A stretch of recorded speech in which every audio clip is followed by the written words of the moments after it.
think that we should be good now. Sorry, guys, I had to update a whole bunch of stuff.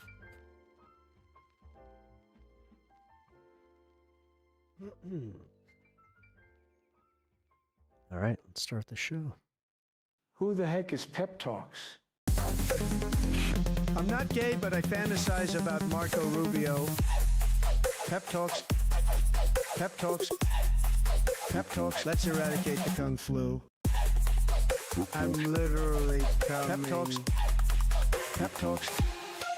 Who the heck is Pep Talk? They want our women. They want our children. Pep Talk. Sometimes no means yes. Grab them by the Pep Talk. Grab them by the Marco Rubio. Obama is a racist. Pep Talks. I'm literally coming. I'm Pep literally coming. Pep Talks. We found weapons of mass Pep talks. destruction. My fellow Americans, it has been confirmed today from Pep Talks that we are indeed all high on politics. Good afternoon, everybody. Welcome to High on Politics Tuesday edition. Hope you guys are doing well. Welcome to the show. If you guys did not catch Pepaganda over on this space, you guys are missing out. I had a pretty good show today, so I highly recommend checking out the VOD. And if you cannot check out the VOD, then possibly you shall see something tomorrow. Thank you for the kind $10 donation right off the bat, Rebecca. I didn't even get to say hello to you. At Thank Rebecca you, Green, Rebecca. 1827 Australian dollars. Yeah, so if you guys were not here last night, I finally took the goal for the cancer for our cancer fund down because we did meet that goal, but we're still paying off these bills, and actually I'm just gonna be completely real with y'all. It is kind of it hit us really hard, and yeah, I don't want to be like, hey, my content like kind of is kind of riding on this, but I do have to like, I gotta start like really pushing out my stuff. So phrasing. So yeah, you guys will be seeing more cut videos. You guys will see, you'll be seeing more stuff. And on top of that, I'm gonna be a little. I'm not beggy, but I am just going to remind you guys, if you guys love this content and you want to see me here consistently, then consider dropping a donation. Getting yourself a membership to the channel really helps out. Anything goes a long way. But here's the kicker: the free stuff. The free stuff also really helps. I know, like here on YouTube, we tend to do this thing where we remind you that you got to hit that like button, double tap the screen, and sub to the channel if you want to support the channel and save some of your money, because I also do suggest doing that. Make sure, guys, it's getting rough out there. I talked about this a little bit earlier on this space, and I miss Pep Space because I still didn't have a working screen earlier. Oh man, that sucks. You got a working screen now. Also, Mitch, how you doing? What up, Ken? How you doing? Natch, what up, dude? It's good to see you again, brother. Televani, thank you again for the awesome thumbnail. What'd you say? Throw more money. Yes, I hate doing that, but yes, if you guys want to support the show, anything goes a very long way. I know that I've said this like pretty freely that I would love to do this as a full-time thing, but yeah, I gotta reach these three. I have some goals, okay? I gotta reach 3K subs. We're almost there. We're getting there. And yeah, if I can hit this $500 goal, then that will definitely help. Because yes, God damn it. Likely this will be a third job, so I'll do it. You don't have to. I'll shill for you. Thank you. I appreciate that. Oh, Pep, we have a store over here called Big W, and they're selling rare Pokemon cards. Ooh, that's cool. Like rare Pokemon cards, but yeah, I'm likely to be on the other side of that, where they will end up with my rare Pokemon cards. Sorry, guys. I'm not trying. I really am trying. Oh God. And today was like, it was bill day, so I was just kind of like, fuck. But we're all there. You know what? That's the one thing I'm just gonna say is like, I can appreciate that we're all in the same boat here. Trump sucks. Specific, and I'm gonna just say it now. It really is like Trump sucks because he ruined this fucking country, and it's not hyperbole anymore. He literally is making life harder. Fuck him, like all day. Fuck him. I cannot stand it. 5K this year. Let's do it. Yes. If I can reach 5K by the end of this year, that would be fucking amazing. I mean, I'm dead serious. So yeah, thank the algorithm gods. Pep is live again. Hey, thank you, Reverend. Hope you're doing well. I was needing my fix of politics. Whoop. Yep, Pep 2.0. Yes, we are. We're doing the second show of the day. I was. I kind of brought this up on the other show. I was barely able to make it to that one because we had a follow-up.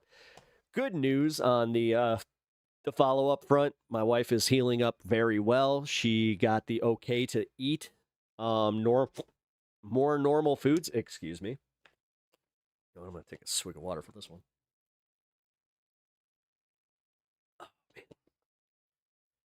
Still got that gas from yesterday. It definitely wasn't the coffee. So keeping an eye on that. Yeah, dude. No, for real. It's fucking awesome that she's healing up as well as she is. And I have to say, the fact that she is, on the mend is awesome to watch. But when she got she got essentially told she needs to gain weight. So she's realistically going to be able to eat whatever the hell she wants. So that's awesome. Except for, I mean, obviously there are restrictions. Red meat apparently is something that you cannot digest with a colostomy bag. So, yeah, no red meat. But I'll be completely real with y'all, and I think she's okay with me saying this. She was never that much of a red meat eater. Like, the hot dogs one is kind of the big one, where she was just like, oh, shit. But realistically, yeah, not a big pork or, beef gal. Oh, no red meat. That's the best meat. It really is. I hate the fact that it is. I mean, I love me some chicken. I love me some turkey. But God, as a meat eater, soon she'll be demolishing hot sauce challenges again. We'll see. Actually, that's the one thing she's scared of right now is going through like spices. We're keeping it pretty bland right now. But yeah, we'll see. Hey, terrorist, what's up? What are you doing? You come say hello to everybody before you start being a terror? Hey. Going over there to do exactly what I told you not to do. We're already starting off strong. Look at him. He is a terrorist. He is. I've been doing slow-cooked braised chicken. Ooh, slow-cooked braised chicken. I love my slow cooker. Evil cat is here. He is biting. He's bitey. Did you really just grab me? What are you doing? All right, you need to behave. Yeah, you need to behave today. Otherwise, I'm kicking you out of the room again. Okay? Don't go right for the boxes. Don't. Just, why? Why you gotta test me? What's up with this? Why? God, if I believed in God, I would think that you were literally sent to test my patience. Alligator, the other white meat. Ooh, alligator. I didn't even think about that. Yeah, she could probably have frog and alligator. Is Discord down for anybody else? Because I'm having issues with Discord right now. Let's see. Yeah, fuck it. Let's check my phone. Hey, there it is. There's the 420.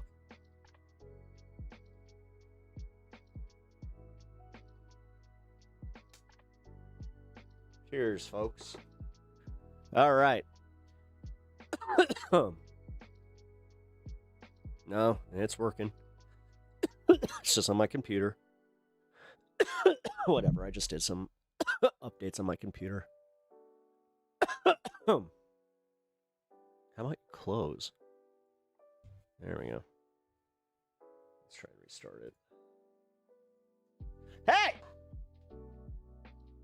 Dude! Right off the bat, We're 10 minutes into stream. All right, that's it. He's going back up. And the masses distracted by ignorance and nothingness, who shall ever cling to anything except for garbage. Well, I mean, most people, yeah. Most people do just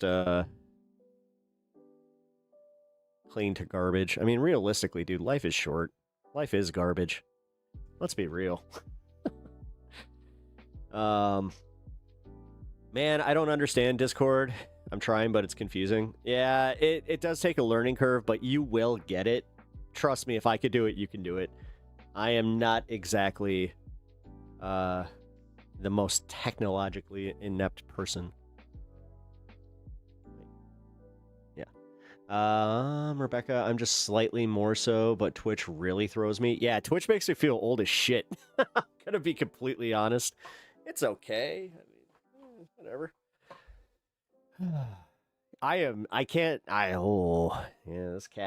This cat.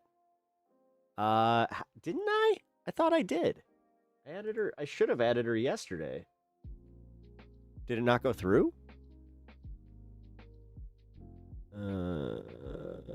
Okay. Great. I just realized that I'm not going to be able to use Discord today, so at least not on my computer. So I can't even check that. Here, give me a second. Let's see. Much.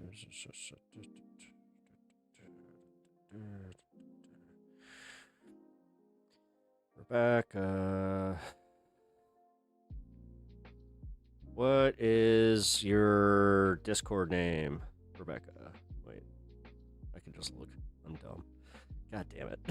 This is gonna be a whole thing. Yeah, you're chilling here while I do this.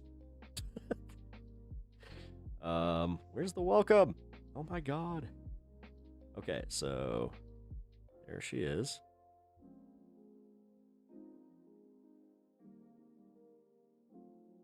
Okay. There is definitely something happening on Discord because it's not letting me add any mods. Why? Why must it be like this?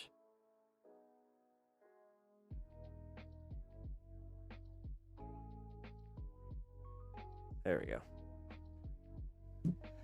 I didn't know you had a cat this whole time. Really? I got two cats, and the other one doesn't really come down, but oh boy, yeah, this one, he's a pisser. He's so freaking cute. He is, honestly, that's the whole problem with him. He's got the eyes that can get him out of anything. It sucks. Says, yes, I also added you. Yeah, I try to add the mods as friends. Not a bad thing to do. Anyway, let's less inside baseball. Let's talk about some stuff. What do you think, stuff?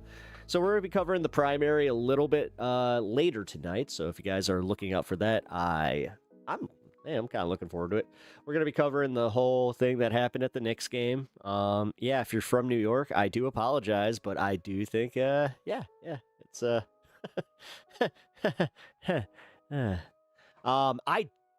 I actually don't care that the Knicks lost because I don't know. I can't stand the arrogance of any sport. I don't care if it's basketball or hockey, but when you're in a series, when you're in a playoff series like that could go to 7 games and you're sitting there sweeping 4. I know the Celtics did it in 2024, but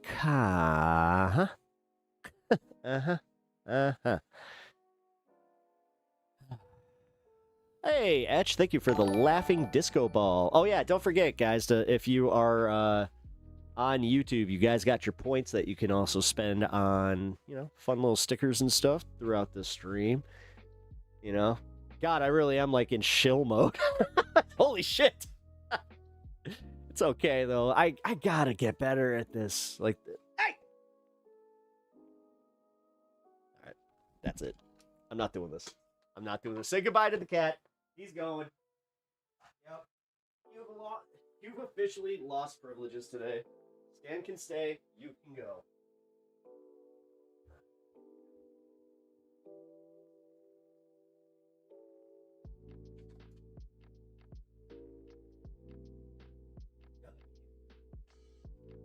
Speaking of, we got Mr. Stan here.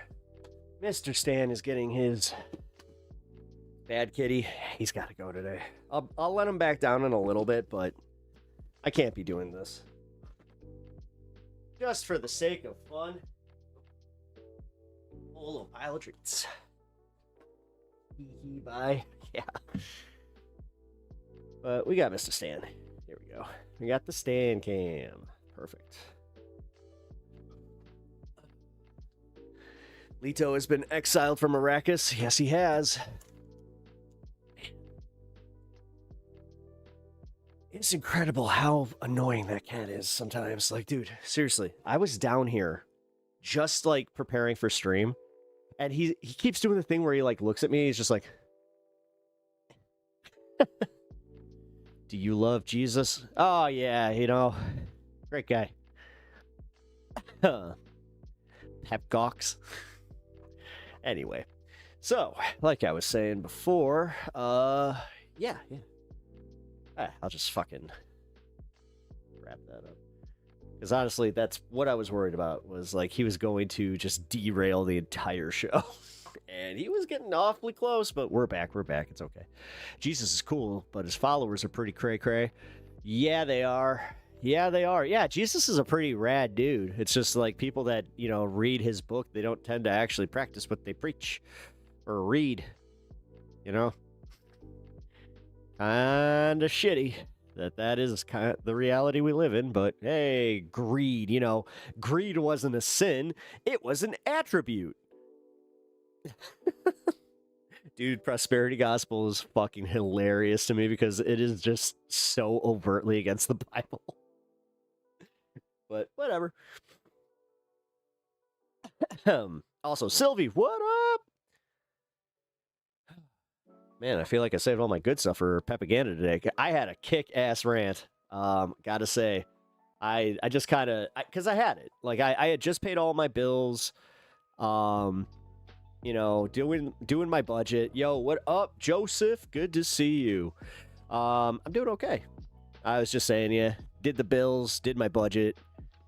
Added all of the we got, you know, medical debts, we got all that fun stuff, and I just had it because like I started thinking about this guy. Like I'm not gonna repeat the whole thing, but I was in the waiting room of my wife's doctor, right? And there's this guy sitting across from us, and you know, he's talking to his wife a little too loud. And it was one of those weird waiting rooms where they didn't have a TV on, any background noise at all, so it was a little awkward. Like, dude, I was playing a fucking poker game, and it had one of those, like, really loud fucking ads, like, kind of in between, like, the next hand. And, dude, I didn't realize I had my volume all the way up, so it was blaring. I was just like, thank God it was for a desk and not something embarrassing. Could you imagine? I can't even, wait, I'm trying to think, like, Oh, it would be funny where it's like what the one that went super viral, where it's like a fart noise, and it's just like, isn't it annoying when you have to pass some gas, but you just have to hold it in? Well, now you don't have to, whatever. But yeah, I like how I digress a little bit, but I digress. So this guy is sitting there talking to his wife, and I overhear that, you know, his daughter apparently cannot go to like this family event that they have scheduled for this weekend. And he's just like, well, yeah, she said that she has to work, you know, she has 3 jobs and still can't afford her rent. And then the next words out of his mouth is what sent me over the fucking edge, because next he proceeds to say, oh, I guess we have to give her a crash course on, you know, economics and how to be good with money. I was like, Oh, fuck you. Like, I so badly wanted to stand up and just be like, you're part of the fucking problem. Fuck you.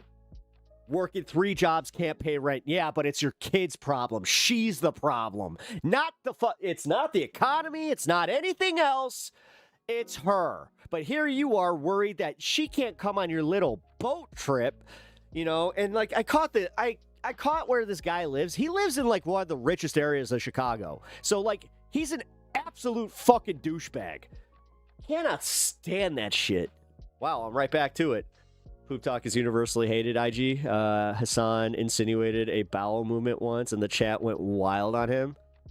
I don't care. Well, then fine. I guess I'm never going to be that big. Great. Just another fucking ding on my personality that, can keep me from actually living the dream of being a paid streamer. Whatever, man. Try not to go through it here. I'm really not, but god damn it. Like, that guy sent me over the fucking edge. Yeah, who gives a fuck? No, you know who gives a fuck? I do, because, dude, everything sucks. I can't stand rich people being such snobs. Yeah, well, they are. They are fucking snobs. When the guy literally is saying it's her fault, like she's bad with money, no. You don't understand how much rent is. Like, god damn, and these are all people that got mortgages at fucking 3%. These are all even lower. These are people that probably bought what are now considered $1 million houses for $200,000. Like, oh, I hate these people. It sucks you can't talk about something like that. Yeah, well, I'm gonna make everybody feel bad. Some people need to talk about stuff like that because, number one, everybody fucking does it. Everyone pops a squat, or maybe you don't. Maybe you stand in shit. But guess what? You're dropping it somewhere. So grow the fuck up. Fuck.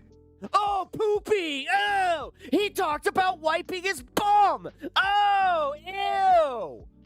Oh, he was talking about the color of his pee. Ew. Fuck off. Seriously, grow the fuck up. What is wrong with you? God, I can only imagine what happens when you accidentally poke through the fucking toilet paper and then you get that little bit of brown on your fucking... Like, do you guys just immediately vomit? Fuck. Never in my life have I been more disturbed by people being disturbed by their bodily functions. Dude, you fucking rock. It's better to be a good person than be one of them. Hey, thank you. I appreciate that. I plan my days around when I go to the bathroom. I take my energy, Pep. Yeah, well, yeah, my wife has a colostomy bag, and people want to sit here acting like, ew, poopy, gross. Yeah, you're what contributes to the stigma of the whole fucking thing. You're literally the reason that we are, like, this idea of taboo. Like, where it's the taboo thing. I'm not talking about go make scat bullshit. But I'm talking about grow the fuck up. If somebody can't talk about, like, having a good fucking, a good BM, then just cool. Like, I don't understand it because most of these people are parents. Like, did you never touch did you never have that diaper? Did you literally do this with every fucking diaper you had? God forbid that you ever have to clean up any dog shit, cat piss, any of it. Like, the way that people avoid this is kind of disturbing. Poop talks is praxis. Sorry. You know what? I'm glad I could use that energy on that subject because honestly, it fucking annoys me. I hate when people pearl clutch over the dumbest shit. Imagine knowing your daughter is working that much and not doing anything to help or figure out why she needs to work over having family time. Does this deadbeat give a singular fuck about his kids? I'm telling you, it legitimately, like, fucked with me. Like, I had to, like, grab the chair and just kind of go, like, And then I also had to hope where I was just like, ooh, boy, I really hope that they call my wife soon because if they don't, I'm going to have to go outside. It's just like, oh, this guy sucks. some adults act like children instead of mature adults. Yes, they do. They absolutely do. And it's disturbing. Like, I always thought that, like, their version of maturity is apparently not talking about finances so they can hide the fact that they steal money. And then on top of it, bitch about taxes that they don't pay. You know how many times I've heard from some shithead that they get government checks and they're just like, if the government only knew. It's just like, oh, so you're the problem. But then you hear this same shithead talking about the takers and the SNAP beneficiaries. Yeah, real person, by the way. This is not a made-up scenario. I've dealt with an actual shithead that does this shit. Our society is crafted that way. It's disturbing. Yeah, our society is literally about just, it's one thing. Make sure that you get yours. And sometimes, you know, people take it so literally that they don't even get it for their family. Like, it's absolutely ridiculous. And then you get dumbasses like this that are just like, oh, I'm going to make fun of the guy for having long hair. Oh, hippie, blah, blah, blah. Shut up. Learn to accept people. Maybe you'd be less miserable. But here you are. Yawn. Yeah, yawn. Indeed. I still can't get behind the idea of this guy. That's just like, man. He would rather, again, curse out his daughter for not fucking being able to show up to a family. Like, I it's actually hard for me to even repeat it because I'm like, I have like Hulk level fucking energy like running through me right now, just like, fuck this guy. Especially after the day I had, where it's just like, no, you suck. You suck. It's like, and again, nothing bad gonna happen to him. There's nothing that's gonna happen to him. I like your mindset and maturity. Thank you, Naz. I appreciate that. And to answer your question quite seriously, even though you seem like you some Jesus, I am not myself a Christian. But I am an ex-Christian who respects the people who actually worship the Lord and follow the Bible, specifically the word of Jesus Christ, the Son. If you go by the book of Matthew and 2 Corinthians, then we can be friends. If you are using Deuteronomy, Leviticus, and the book of Revelation, I'll throw Romans and 2 Thessalonians in there. If you're using those books to justify your shittiness, then get fucked. I can't stand you. We call you Christians of convenience. At least I do. Making me feel very blessed to have my dad. Yeah. I mean, dude, I have a good support structure. Like I do have like some, like I have a cushion. Let's put it that way.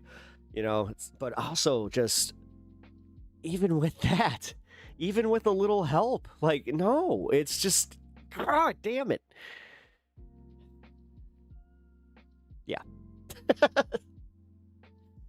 Some people stroll through life not opening their eyes, never truly growing up. Others have tragedy strike your fam in some way, shape, or form, and then see everything all the more clearly and finally grow and mature.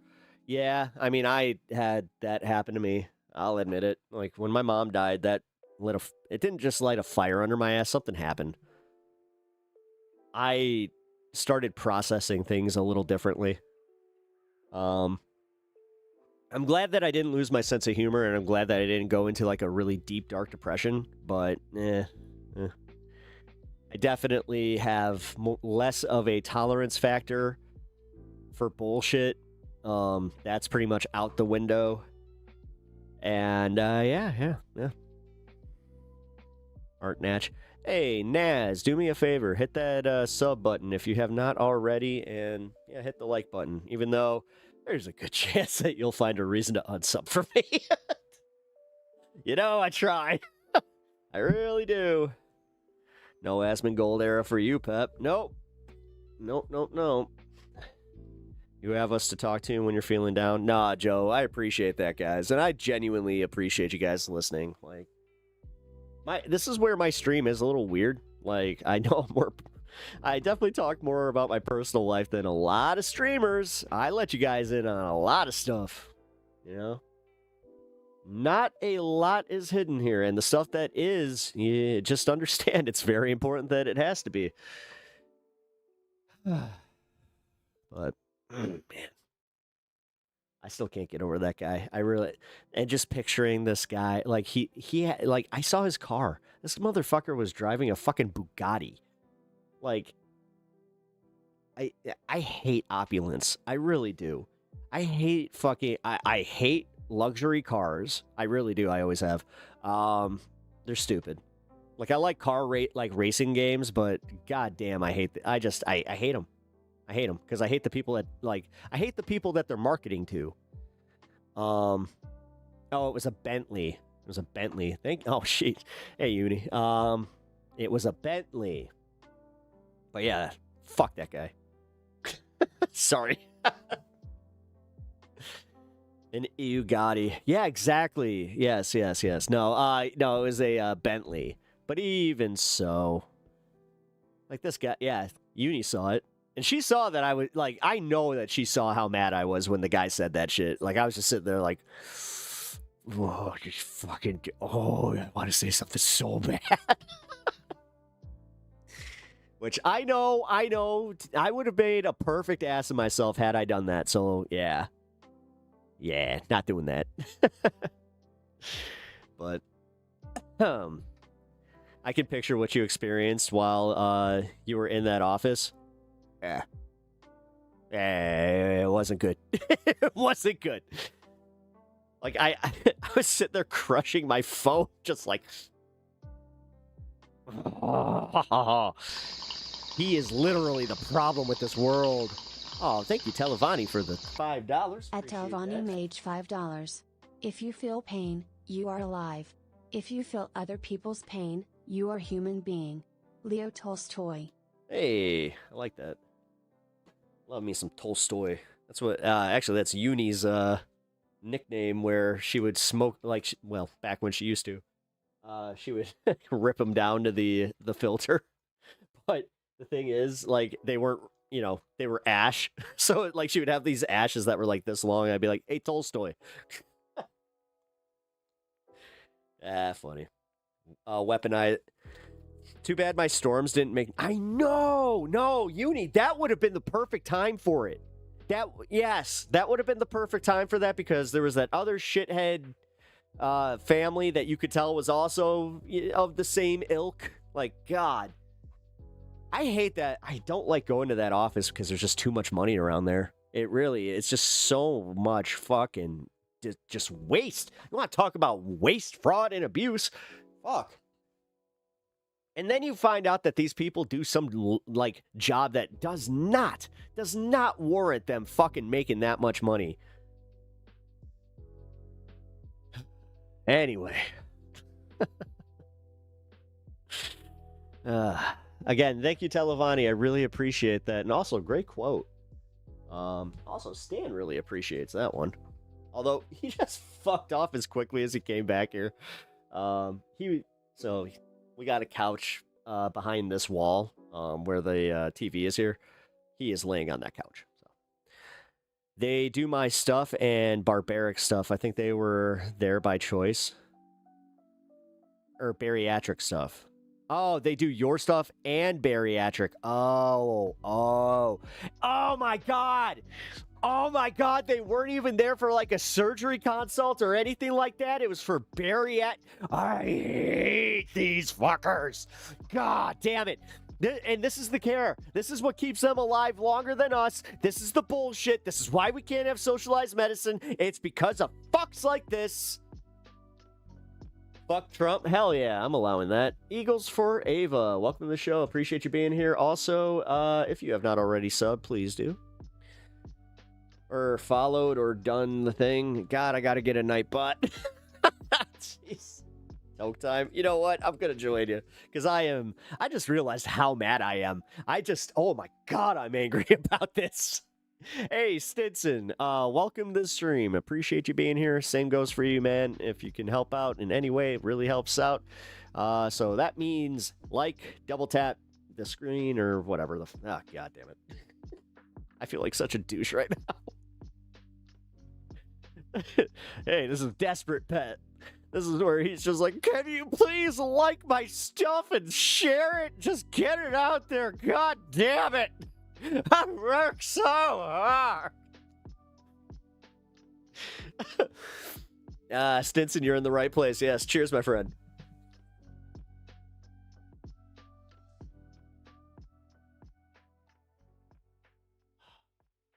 Needed that. Okay. I think I'm better.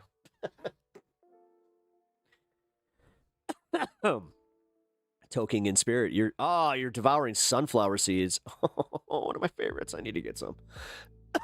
That's actually, that's what I'll do. I'll get some pumpkin seeds and some sunflower seeds, and that'll be my snack for a little bit. Because your boy's got to lose some weight. Jeez. Had my first sandwich since my surgery today. Yes, you did. And yeah. Okay, I like it. I like it here. Oh, really? Cool. That's cool. I saw a cab driver pick his nose and eat it yesterday. I want everyone to know that. That is disgusting. But also, did you know that there's a contingent of people on YouTube that will hear you say such things, and then they will blame me or some shit, and they will just be like, oh, this person's disgusting. I'm never going to follow him or like him or watch anything he ever does again. Pre-warning, I'm going to dip from your stream early today because I'm going to watch the Steve Hofstetter Dr. Mike debate. Shit, that's today, isn't it? Yeah. Yeah, and I can't exactly do a restream of that. What time is that at? Because, yeah, I'll, you know what? I'm going to check out the VOD of that. That's what I'll do. I'll check out the VOD and I'll watch that tomorrow. I don't need to watch it live. It's not a sporting event. I don't care. It's the same as like Lewis Goodall and Hasan. I got that, and then I got Mehdi Hasan versus PBD. Like we're watching that today.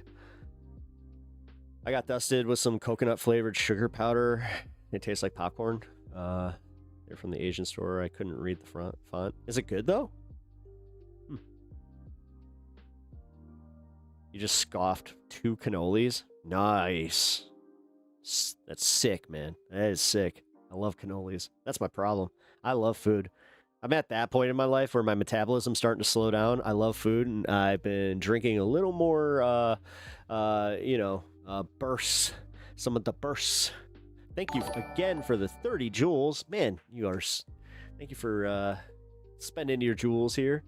Also, Uni, don't forget that you got yours. Okay, so you got to hit...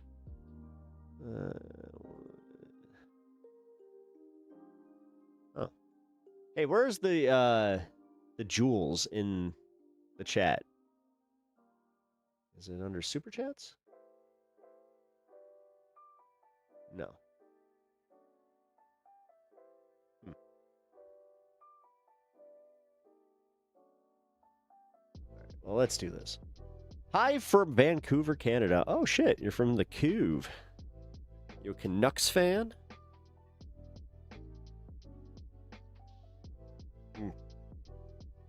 I was out of coffee cups, so had to use one of Uni's. That's a great coffee cup, though. Let's be honest. I have no idea how to do the jewels thing. Yeah, me neither. There's a little present button. Where's the present button? Where? Oh man, I want to walk you guys through how to do this. Is that coffee? Oh, Jesus. Well, technically, I guess Metcalf, since it's tea, but there we go. Uni figured it out. Thank you for the 200 joules. Appreciate that. Aw, sunshine. Nice. Yeah. Oh shit. We should go through that right now. The verdict came back. Here, let me pull up this story real quick.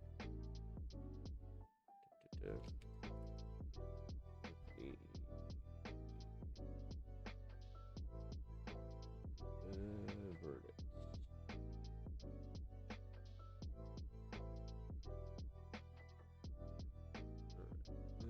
this over here.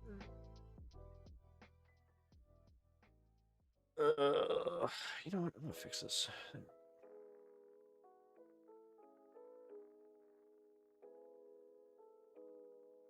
Sorry, guys. I gotta fix that. Now let's bring Carmelo Anthony. Verdict.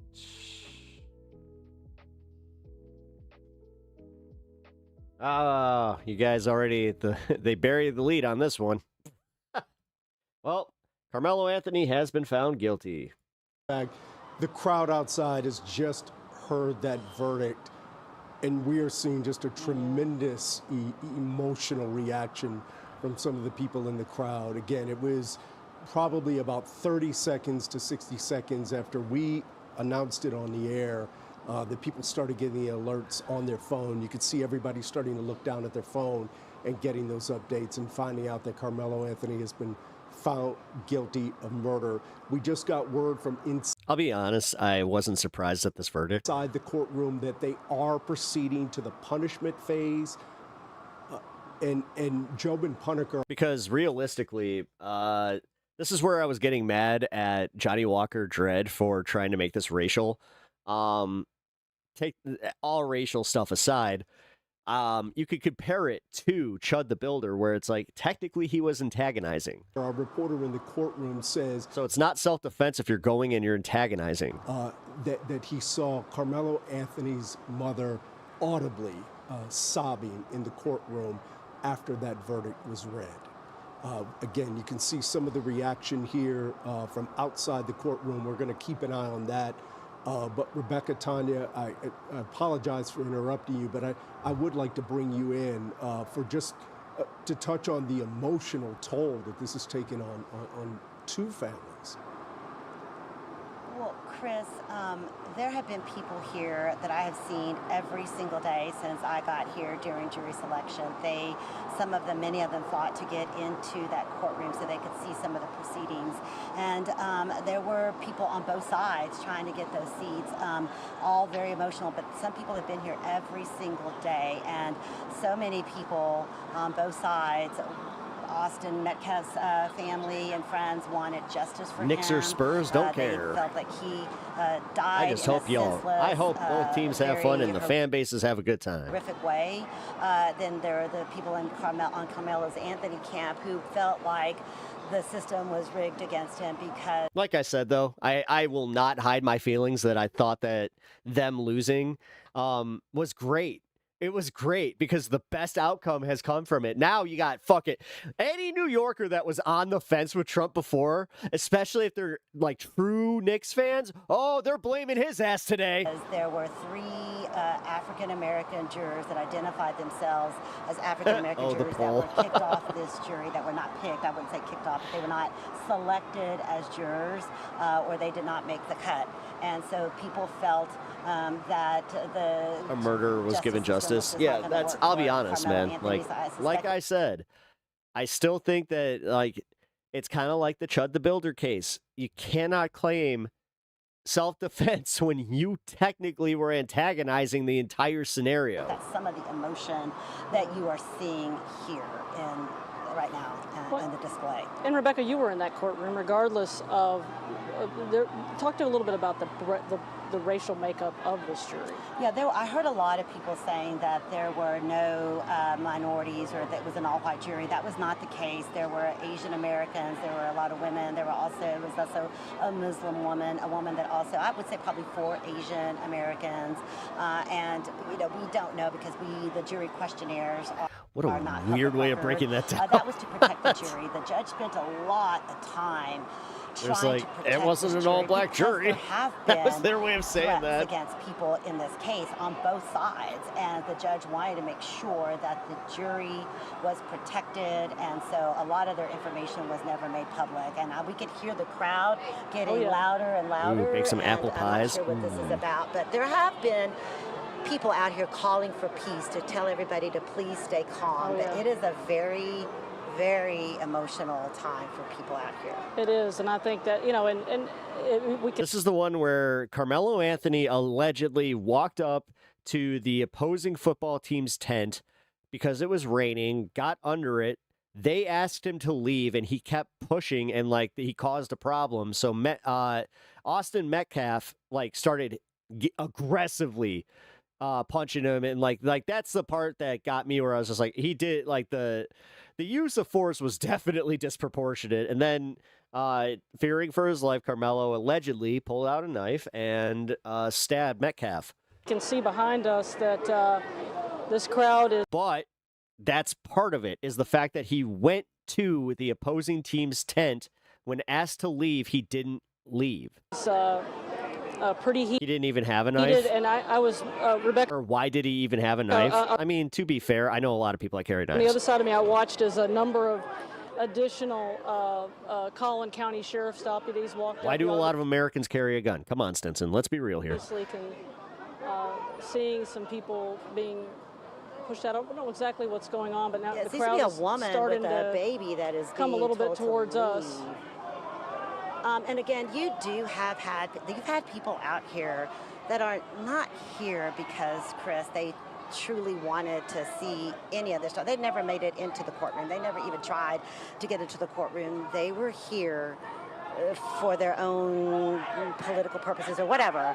And that is what you're seeing. And now you're seeing people screaming at one another. He was at school. It was a school event. It was a football game. It was a late night football game. And the sheriff's department, I will say, the Collin County Sheriff's Department has done a very Stop with that shit. good job of. Again, why do so many fucking people end up having guns? You could apply that same logic. Shut up, dude. I'm sorry. I don't even know where you're going with it, but I'm just going to say it. Dispersing these That's not the part that should bother. Like, crowds. stop. There were a couple of times when they were having clashes, and Realistically, it's perfectly fucking legal to. Well, actually, it depends on what kind of knife it was. they but- immediately got in the middle of them and stopped Wait. If he wasn't 18. Okay, that could be murky some then. of the confrontations. Never know when you need to chop some potatoes. That's true. They're going to let them have their free speech. They're going to let them, do what they are going to do, but they are not going to let people get violent, and they have made that very clear. Well, Okay, so there's going to be riot control. Okay. You know what? Let's do this, and then we're going to do this. Okay, we're going to go through the Lego stuff real quick because, yeah, this guy done fucked up. I kind of insinuated.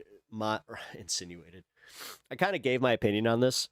I think that Reckless Ben, as much as like I love what he was doing for I guess his client at this point, but the guy who lost his Legos, I'm happy that he did the piece, but honestly, I have found enough like wrong with it to where I'm like, oh yeah, you did fuck up. And the thing is, this is you finding out, man. This is not a grand conspiracy against you. This is you not understanding the confines of the law and where you needed to go in order to actually execute anything that would have been effective. But yeah, here we go. This is the last thing we'll see of Reckless Ben because he done fucked up. Episode 3 is finally finished after crazy all-nighters and basically destroying my health. But I can't post it or I will go to jail. And Wah. not only that, I will also immediately lose my lawsuit of $300,000, and the GoFundMe we made for Brian will go straight to this mystery company that I am no longer allowed to talk about. They sent court papers to my email, which... How does that make any sense? The GoFundMe would then be seized and then given to the fucking the alternate party. Can this guy ever fucking just bring on a goddamn lawyer? He literally talked to one of the YouTube lawyers. I guess a judge approved for them that this was a valid form of service. And so now that I'm officially served, I cannot even mention this company or I will be in jail. And yeah, that's how it works. You should know that since you tried to serve the guy. Everything. But you also didn't, send him an email.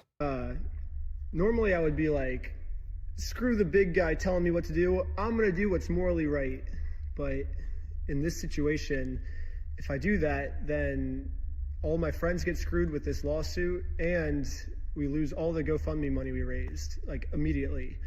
So I am no longer allowed to even mention this mystery company My personal opinion is that this is unfair because this order was put on me because this Yeah, Ben is just a guy who never had to face the consequences for the shit that he's done. This is his wake-up call. Yep. company was telling the court that I was making bomb threats.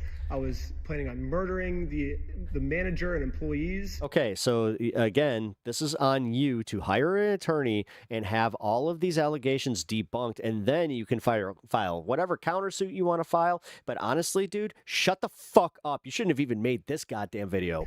You should have put out a fucking post saying, I have been served. I can no longer talk about this. But you're all right, dude. Keep fucking testing the waters. Obviously, I didn't do, and you can see that in the footage. The only problem is I was not given a chance to share my side. The court just heard their perspective, not mine. Yeah, sure. So because I was able to share this is what's pissing me off is like this whole, like this way to frame it as a grand conspiracy of like the Mormon mafia. my side, I am now no longer allowed to talk about them, and it looks like this might be it. So, yeah. Cool.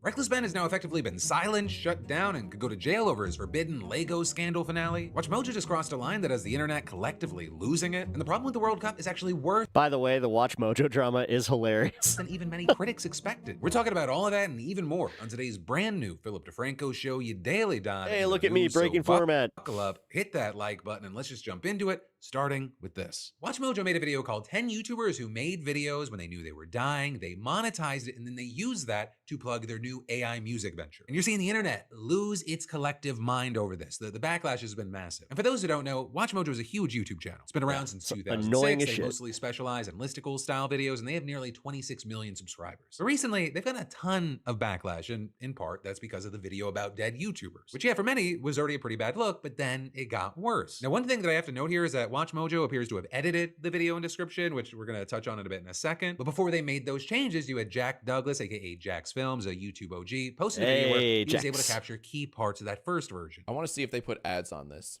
Oh my God. So they monetized 10 YouTubers who made videos when they knew they were dying. But yeah, this is a ad for the back rooms. Ad 1 of 2. So Watch Mojo is already ghoulish enough to monetize a video all about dead YouTubers. Then that goes on to show That's a so clip from the fucked video, up. and I can't play it because it includes music that might be copyrighted. But literally in the middle of talking about the death Anytime that we're talking about a death, I turn monetization off because, you know, of YouTuber Total Biscuit, they which I hope you understand. Like, what that's one of the ones was Renee Good. That was one of my biggest streams I've ever had. cut to an ad for a new album on their music channel Sound Mojo and play what appears to be an AI rock cover of a famous piece of classical music. And so with that, you had Jack saying, That's correct. Yes.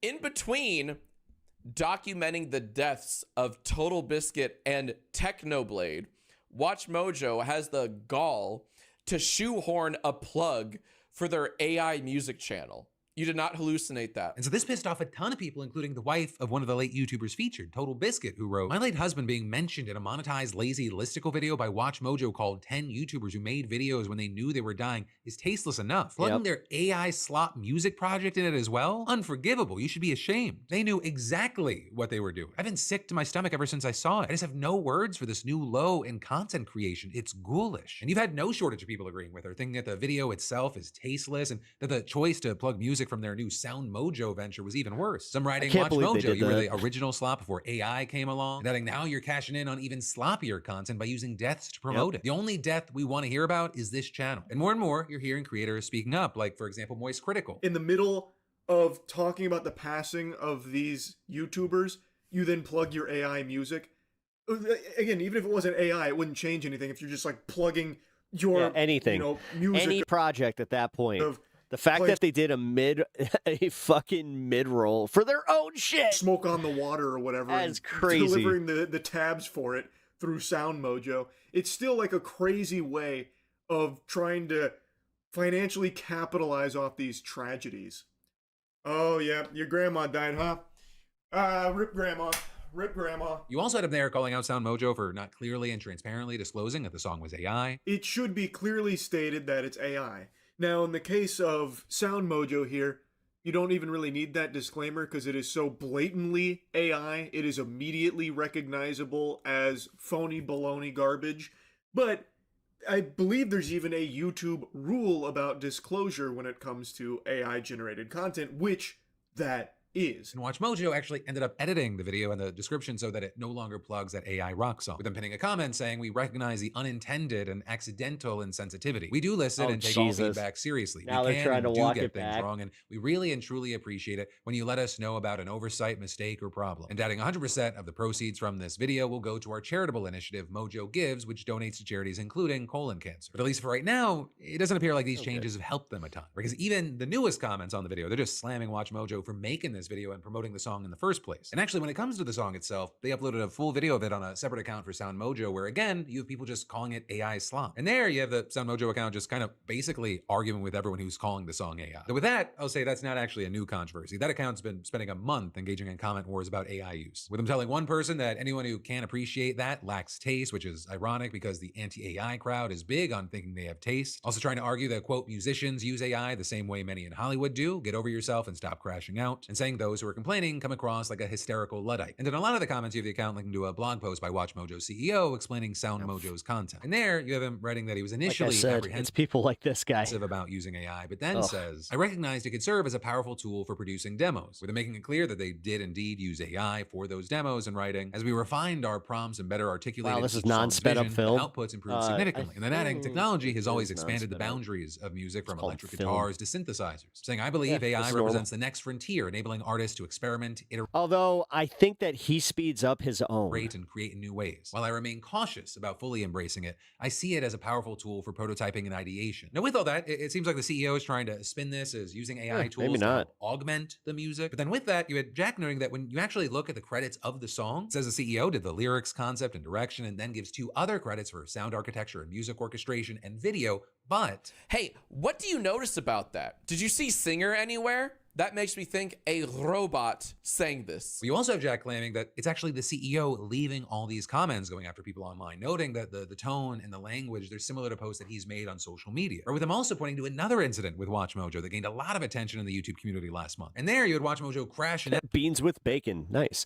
Zepic Phil needs to chill out. And leaving a really bizarre comment on a video posted by a small creator titled, "WatchMojo's downfall should be celebrated." And in addition to using the same weird tone, language, and phrasing, the account also linked to the same blog post explaining the move to AI music. But with that, I'll say we do not know definitively who's actually leaving those comments. I'm just noting that it's speculation. And overall, it's just a wild situation, and one that has appeared to kind of bring the community together to some degree. And actually, speaking of wild situations and parts of different communities coming together, throughout all the twists and turns of this Bricks and Minifigs Lego theft drama, I've never seen Reckless Ben look this defeated. I already did, and you missed it. Looks like this might be it. So, yeah. Now, I'm going to link to all my previous coverage of this story in the description down below if you want to have a fun Tuesday night, you didn't know anything about the situation before this video. But otherwise, here's a 3-sentence recap. This guy, Brian Manziel, had a deal to sell his father's $100,000 to $200,000 Lego collection to a Bricks and Minifigs franchise. But when corporate seized the store and gave it to new owners, Brian said that he lost his Legos and didn't get paid, so he teamed up with his YouTuber Reckless Ben to get them back. And in the first 2 episodes of the series, Ben comes up with all these wacky schemes. There's too many to kind of recount here, but he ends up getting arrested multiple times and sued by Bricks and Minifigs. And well, at least for now, it appears that Ben's trilogy is done, because he just announced that he has finished episode 3, but there's a problem. If he posts it, then according to him, he's gonna go to jail. He'll lose his $300,000 lawsuit against the store owners, and all the money raised on GoFundMe for Brian, over $450,000, that'll go straight to Bricks and Minifigs. I cannot even mention this company or I will be in jail and everything. That appears to be because Bricks and Minifigs apparently convinced the judge in their lawsuit against Brian, Ben, and his team that they had engaged in a pattern of unlawful activity, which has caused the company to suffer immediate and irreparable injury. And you the judge concluding, after reviewing the evidence, that Ben and his team have, quote, engaged in a campaign of extortion, harassment, defamation, nuisance, interference, trespassing, stalking, and intimidation. And you have this judge saying that Bricks and Minifigs is, quote, substantially likely to prevail on the merits of the claims, though Ben calls the whole thing unfair. This company was telling the get a lawyer. Get a better lawyer. That I was making bomb threats. I was planning on the fact that you're like playing defense when you knew this was coming. Murdering the man. Fucking ran to Mexico. Manager and employees, which obviously I didn't do, and you can see that in the footage.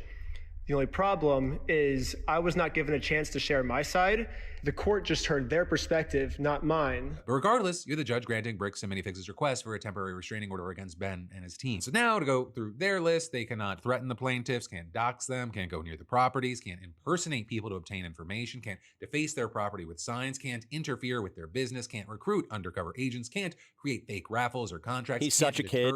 That's part of my problem is he's like, he focuses only on the content, none of the logistical sides of things. And technically, based on like the views that he has now, obviously he may not have gotten his payout from YouTube yet, but yeah, he's got some. Can't he's destroy okay. evidence. And He's last doing but not okay. least, Ben can't create, post, publish, republish, or disseminate any false, misleading, harassing, interfering, defamatory, or unlawful images or content about the plaintiffs. And so presumably all of this is why he's not uploading part 3 of his series, and he's refraining from even saying the company's name in his latest update video. Normally I would be like, screw the big guy telling me what to do. I'm going to do what's morally right. But in this situation, if I do that, then all my friends get screwed with this lawsuit and we lose all the GoFundMe money we raised, like immediately. But of course, this restraining order, it only applies to Ben and anyone working with him. It doesn't say anything about the other 340 million people in this great country of ours. And so who knows, what's going to happen next, but this entire thing, it's a PR nightmare for Bricks and Minifigs, like the brand as a whole. I mean, if you go the online, brand is fucked. I can tell you right now. People who have gone to these places for years, and also people that had no idea they existed, hating on this company. Yeah, right this company's like, they're going to go under. And even if this restraining order prevents Ben from... I mean, dude, this is actually backfiring so bad that it's actually affecting Lego. Continuing the series, I mean, it also, for many, it arguably reinforces this narrative that there's a conspiracy of some sort between Bricks and Minifigs, maybe the Mormon Church. And the Mormon Church, yeah. This is what, I mean, dude. That they're trying to silence Ben and cover up their Lego theft. And so it's going to be very interesting to see what happens from here, right? Is Bricks and Minifigs successful in kind of like trying to kill the flame? Or does it just provoke more outrage? Do we see more people going, well, if Ben isn't able to do this, I'm going to do this. So there, I also have to note that Ben has explicitly discouraged viewers from going to these stores, especially as we're seeing reports of just a ton of people calling Utah 911, others maybe harassing brands that have nothing to do with this dispute. But yeah, for now, let me know your thoughts. Yeah, I honestly don't think that he was going to have severe legal punishment for his actions. He is so ignorant and naive that he truly doesn't understand how bad this is until now, I guess. Yeah. Reactions in those comments. That's why I was kind of shouting about it yesterday, where I was just like, bro, you don't know what you're doing. Down below. And then the fact that he repeatedly harassed the guy at his front door on his property, bad move. Just bad move. There's more we're going to dive into. Because like he did enough to actually constitute a real stalking charge. This is where I'm getting pissed, is because that gets lost in like the Mormon mafia. Like, it's everybody picking a side. Stop picking sides on shit that you have nothing to do with. You don't know this fucking kid. This isn't your Lego set. Stop. We can all want the same thing. We want justice for the guy who got his Lego stolen. Yes. But we do not have to do that like while propping up some dickhead fucking kid that did the wrong thing in general in the way he went about this, didn't consult an attorney, his biggest oopsie, especially when they started getting taken to court. Like, I am so fucking pissed at this story because I said it yesterday. Everybody sucks. Every single person that's involved in this story sucks. The cops suck. The fucking YouTuber sucks. The fucking guy who stole the Legos really sucks. Ay, ay, ay, ay. I have yet to have the focus to read up on the Lego thing. I need to do that. Alice McGee, welcome to the show. Yeah, I mean, it is one of the most interesting things on all of like social media right now, and it has taken over my algorithm. That's why Pep Law does not approve. Oof. Yeah, man. As I said, I hate the fact that I read the comment section today on Reckless Ben's post. You have so many glazers that just all he has to do is read the top 5 comments and he'll just be like, oh, well, see, we got a lot of like support and like he could keep going. Just like so many fucking nutlickers that do not understand that he technically was in the wrong. So it's also bad for YouTube, where like you have these guys that are blatantly fucking crossing lines, trespassing, stalking to cover fucking YouTube. Just fucking, I'm not calling it what it is. Just YouTube videos. I was about to call it slop, but I'm like, it's not, especially now. I'm not going to put it on the level of slop, but man, it's YouTube videos. He wants to just get his viral moments. He bit off way more than he could chew on this one. And like I said, his biggest sin was not just fucking going to a lawyer and saying, hey, why don't you deal with this? And then letting them file suits, and then having Brian file the suits. The fact that he had to act as a middleman and then do this thing where he's like, no, I got all this, I got $400,000 and we're going to give it to Brian and it's all his and blah, blah, blah, blah, blah, blah, blah, blah, blah, blah, blah. Then why is he like, then wait a minute. Why didn't you make him the main signatory on that account? I know how this works. I know how the GoFundMe stuff works. I helped with one. So what? No, the money was going to Ben. Honestly, they wouldn't have jurisdiction under that account if it wasn't in Ben's name. So that's admitting that, oh, technically it's in Ben's name, not the guy who has the Legos. So I am upset about this, and I think now that I am like talking about this, I just realized that I think that the other guy is getting sued too. The guy whose Legos it was. Do in just a minute, but first, let me thank a sponsor and say, I want to give. You don't need to do that. And honestly, I don't need to watch the rest of this. Thank you for those 2 stories. Really appreciate that, Phil. Go follow Phil. Hey, look at this weirdo in his bed. Dude, I saw this video and I started fucking like almost cry laughing. I was just like, did he really? He woke up and was just like, fuck it. I both admire the confidence, but also just go, what are you doing? Like, what the fuck, Kyle? Yeah, you know what? I'll just play it. Fuck it. Let's go for it. All right, y'all. So I just woke up. Yeah, no shit. Was live last night with Corin for the Knicks game. And we lost. What is he? This is like Russell Brand over here. And this shit is 100% on Donald J. Trump. It is 100 million, trillion, zillion, quadrillion Please, Kyle, please. Why can't you just be normal? I know. % on Donald J. Trump. He ruined the vibes. And now it's a series because it's 2-1 instead of 3-0. And we didn't need the crystal angle. Ugh. Let me just show you some of the shit that I'm talking about. Okay. Ugh. So first of all, here's now I'm really the reaction. Okay, yeah. Of the Now I'm crowd actually like, ow. When they show him, they tried to get slick. They were like, oh, maybe he won't get booed if we show him during the national anthem, because that'll make people think like, oh, it'll look like I'm booing the national anthem in the country, so I can't boo. Bad idea, you dumb fucks. It didn't matter. People were booing like crazy. Watch this. This is really funny. As someone who has spent a good amount of time in arenas, oh boy, for it to pick up like that on any audio, holy shit. That is roaring across the building. There's no way he didn't hear that. Like, and the fact that he was just like, mostly cheers. And then Fox News put, like, they layered USA.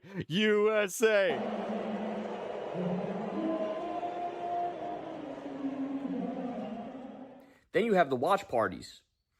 So at the watch parties, like there was one at Bryant Park, okay? Packed with New Yorkers. Yo, this is wild that he fucking actually edited this. Like, what? This was a choice. That crowd also booed when they showed choice. Trump on the big screen. Watch this. This is so funny.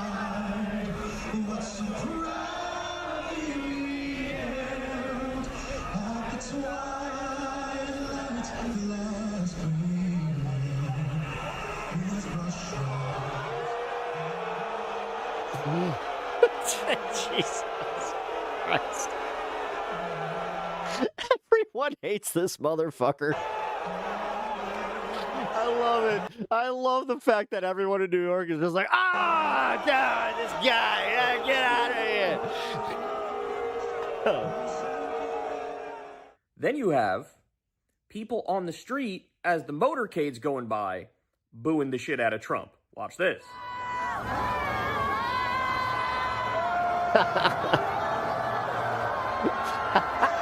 Oh my God. Dude, that ain't nothing. That ain't just like a few people. That's a good amount of people just being like, fuck you.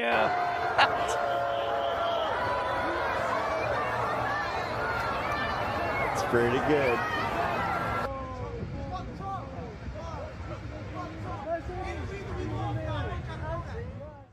Then they asked Trump as he was leaving, and he was like, "Oh yeah, nah, they didn't boo me, bro. That was like mostly cheers. Watch this. Look at this cope."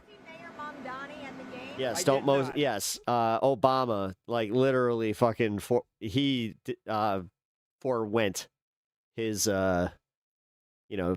trips to the finals, the Super Bowl, all that, because he didn't want to cause chaos for everybody else there.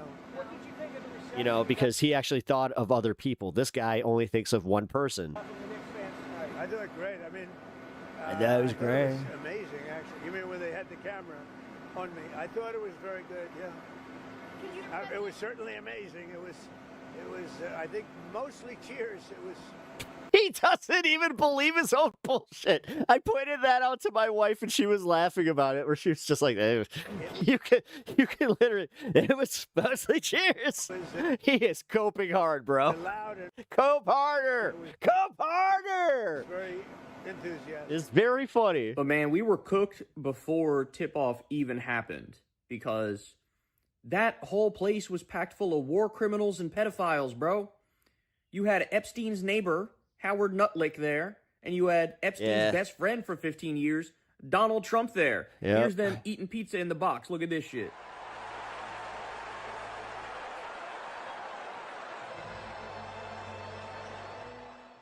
Then you have this motherfucker.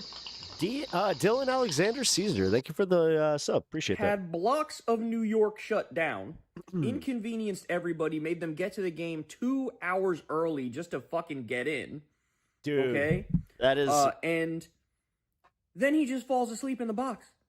As, by the way, people were predicting he would do beforehand. Yep. This motherfucker with his cognitive decline, he's up all night, but he sleeps all day. Just so you guys know, pay attention to the very end of this clip. And so he's sitting. This one is undeniable. For anybody that was ever saying, they're just catching a whole bunch of clips of Trump, just he always look like he's just looking down in the box. It's like during the NBA Finals next to James Dolan, the billionaire owner who invited his ass. By the way, fuck that guy too. Booed, and look, fell asleep. Also, fans had to wait 4 hours in line. So an orange, and I'll just call him a orange shithead in the glass case, sleeping with like a toddler. Yep.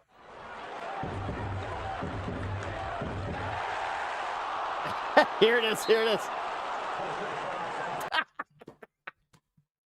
Oh, God. This is going to be one that we have to go back to a lot. It's like, hey, you remember Trump at the Knicks game? Sleepy Trump. Now, by the way, Trump's so sleepy. Wait, a screenshot floating around Twitter. I wasn't sleeping. I was resting my eyes. Just him saying them. 22 for the Spurs, 4 for the Knicks. Okay, so we were cooked it from the beginning. We get it. Now you think that the refs were fucking rigging it for the Spurs. This was in. They don't want this series to be a sweep. Well, no.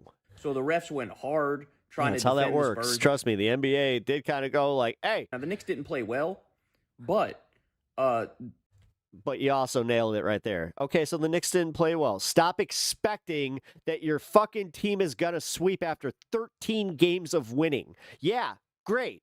I'm glad that they made it through the playoffs the way that they did. It is fucking awesome. And it is. It's genuinely fucking awesome. But this is also where you got a little up your own ass. Like I said, with AOC putting that henna tattoo of the fucking Knicks in 4, how dumb is that? They still, like, You deserve to kind of have that like reality check. It's like, oh yeah, this is sports. Would have probably won the game if the refs didn't absolutely rig the shit to the high heavens. So 22 It's a to sleepy 4 little orange guy. free throw disparity, okay? And then also look at these insane missed calls, bro.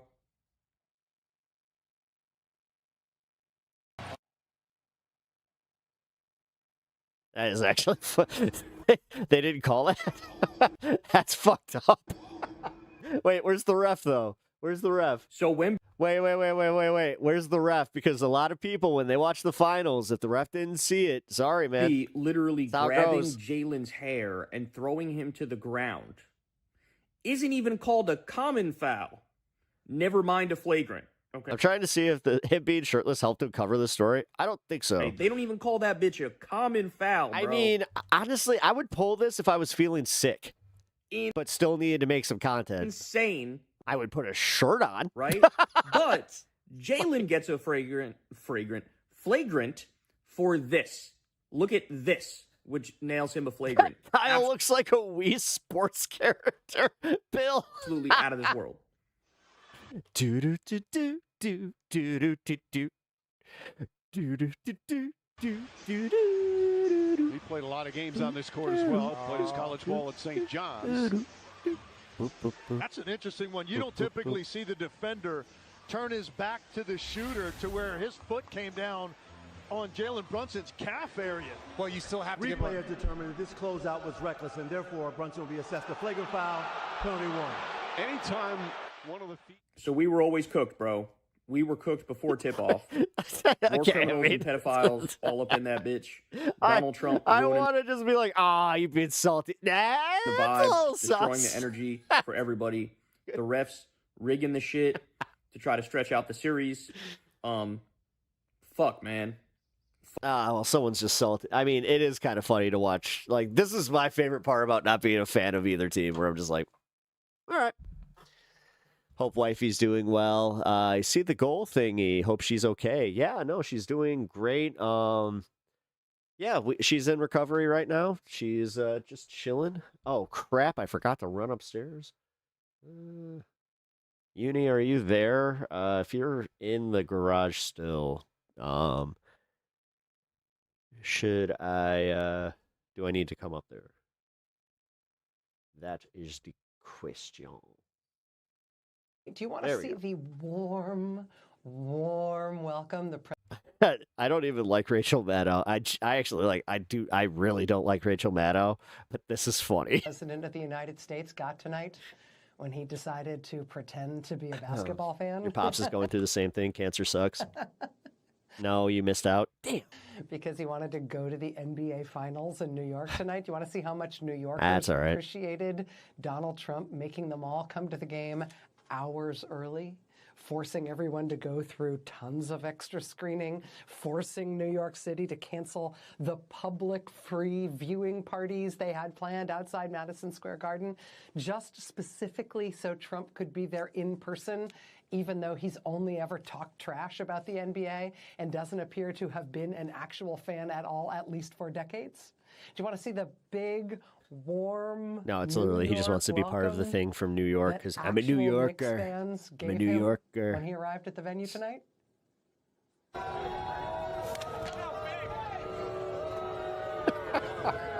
Jesus Christ, nobody likes this asshole. Remember, these are sports fans. These are people that are kind of apolitical for the most part, but goddamn. When they're ooh, did they piss them? He pissed off New York. Finger, it doesn't mean the same. And now he cursed the team. Kind of wave. Big New York At least we had a tonight goat to President blame. Donald Trump at the Knicks Spurs NBA Finals game. Why is it so low? Trump likes to claim that New York loves him. New York does not. In Manhattan, for the record, Donald Makes you Trump sick. and J.D. Vance got 17% of the vote in the presidential election in 2024. Not 70%, 17%.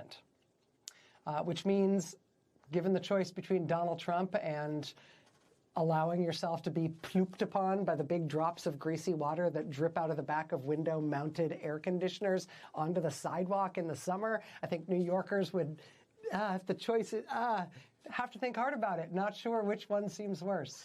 There's a funny stand-up bit about that, about the mystery drip, about where it's just like, yeah, if you've ever lived in a big city, we've all been there, where you encounter a mystery drip, and the thing is, you just keep walking because you don't want to know. Do you want to see him arriving at the Garden one more time? Just one more time? Here it is. It does suck.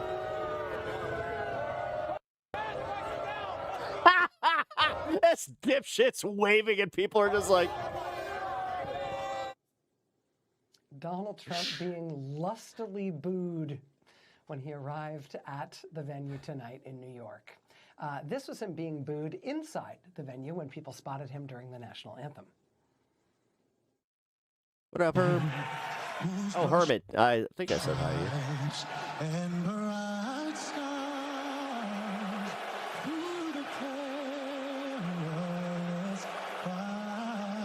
Why is it always Kai? It's never her dad. It's always Kai. Is it because, like, that's technically, like, the best looking grandkid? Even though she's an absolute buffoon? Just kind of smile through it. Maybe they have a nickname for me that has an ooh sound in the middle of it. Maybe that's what that is. Uni had the best one where she was like, boo earns. They're saying boo earns. That happened tonight. From The Simpsons. Great fucking... That was a great pickup from her, by the way. What a sports fan. What a man of the people. For his 80th birthday, which is this weekend, President Donald Trump's super PAC accepted... So many boos. There's a radio guy down in Florida convinced he wasn't booed. Yeah, because Fox News was playing a clip of him with USA chants behind him. $1 million donation from the owner of an online casino. Yeah, Trump never talks about the chubby daughter. Considered in many states to be an illegal gambling operation. The president's PAC took that donation from the online casino. The president himself and the White House have since repeatedly promoted Gotta catch some guitar, be back soon. Hell yeah. Legally iffy gambling Say hello operation. for me. As part of this White House event, Trump is forcing taxpayers to pay for his birthday this weekend. The president bought stock in the parent company of UFC. That's fun. The mixed martial arts company. And he bought that stock right before he's having the White House host a UFC match on the White House lawn for his birthday, from which UFC will obviously financially benefit, and so will the president himself. Nobody fucking cares. Since he just bought... I don't care. Stock. I have Paramount, and I'm not going to fucking watch this garbage. In the company. But I'll watch the highlights. You and I will all pay for it. The taxpayers of the country will all have to pay to put it on so that he can personally financially benefit. You laughed when they took his shitty name off the Kennedy Center? Hell yeah. Yeah, that was pretty funny, too. Erupted outside a watch party in Bryant Park after last night's game. Allie Bauman is live there now, and Allie... How's the wife doing, by the way? Boomerang. Hey, good to see you. Haven't seen you in a minute. She's doing good. The NYPD is confirming their... She's on the mend. Sorry, I didn't mean to, like, draw... I had, a dramatic pause there. She's doing fine. She's on the mend. Surgery didn't go quite as planned, but 21 people were taken into custody here last night. 8 of them arrested and charged, and at least 5 members of the NYPD were injured. Technically, we can say it now, but she is cancer-free. The only thing is we have to pay very close attention because the way that the tumor broke, technically cells could still be there. So, but we're going to take it for what it is. My wife is cancer-free right now. In the melee, chaos erupted outside Bryant Park Monday night. Video shows crowds climbing light poles, breaking street signs, throwing punches, blocking 42nd Street, and ignoring police orders to clear out. Mayor Mamdani had set up the Straight up WWE. watch party inside Bryant Park after pet scan done. She doesn't need a pet scan. So what they're doing is they're doing like every 3 months she has to have a blood test done to see if there's any abnormalities that they can catch. Because they know exactly what they're looking for as far as this one goes. the one around So MSG. thank God, no pets, no pet for scan. security But yeah, reasons she. since I mean, President Trump obviously, she attended had that when she got diagnosed. game. The NYPD says about 7,000 people showed up in Worst and around days the of my park. fucking life. And while inside, the watch party was orderly. Crowds around it turned violent and She's the disruptive. ugliest woman in the world. I would really. Two of the She's just objectively not ugly. She's not like 8 attractive. people arrested were charged with assault on a police Ain't officer. ugly. This, of course, brings up questions about tomorrow's security plan when the watch party will return to MSG for Game 4. I think one of the main teachable moments would be to set up a perimeter and possibly. Oh, we have a new one where we can ask them would they rather fuck Rachel Maddow or Hunter Schafer. Ooh, we got a good one for the trans haters. Use magnetometers or some type of New test. search for individuals that are entering the venue. Not so from the perspective of So detecting Santiago, if you're faced with the prospect of Rachel Maddow or Hunter Schafer, which one are you going with? weapons. I mean, granted, if we detect a weapon, that's a plus for us, but I think it would act as a viable deterrent.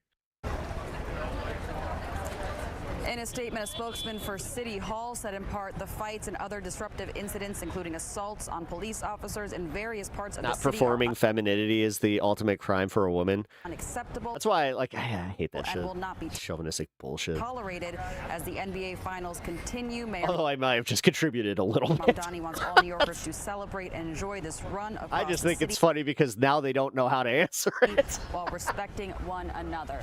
And the president of the police union is calling on elected leaders to make it crystal clear to New Yorkers that this behavior will not be tolerated. We're live right outside of Bryant Park. Allie Bauman, CBS News, New York. Yeah, let's hope this behavior doesn't discourage more citywide watch parties, Allie. Thank you. It's almost like you want that to be the case. Wait a minute. Anybody else catch that vibe? All right. I hate to do it, but we actually, this is a good video from the Midas Touch. All right, so I'm even going to do the thing. I do not really enjoy the Midas Touch because I hate their clickbaity bullshit, but I'm going to like it. You guys should do the same here. Subscribe to the channel and just, join the community. All right. We're about to find out about the stock market because it did not do good today. After falling asleep at the Knicks game in front of the entire world and serving as a human jinx for the New York Knicks, Donald Trump. He's changing his cadence, by the way, which I'm dead serious. I think that he might have been sent a clip or something of me making fun of him. Trump has now gone silent and disappeared. Because all it takes for somebody like this to start changing their shit is for somebody like me to start pointing out they look ridiculous, kind of like, the mocklet. Past 12 hours as the markets are crashing based on his disastrous policy. You and Ben have the same glasses? Well, then you have the same glasses that my mom had. We're seeing right now the NASDAQ down nearly 3%. She loved her leopard the print S&P glasses. down nearly 2%. The Dow down nearly 1%. This comes now as Goldman Sachs and Barclays. By the way, the stock futures fucking plummeted. See recessionary indicators. They see last Friday's crash as more than just a temporary correction. $1.73 trillion got wiped out today. And this is as a result of all the wheels falling off as Donald Trump continues his catastrophic and unlawful war. Donald Trump has already destroyed the lives of so many Americans, ripping healthcare away. You're helping YouTube be best. Them, making people live paycheck to paycheck. $2 trillion? Forcing it went up to 2? People to be in dire conditions as inflation is rising based on his disastrous tariffs against the world. People can't afford anything. They can't afford gas and food.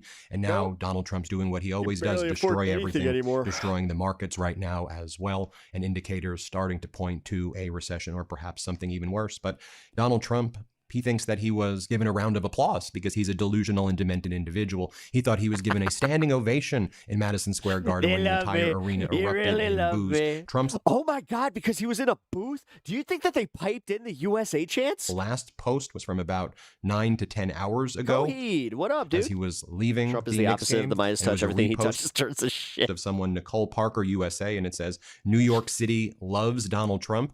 Quite the opposite. And I'm the Midas touch. You get it with the 2 S's. It's pretty demented that your takeaway from what transpired at Madison Square Garden and New York City was that was love. And it's made of golden shit. Oh, wait a minute. That just too much curry. This delusional, demented person has the nuclear codes, and you wonder why we've been in these catastrophic, never-ending wars, why he can't negotiate anything, and why he just runs around like a demented idiot just saying, deal? A deal tomorrow? A deal in 3 days? I'm glad that more people are fucking calling it out, including the fucking nation states that were kind of playing the game. A deal in 2 days? I like how everybody is just like, there's no fucking deal. Shut up. It's really going to happen. I'm going to do a deal. Oh, my deal's going to be so big like, and powerful. Such a powerful deal. Dude, just shut up. Either do the deal or don't do the deal. Shut up. Act like an adult. Be serious and cut the crap. You're causing so many people in this country such a great deal of pain. Grow up. Be a damn adult. And despite the fact that I despise this guy so much, I just want to see a modicum of leadership from somebody in that freaking White House. I don't care what political party you're from. It's just embarrassing and humiliating to see this behavior. Enough. I mean, it was enough 2 years ago. And it was enough 8 years ago. It was enough when he started this farce going down the escalator and attacking immigrants and attacking Americans. And even before that, going after Obama's birth certificate. Do you think he actually does something like that where he's just like, everybody, I called this cabinet meeting because I had some very, very important news. Everybody take a look at the presidential latrine. We use the terminology, the latrine. It's called the bathroom. I call it the shitter, but technically, I want you guys to go take a look at my Trumpy Dumpy and tell me that it's the greatest one you've ever seen. There's so much fiber. So much fiber. Just enough. Grow the hell up. As I said. Here he is in the White House. This is the White House now. So as Donald Trump has gone radio silent, we're nowhere near a deal with Iran. No, we're 2 days away. We're 1 day away. The White 0 days since Poop Talks. House is posting trust. Patriots in control with a photo of Donald Trump from the billionaire Dolan's luxury box. One of my favorite comments I saw underneath this tweet was, I don't think he's going to show it, but there was a comment that just said, play the audio. In Madison Square Garden. And here's what they posted 2 hours ago while Donald Trump's gone silent at the White House. Fight week. History in the making. Oh, June 14th. Built, not given. UFC White House. Nobody wants bullshit. This. Seriously. Nobody wants this weird event that is being it's a gatekeeping from Paramount that you have to pay money for. You know, you've turned the White House into a junkyard. I mean, it looks like a bankrupted Six Flags abandoned from like a zombie movie. Like, it's disgusting. And I think it's probably perfectly symbolic of this disgusting regime. Oh, and this is what the White Funny. New York seems to be thriving, and it seems to be pissing you off. House posted an hour ago while Donald Trump has gone silent. King of New York. Dude, King of New York. What are you talking about? It's kind of like me. People like to talk crap about Illinois, but we got a balanced budget. What do you got? You got mercilessly booed. You were booed out of New York, and then you go, oh, I think that people were applauding me. No one's applauding you. No, and here's the thing. If you went into stadiums across the country right now, you'd probably get the same boos, even in red states, because people are sick and tired of this crap. Like, what is this? You're posting photos of Democratic leader Hakeem Jeffries and putting a sombrero on his head. Okay, we fixed the hat for you. I mean, this is the White House account. As I've said before, just grow up, behave like adults. You crashed a Goldilocks economy that former President Biden handed to you that was just right. The fact that like you have enough people that are okay with this just childish bullshit tells me that it's like, nah. Oh, the hell. Like, this is all they have. And this also tells me that the whole, like, you know, they read at they have a 6th grade reading level. Yeah, they also have a 6th grade, like, brain. Like, they just stopped developing post 6th grade. Like, they all think in the terms of, like, bullying, all that bullshit. And they're like, isn't it fun? Isn't it fun? Well, isn't it fun just being a bad person? It's so fun. And here, just so you can see Donald Trump sleeping, just there's no dispute or there's doubt. No dispute on this one. He was sleeping. He inconvenienced everybody in Manhattan only to go to the game, look bored as hell, fall asleep, and then like eat like 3 hamburgers and 2 slices of pizza and stuffed his face with French fries when he was not sleeping. So then you have Mike Lawler, this MAGA Republican from New York. He was asked about Donald Trump being booed, and he's like, everybody gets booed. Hochul gets booed at hockey games. Here's what he says. Play this clip. Last night, the Knicks, I'm sure you know, the Knicks lost Game 3 of the NBA Finals. President Trump was in attendance. It didn't seem like the game united New Yorkers. Mr. Trump was booed. So it didn't offer unity, did it? It was more like offering division at the game. Listen, I've seen Kathy Hochul drop the puck at Rangers games and be booed mercilessly because everybody hates her. The fact is, sports have always been like this. People jeer, they cheer. It's nothing new. And frankly, from my vantage point, President Trump's a lifelong Knicks fan. All of us in New York are excited that the Knicks are on the path to win the NBA championship for the first time in 50. And in Donald Trump's silence. Actually, it's the opposite. They're going back to New York because Florida, you can't get any fucking, properly priced houses, insurance, anything for that matter. He sends out his trade representative. Dead serious, though. No trolling. I've done research on this one. You're wrong. Florida has lost people while New York has gained people. Representative Jameson Greer. And this is exactly... You can cope as hard as you want to in this chat. It's fine, man. How South... But no matter what you spew out here, you're just wrong. Park scripted it 20 years ago. So as everything's crashing now, who do you blame? Get it. You're afraid of cities. Blame Canada. Right? That's literally, it's parody. It's parody. This is what the Trump regime does. You now are blaming Canada for retaliatory tariffs. You may want to look at the word retaliatory, meaning you attacked Canada, so Canada has to respond and protect itself. Let's play this clip. Or Vietnam. So we're trying to change those rules, we call them rules of origin, to make sure that people aren't using Mexico as a third country hub. We would expect the same for Canada when we are able to get to some kind of an arrangement with them. Right now they have a different approach to the United States. They have some retaliatory tariffs still in effect, and that makes it a problem for us to negotiate. More from... What's my source? USA.gov? From Peter Navarro. It's pretty easy to look up there, dude. Right here saying... you know what? We're hearing that there may be interest rate hikes. That's one of the reasons why, we're seeing the markets tank and the economy in a very dire situation now, because everybody was expecting interest rate cuts if Donald Trump did nothing and just let Biden's somebody's upset economy do its thing. We would have had inflation at 2%. You would have Parter. Everybody hates Trump. Had multiple interest rate cuts, and that would have he's doing a piss poor job. The economy sucks. Opened up a lot of capital. Oh, by the way, did you hear that we're hitting 4.0 on inflation? Cool. Could have been used a solid 4%.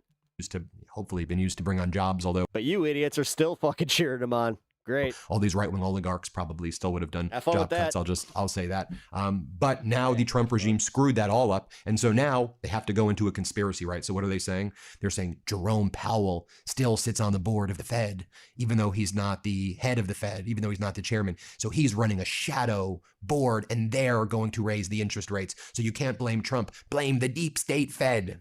Play this clip. I would be shocked if Kevin Warsh raised interest rates, by the way. I would be shocked. People have to understand. Friggin' Jay Powell, the stupidest chairman in history, is still on the Fed. He's got 3 Biden appointees, 4 out of 7 last time I looked is a majority. And what Kevin Warsh is going to have to fight is... How long before the Canadian dollar passes the USD? I mean, it's creeping up there, man. Stupidity on there. So please... do not raise interest rates into the teeth of a supply side shock. Everybody in the financial news networks has to start saying that. What about cutting the balance sheet? That's a long-term good thing. Man, PZ's upset. And that's Warsh's signature. Yeah. That's really... It's funny when you guys, you have no confidence in your dude, so you have to go to, left-wing chats and just be like, oh, what do you mean? Our guy's doing great. Important because that weighs us down. But in the short run... you ever think that that's actually a symptom of our shitty country, numbnuts? They raise rates... Dude, for real. Even if they start talking... That's not the dunk you think it is. If I have to raise money for my wife's cancer, which, my wife is in recovery right now. Let's see what kind of human being you are. About raising rates. It's ahistorical. It's stupid. Greenspan and Bernanke never... And you're so mad that you actually had to bring that up. That's how I know that you are genuinely pissed. Never did that. Keep going, man. And if Jay Powell uses his shadow chair power... Oh, man, they're really pissed. ...to try to shove that down Kevin Warsh's throat... This country should be in total rebellion to get that guy out of town. Wow. He should have left. It's kind of funny how Trump makes, headlines day after day after day, just doing dumb shit. Meanwhile, I have the Epstein. I have one there, dude. Cover-up continues, and so much of what's happening, as you know, is related to Trump's cover-up of the Epstein files and Donald Trump's cover-up of a child sex trafficking ring. It's one of the main reasons he brought us into this catastrophic and unlawful war with Netanyahu in the first place. And so the question to James Comer, who's on the House Oversight Committee, is, okay, Pam Bondi wouldn't testify under oath. She wouldn't testify in front of a camera. And when she was asked these questions, she either blamed Todd Blanche, said she didn't recall, said she wouldn't answer questions before 2024, or said she wouldn't answer any questions about her communications with Trump and anybody else in the executive branch. No, because I live with Biden, being sold to us as being perfectly fine is how I recognize that Trump is not perfectly fine. And so, shouldn't we bring... It's the same shit. They're lying to you to make sure that you guys don't think that there's something up with them, which there obviously is. In Todd Blanche, here's what James Comer says. Play this clip. Ranking Member Garcia said to put in a formal request to have the wiki you to have Todd Blanche subpoenaed. Are you going to act on that subpoena? Will Todd Blanche become? Todd Blanche came to speak to us for a briefing, and the Democrats got up and tiptoed out and ran to the press, clutching their pearls in outrage. What a wasted opportunity. We had Todd Blanche and Pam Bondi in there, and they didn't ask Todd Blanche a single question. But the Republicans stayed. We did our job, and we asked Blanche questions for 2 hours, Blanche and Bondi. So, it's never enough for Garcia. I have a question I think you all should ask Garcia and Walkinshaw and all their members that come out and complain and they're outraged. They complained about Lutnick. They said he said all this stuff. Same thing with Bondi. You all have the transcript. What was their problem? They say stuff to try to create a false narrative. They have an opportunity to ask questions to people, and they refuse because they just pull stunts to try to get on TV.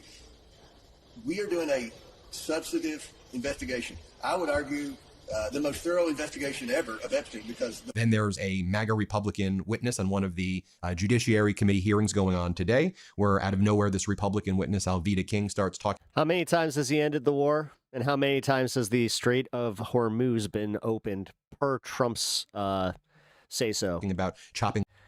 I'll wait for your answer because I actually know this one. Off baby penises. Let's play this clip. SPLC is using? Okay, but my question is about the one proposed by Todd Blanche. It's a yes or no? I will not answer on it. Okay. I think Mr. they Banger, need to stop killing the babies and cutting the penises off. And so any slush fund I have limited time. We can money in that is the problem. Mr. Banger. Then Peter Navarro, Donald Trump's other top economic advisor, says every American should love the tariffs. They should love what's happening right now. Uneducated MAGA pigs, the dumbest morons in history. This is why they were chosen by Trump. Now, don't you love this? You know, it's really funny. It's just the facts that he didn't want to run as a Democrat, even though he voted Democrat the majority of his life, because he knew. He's just like, I can't work these people. But these people, they're fucking stupid. Aren't you in love with what's happening? Oh my God, they're just waiting to be told what to do. This clip. Committee for Responsible Federal Budget, Peter, is estimating that these new tariff actions are going to bring in an additional $1 trillion in revenue through fiscal year 2036. Does that sound right to you? It's probably low. Yeah, that's low. Okay. I mean, the bottom line is, if you go back to Alexander Hamilton, Abe Lincoln, Henry Clay, William McKinley, this country used to run on tariff revenues, and those tariff revenues can go a long way to bring. Yeah, if implemented the proper way. Now they're disingenuously trying to frame this as, the left and Democrats don't like tariffs. It has nothing to do with that. It's literally the way that he did it and abusing his power and the way that it affected the markets poorly. In our budget back in balance. We're burning money right now on paying for the debt. I mean, honest to God, have you looked at the fucking deficit? Has any Republican mentioned the deficit?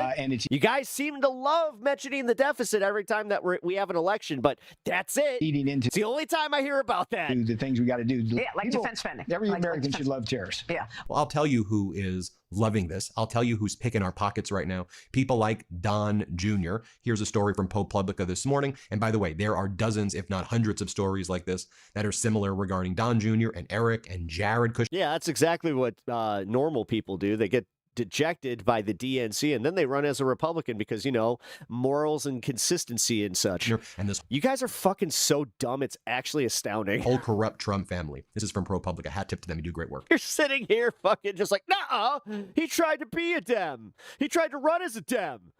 You're just an Indian billionaire.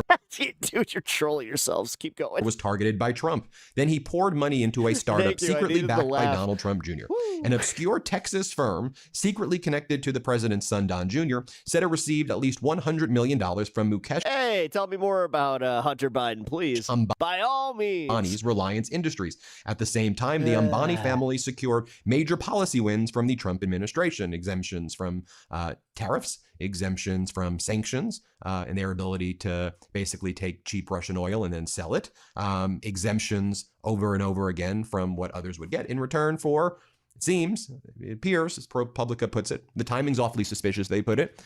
A company that Don Jr. is affiliated with now, gets a huge investment. The Ambani's company, Reliance, they get relief, while the rest of the Americans suffer. And Donald Trump goes silent, like the loser that he is. Hit subscribe. Let's get to 7 million subscribers. Thanks for watching. Want to stay plugged in? He's getting even worse with it. Hit subscribe. We're trying to make it to 7 million subscribers. Thanks for watching. So to discuss the future of All the right. Democrat. Hey, so we're gonna discuss the Fetterman thing. Alirda, if you are in chat, I know that you had brought this up to the show. Appreciate you contributing. Because I had not seen this clip. We are going to be tallying the elections coming up here tonight. I think that they start coming in around 7 Central. Chew these, please. Jeez. Democratic Party this morning. We are very fortunate to be joined by Pennsylvania State Representative Chris Rabb. He is the Democratic nominee for Pennsylvania's 3rd Congressional District. Welcome, sir, and congratulations. Thank you so much. Yeah, of course. We followed your election with interest. You had a lot of. By the way, it says Fetterman vibes. DSA Dem won't defend Graham Platner. Powerful forces going against you. A lot of interesting things that happened there. What do you think? Man, I gotta say, the media machine, behind trying to get Graham Platner disqualified, is telling me that everybody needs to vote for him. I think this is all hit piece shit. Is the message that your pretty, clear cut, fairly overwhelming victory in this primary sense to the party? Yeah, it was a stunning defeat of entrenched politics here in Philadelphia, in the bluest congressional district in the entire nation, where we had not had an open seat, no incumbent on the ballot, first time in 35 years, against a political class that was united against this progressive. And it was a 15-point win. Yeah, Zionists are working overtime to shut Platner down. And I think that's why, it sucks to see somebody from the DSA do the same thing. It's a resounding affirmation that organized people beat organized money every time. And you seem to be taking I don't know that it's a novel approach, but you've gone out of your way to go and campaign for other candidates, both incumbents who you support, like Summer Lee, who you're likely to serve with in Congress, others who, are challenging incumbents and are running sort of upstart campaigns across the country. Why has that been important to you? What role do you feel like you are serving and that you want to serve? Well, to be clear, I'm a movement candidate. And that means the movement has allowed me to have. It's not 5. No, I'm trying to make a fucking weekly goal. Have a collective victory. And that means that whatever political capital, whatever momentum I have as the presumptive. Oh, sorry. Should I specify that this is the weekly goal?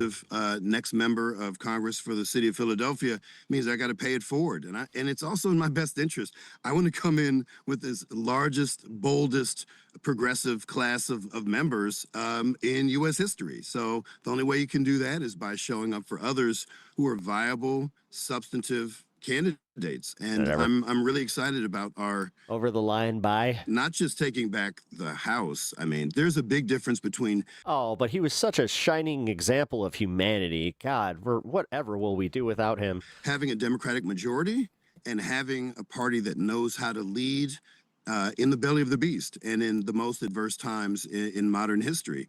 Those are two different things on the Venn diagram of national politics. So I want to make sure that we have a critical subset of Democrats who are going to vote in furtherance of shared prosperity and fighting fascism and taxing. You look like a mix of Asmongold and Destiny. Oh, a who's who of ew. Ultra wealthy, and having structural changes that the base is demanding, but corporate Democrats refuse to acknowledge or commit to. You were critical of Democratic leader Hakeem Jeffries, which became a campaign issue, actually, for you. One of your opponents had some pretty interesting things to say about that. But I'm just curious, since you have won the Democratic nomination, just so people know, Pennsylvania's 3rd Congressional District is one of the most Democratic in the entire country, so very much expected that you will be sworn in with the next class of members of Congress. How has the party responded to your victory? Have you had any outreach from, the sort of establishment leaders of the Democratic Party? Oh, absolutely. They've all reached out to me quickly, and I appreciate that outreach. We got to build relationships. We got to figure out how we can work together. But I would push back a little bit. I wouldn't say I was critical of Hakeem Jeffries per se, but it's just when someone tries to, say, will you support him? My answer is, what is any candidate for majority leader, for Speaker of the House? How is their leadership going to resonate with how I got elected to office and who else is running? I don't know who's running. So, I think that's important. It's not about the individual. It's about who seeks that position to what end. And that has to be aligned with the electorate and the constituents I seek to represent on January 3rd. But I also know that it's a body of 435. You need 218 votes to get anything done. And we have to figure out what we can agree on and the things we can't agree on, how those of us who are left of the party to move the party forward. And those are things that have to happen simultaneously. So that would be great. Say you're not a no on Hakeem Jeffries as potential speaker, but you're a we'll see. Yeah, I mean, I need to know who's running.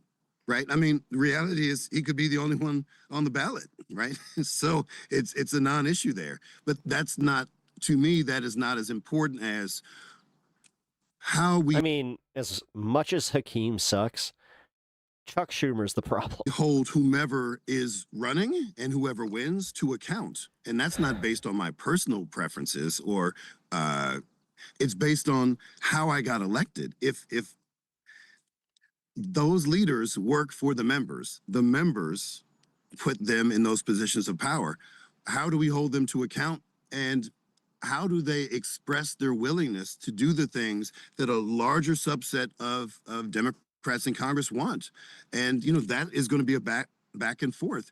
We also have to understand, too, that for the folks we may not prefer in leadership or in office at all, but who are going to be there serving in whatever capacity, for those of us who are there with them, our responsibility between election cycles is holding our own colleagues to account and moving them towards the moral center, not the political center. And that is something that people should want their newly elected incumbents to do, because listen, we have a clear villain here.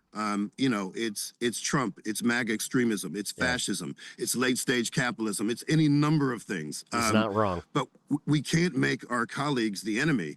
They may be not on the same page with us, but it's our responsibility to make them do better. And we have he's not, that's what sucks. He's not wrong. And seen some progress when we have not myself quite yet, but others in Congress get some of their see how easy that was, what I just did right there. I hit that like button. You can do the same. Colleagues to stop taking AIPAC money. That's a win, and we need to respect that, and we also need to understand that that comes with certain risks for the people who have been funded by folks we don't believe they should be funded by, which also means we need to support them if they're truly understanding of why that dynamic is so problematic. I wanted to get you to weigh in on what's going on right now with Graham Platner up in Maine, because I do think it has some important fissures here in terms Mods called you out, Keith. of the direction of the Democratic Party. His ideological program and yours not exactly the same, but you're more or less in the same lane and have, similar views of the world, and certainly, have been clear-cut, clear-throated opponents of genocide, of AIPAC funding, and the influence of the Israel lobby. He has faced a number of allegations, some of which he's, acknowledged that he had a very rough go of it after serving in the military, that he had a drinking problem, he has PTSD, that he engaged in toxic behavior in relationships, other aspects of which he's completely denied. There was an allegation from a Republican political operative that he had grabbed her by the shoulders forcefully, that he had yanked her by the hand out of a cab, that he had put her arm behind her back and pushed her inside of a room. Again, she says this occurred. He denies it. And the New York Times was unable to confirm it. I wonder what you make of the allegations and also what has been seen as extreme scrutiny into his life that doesn't seem to be matched with a level of scrutiny into others who do not challenge the oligarchy and do not challenge, AIPAC and the status quo on Israel as aggressively as he does. Yeah, this is challenging for me because I've felt that folks who have been identified as hard-scrabbled, populist, left of center, white guys get far more leeway than folks like me, Black progressives. And that's a double standard that is largely based on race. And I think that's a conversation we need to have. If I had some Yes, that is true. Problematic tattoo that relates. But it's also, he's being disingenuous in the way that he's not saying that it's also tied to party. Like Republicans, they ignore this shit all the fucking time. A la Trump. To white folk, I don't think I would be viable, even in a majority black district, because I think the money would not be there for me to run the campaign I needed. I think there's a clear double standard that the left has to talk about as it relates to our racial politics and what is acceptable. And, you know, I also have PTSD. I have actual PTSD. And I also have political PTSD because in this state. Okay, I was about to be like, actual PTSD? My guy was a fucking veteran. Yo, you shut your, my God. We elected it's like, you doing the thing? A fake populist in Fetterman. And when I feel Fetterman vibes, I get very, very nervous. I don't know Platner. I've not followed his race closely. I've had, a grueling 10-month campaign I'm just coming out of. So now I'm really seeing what's on the landscape of opportunity in the House and the Senate. But I do think we need to hold space for folks with genuine grievances, and we need to have a process for those folks who are expressing legitimate concerns about the behaviors and choices of candidates, but to do so in a way that is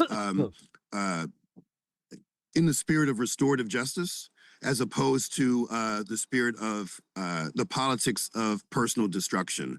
And I think that is something that is really, really necessary, because what we don't want to do is to silence or erase the voices of people who have felt real harm, particularly women. But we also have to make sure that we do not feel that there's a class of candidate that has to be perfect. There are no perfect candidates.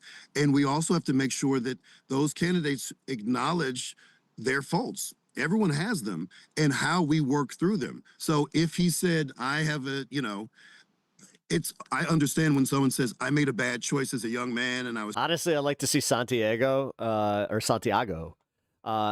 to a right-wing chat with that same, that's like an actual Trump chat with that same thing. Struggling with See if addiction they all agree. and that sort of thing. We need to hold space for that.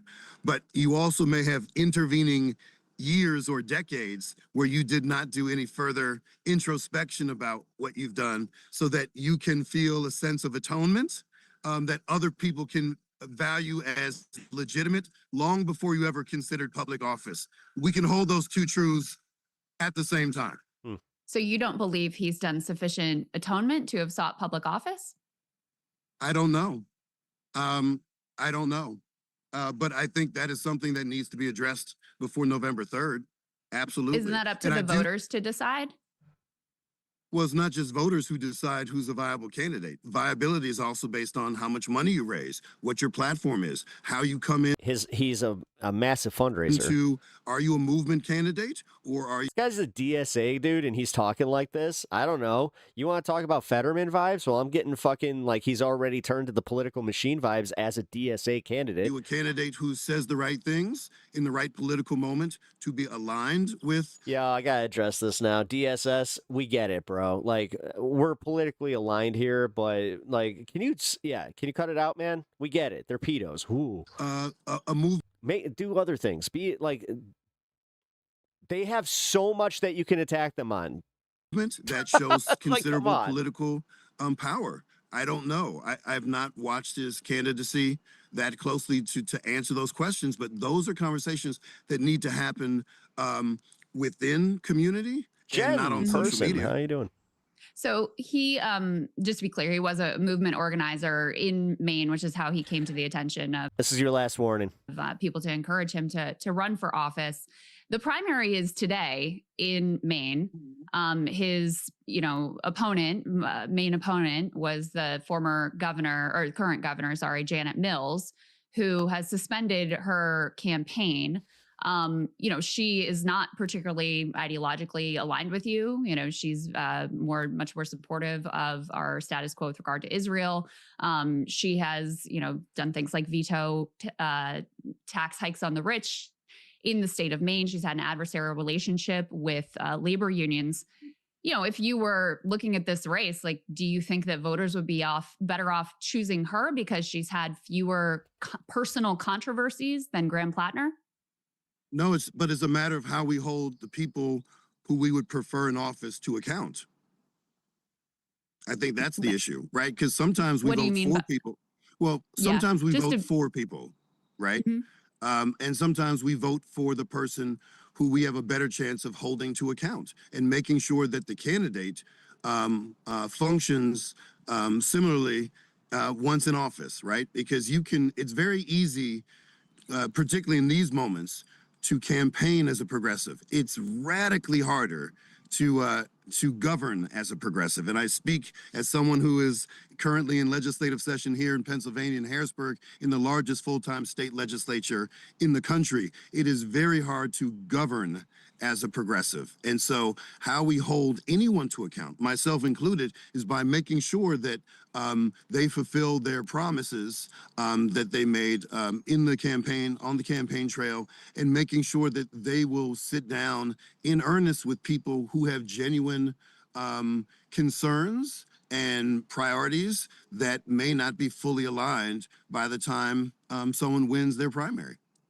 One more on this, because you mentioned you got Fetterman vibes from Platner. I want to explore that a little bit more. So Fetterman and Platner have actually been going back and forth with each other. Fetterman's been attacking him. Graham Platner has been responding, I think, called Fetterman an asshole. Let's go ahead and take a listen to a little bit of how John Fetterman went after Graham Platner. For me, as a Democrat, I'm never going to carry water for a guy that calls, an American hero a dumb MFer, or someone that, smears Chris Kyle, the American sniper, and claim that he's shooting innocent civilians. Oh, so Jesse Ventura too, who actually he went to Discovery on this one, and he found that he kind of did this. Okay, just because the guy died doesn't mean that we have to pretend that he was some fucking perfect hero. Literally lost count. That was a fucking kind of piece of shit. And he also called rural Americans as racist and Kinda stupid. a piece of shit. It's countless. It absolutely is. This is a guy that had a problem with me, how I dress, but he seemed to have no problem posing in a towel at a disgusting website that consistently had serious problems about that kinds of depravity. So I wonder if you could respond there to Senator Fetterman, but also I am curious for you to elaborate when you say that Platner, you're getting Fetterman vibes from him. What is it specifically that you're responding to there?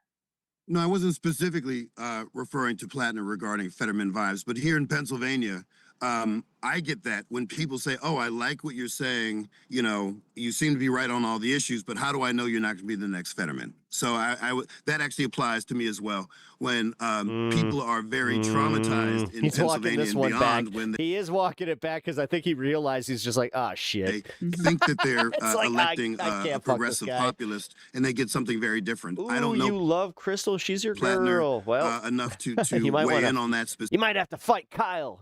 Put him up specifically. But I can tell you that I don't know how many black folk you're polling or talking to, but all I can say is we need to have more conversations about what accountability looks like for folks who are running to the left, and making sure that we understand the intersectional nature of progressivism, and ensure that folks' racial politics are aligned with the populist politics that are trending so well these days. That's all.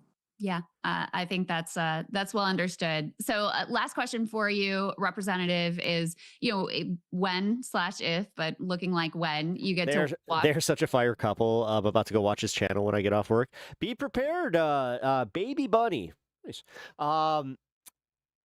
Kyle had a shirtless, Washington. What will be what I could only say looked like a post-coitus video? Some of your first priority. But he covered the news. It was weird. You would like to work on there. How will you operate in a way that you think is different from how a lot of other members operate? Also, baby, if you have not already, If you're feeling the vibe of the channel, and this goes for all of you, hit that subscribe button, double tap the screen, helps me out. Well, just to be Trump asshole, President asshole Trump. Yes, Jesse Orr. Yes, goes for you too. clear, I'm not an optimist by nature, but there's no Republican on the ballot, and there are more raccoons than Republicans in my district. So I think it's safe to say that I'll be in Congress Already sub. Hell yeah. January 3rd. So we have to de-Trumpify Washington, D.C. All of the choices, appointments, cuts, all of the structural fissures and such, we need to do what we can to restore or prepare for their restoration. And we also need to build a bold vision in a post-Trump world. And, you know, frankly, that may happen long before 2 years. What does that look like? So he's been a wonderful villain, but, you know, people are struggling. They need to know what Democrats envision for a society with people closest to the pain struggling like never before, and making sure that we are clear with that message and consistent, and make sure that we hit all of those people, particularly folks who, generally speaking, the Democratic Party counts out and disregards, who really should be centered. The people closest to the pain, young people, poor people, black folk. I'm going to keep bringing up black folk. If we do not take care of black women, we will lose, and we do not deserve to lead if we do not understand the primacy of black women. When we help black women, we help everybody. Future Congressman Chris Rabb, thank you so much for joining us and taking the time. I appreciate it. My pleasure. Hey, if you like that video.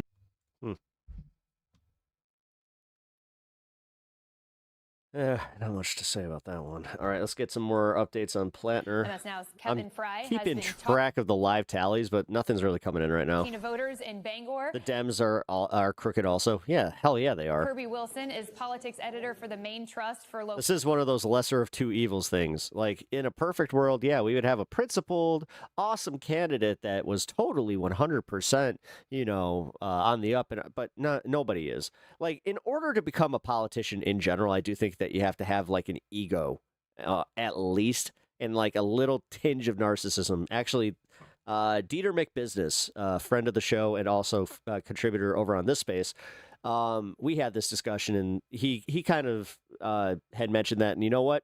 I agree. Local News, which owns several of the state's daily papers. That's a long-winded way to say, not my point. Barbara Boxer is former Democratic senator from California. Eugene Robinson is a Pulitzer Prize-winning columnist and MS Now political analyst. Great to have all of you with us. And Kevin, there's a decent amount of hand-wringing going on from Democrats on the national stage, but is that being echoed by voters where you are? There is some of that, but I will say we've talked to probably... So I did a pre-watch on this one. Pay very close attention to the way that this guy specifically, I mean, his look already tells you a lot, right? But God damn it, they are really trying hard to spin a bunch of this against Platner. More than 3 dozen, maybe 4 dozen voters over the course of the last few days as we've made our way around Maine. And quite frankly, most of the folks we're hearing from say, yes, we understand these stories are out there. Yes, we are digesting. This is him being disappointed that it's not taking these stories. But right now, we are willing to believe that that is behind him. He is changing himself. We trust his judgment going forward, and we believe that this is a redemption story. Still, there is that lingering question. We get past today, and there are certainly folks who have said to me, what shoe is going to drop next? What is the next story? Is there going to be another revelation that could imperil his chances in November? Folks here are very cognizant that this race is critical when it comes to which party controls the U.S. Senate heading into next year. So here's a sense of what we heard from some voters as they were coming to this polling place in Bangor this morning. If it's a Collins versus Platner matchup, I know how you'll be voting. Are you confident about? Well, is there anything that could make you rethink backing him? Nothing that I can think of, but the unthinkable, we've seen it happen. So I keep an open mind. He's admitted, like, I wasn't a great boyfriend, like, yeah. But that's a normal part of life. So, you know, I'm gonna listen and learn more directly from people as much as possible. So honestly, this is where most of the media has been with, like, outside of like the mainstream sources. Most people have gone, I really, who has a clean past? There's definitely Everybody's been an asshole. Everybody's been imperfect. And the thing is, this guy, like, he is big on the redemption thing. So will be a line. I don't know what it is, but and if he fucks up, then fucking vote him out. I'm gonna stay. Yeah, I kind of like where Maine is on this one. They're just like, you know what? Fuck this. And a lot of people are just going to come out and say, it's just like, you know what? Trump is president. Shut up. Open. Coheed, you got to take off. All right, I will catch you later, bro. Observant. Now, and there's kind of the key question that no one can answer for me when I've asked this question, which is, what is the line where it is too far? We've talked to shooting somebody on Saks Fifth Avenue. Some folks who have said that. Did I just say Saks Fifth? That's the store, right? I meant Fifth Avenue. They might just not vote for Senate at all. They don't want Collins, but they also maybe won't be able to bring themselves to vote for Platner. Some even told me that they might vote for Collins instead because they've, believed that she does have somewhat of a moderate streak. One other kind of God, could you only imagine fucking old biddies walking in there? I don't like this Platner character. Watching here. At least Susan Collins has the same shake as I do. That I've heard from voters throughout the day and the last couple days is what the Janet Mills contingency ends up looking like. We just spoke with a woman just outside. She declined to go on camera, but she told me that she voted for Mills, can't support Liz Platner McKay, thank you for the sub. Because she told us she sees some of the allegations against Platner as mirroring too close what happened with the accusations against Trump, and she feels the Democrats should essentially be holding themselves to a higher standard. All right, Kevin Fry, thank you for that reporting. And Kirby, is there a threshold in your mind that Platner needs to reach to ease Democrat concerns about whether he can actually win in the fall? And what are you going to be watching for today? A numerical threshold is a little difficult to say, but at the bare minimum, he needs to escape a ranked choice runoff. We have ranked choice voting here in Maine, and so he needs to clear a majority tonight to assuage the most basic concerns. To my mind, what's happened so far is mostly a recapitulation of the dynamics of the race as we already expected. Graham Platner was already known to be a guy with personal baggage. He's also already known to be a guy who has legions of dedicated followers and dedicated supporters. And his campaign is banking on that energy translating to winning over the median voter. Whereas Senator Collins is banking on the fact that, okay, sure, she might not be able to pull together a rally of 1,000 people in Portland like Senator Platner can, or like Mr. Platner can, but she will be able to convince the median voter, the normie voter, the quiet voter. What about, this idea that you may have voters that decide to vote for Mills, even though she essentially stopped her campaign? They are trying so hard. But she's still on the ballot there. Do you see that playing out? No. Yeah, absolutely. There'll be a not insignificant percentage of the Democratic electorate that goes with Mills because we have ranked choice voting here and because you can choose your preference. But I've asked those same voters, okay, well, are you going to back Senator Collins in November? And most of them say, absolutely not. I don't think Mr. Platner's no, dude, just get used to it. He's likely going to win. Voters, the kind that would back Governor Mills, I think his short of a be complete steal and no party affiliated voters, and even some of the moderate Republicans he hopes to peel from Senator Collins in November. Yeah, and speaking of Senator Boxer, even if Platner wins today, it's a whole other ball game when it comes to the general election. A PAC now aligned with Susan Collins is already releasing ads putting Platner's remarks front and center. Let's listen. Graham Platner called rural Maine stupid and racist. You're calling me stupid and racist? Who says something like that? Platner said cops are bastards, all of them. Graham Platner has no respect for law enforcement. Graham Platner said some lobstermen are absolutely terrible people. Graham Platner, you got it absolutely wrong. It disgusts me. Graham Platner would be a big embarrassment for me. I would never vote for Graham Platner. Senator, given the track record so far, as you heard from Kevin's reporting, people are a little bit worried that there could be another shoe that drops here. How worried do you think Democrats should be going forward? Let me just take a step back. You never know what shoe's going to drop on who. So let's just move to where we are today. I believe there is a choice, really, between two flawed candidates. Now, that might surprise you. You know, Platner, he's personally flawed. His painful, ugly past is pretty much, he's owned up to it. But Collins is politically flawed in a blue state, and she does not own up to any of it. She acts like she's bipartisan, but she's voted 94% with Trump for billionaire tax cuts and hurting the middle class.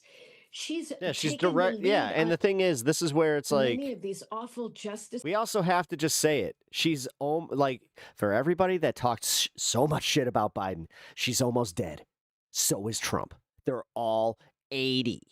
They're all. Do you understand that you can go outside right now? Go talk to your average 80-year-old and tell me that they should be running the fucking country. This is including Kavanaugh. God, you're once you're at an age that you're lucky to still be here. Who she she said would never overturn Roe v. Wade. She went to the mat for him. He also was accused of sexual assault, by the way. Go whittle or something. Do some like shuffleboard, whatever the fuck old people do. And he gets confirmed, and now women are bleeding out because they can't get legal abortions in many states. And the last point I'd make is, you know, she was a big cheerleader for the Iraq war. I've read some of her speeches. She said, this is the most important thing. There's weapons of mass destruction. It'll prevent future wars. And then when Platner says, my God, you voted for that horrible war that made me so sick, she says to him, well, you volunteered.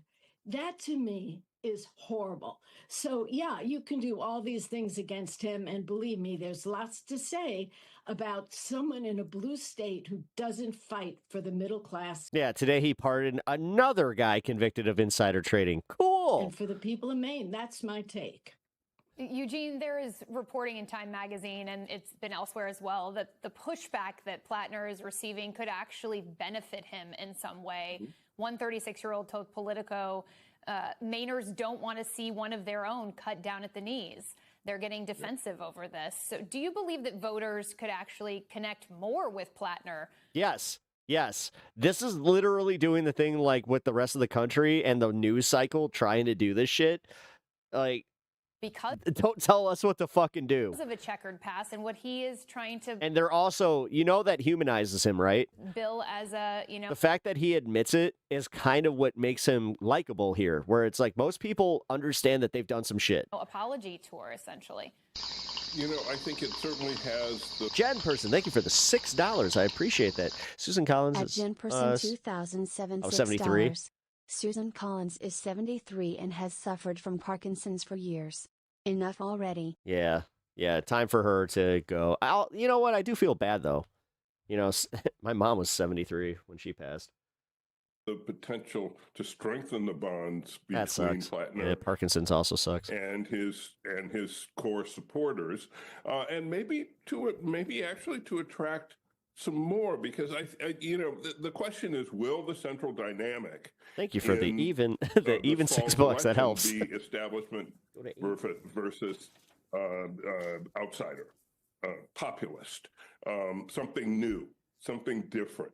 There is such a widespread disillusionment or disgust with so-called political elites right now. Well, Susan Collins certainly is one of those. She's been in that Senate seat for a long time.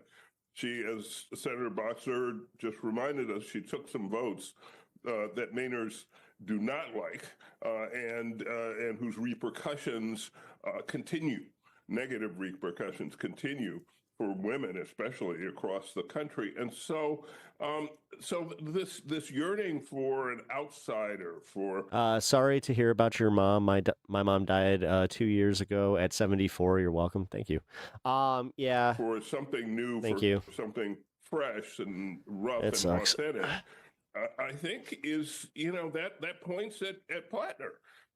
So if that's the dynamic of the election, then I think Platner will be in pretty well positioned this fall.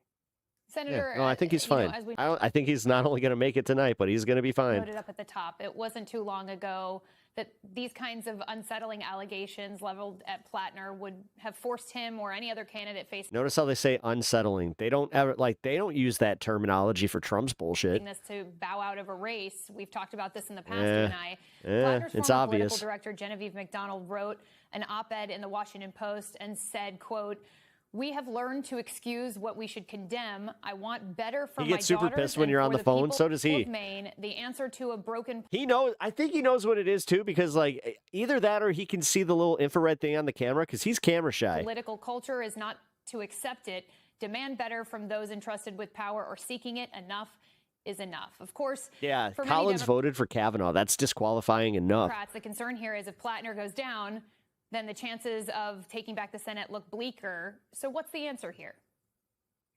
The answer is what I said. All politics, they're choices that you make. So it's for the people of Maine to decide. Platner has an ugly, brutal past. He's owned up to it. Shoes to drop, I can't talk about that because I don't know about that. But I do know what Susan Collins has done. Fought for these right-wing judges.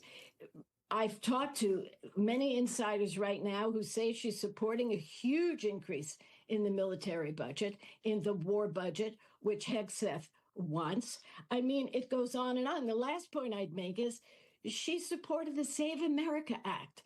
And that hurt women too, because if you go to register, you have to bring your birth certificate, your marriage certificate. If you took your husband's name, if you were divorced, you got to get that certificate. It's a poll tax on women. So is it about Platner's very offensive past that he's stepped up and said, yeah, this happened to me and it's because I went to war and all the things he stated? Or is it about the people of Maine and how long till the revolution? Also, hello. their kids and grandkids. And, welcome to the show. Hello, what's Beaver gonna Logic. happen with this budget, with the How you billionaire doing? tax she voted for, which is stealing from healthcare, from everybody. So that's what this is about. I mean, I agree with Jean in terms of this point about inside, outside. But to me, it's more about the people of Maine and who they want representing them and who they want fighting for what they need, not what Susan Collins needs or Platner needs, but what they need. Right. Now let's. Wild breaking news to run down. Okay, we got some Belfast protests, new U.S. All right. New U.S. strikes on Iran. After U.S. Central Command just made an announcement that last night at 7:33 p.m. Eastern Time, right as Trump was arriving to the Knicks game, a rescue mission took place for 2 U.S. service members who were shot down in a helicopter over the Strait of Hormuz. Now, the helicopter thankfully landed on the Oman side of the strait rather than the Iranian side. If you picture the Strait of Hormuz, there's Iran on one side, and there's Oman on the other side. Oman actually allowed us to have a rescue mission because they are our allies. Iran, on the other hand, it would have been a whole other debacle, just like when those pilots got shot down roughly 2 months ago. I have a lot of thoughts about this. I have a lot of thoughts about the timing of this because, again, as this was happening, Donald Trump was pulling up to the Knicks game in New York City, where he had to shut down a bunch of the roads, shut down a bunch of the businesses, a bunch of the nearby watch parties for his own selfish, grandiose appearance in his mind. Well, he got relentlessly booed, the Knicks lost, and now everybody's mad at him. But this adds an entirely new layer, knowing that while he was at this game last night, we were having a military catastrophe taking place in Iran. Tonight, I will be on CNN Newsnight with Abby Phillip at 9 p.m. Central, 10 p.m. Eastern. We're going to be talking about this, I'm sure. We're going to be talking about some of the other breaking news issues, so check me out on CNN Newsnight tonight at 10 p.m. Eastern. All right, let's walk through the sequence of events, starting off with Donald Trump just totally in denial with reality. Before we even dig into this helicopter getting shot down, I want to show you the denial of reality that is taking place on behalf of Donald Trump. This is him legitimately falling asleep at the Knicks game. Like, dog, as this was happening, the helicopter rescue operation was either underway or just wrapping up around this specific time period. Our president is so out of it and so out of touch with reality that he didn't even understand he was being booed at the game last night. Watch him get asked what he thinks the response was when they showed him on camera. So out of touch with reality. Listen. No. What did you think of the reception you got from the Knicks fans tonight? I thought it great. I mean, I thought it was amazing, actually. You mean when they had the camera on me? I thought it was very good, yeah. It was certainly amazing. It was, I think, mostly cheers. It was loud and it was very enthusiastic. Hey, Sophie. Mr. President, ESPN commentator Steve. No. That's not at all. Oh, dude, Stephen A. Smith. Oh my God, his fucking retort was awesome. I don't even think I can play it. Here, let's see. There were no loud, enthusiastic chants. If this guy is so out of touch on reality, on such a basic, fundamental thing, like whether or not he was being booed or cheered, then how am I ever supposed to trust him on a war that is ongoing and failing? Watch this clip where he gets asked about Stephen A. Smith, and he, again, says something very out of touch with reality. Listen. Running for president. Said he would blame you if the Knicks lost the game. How do you respond to that? I think he's a nice guy, but you need a certain aptitude to run for president. You need a high IQ. I'm not sure that Stephen has that. I don't think he does, actually. What do you think about running for president? He's saying the most ironic. All right. You want to talk about IQ? I could say I put my IQ up against yours any day of the week. I could go one better. I could ask you why you've been running for me the last year since I've wanted to talk to you. I could ask you to debate me, since you think you that dude, okay? We can go a myriad of ways with all of this, but I'm not going to let you off the hook because none This of isn't that the one is I heard. I do appreciate the fact that you called me a nice guy because, shh, don't tell anybody. But I actually am a very nice guy until you tug at me a little bit. And then after that, I got to show my other side. And my other side came out last night when I recognized that businesses that are accustomed to being patronized were compromised by you because you showed up. The crowd that surrounded the Madison Square Garden and its surrounding areas, you compromised. Audio's low. Unfortunately, it's low on the clip. I thought you were about the economy.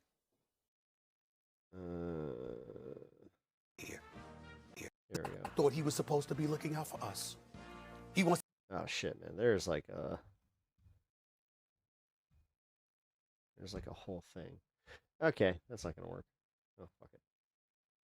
Things possible. He might as well next say, yeah, you can't be orange. I tried. If you run for president, you can't be 80 years old or 79 years old if you run for president. Dog, you don't have a high IQ.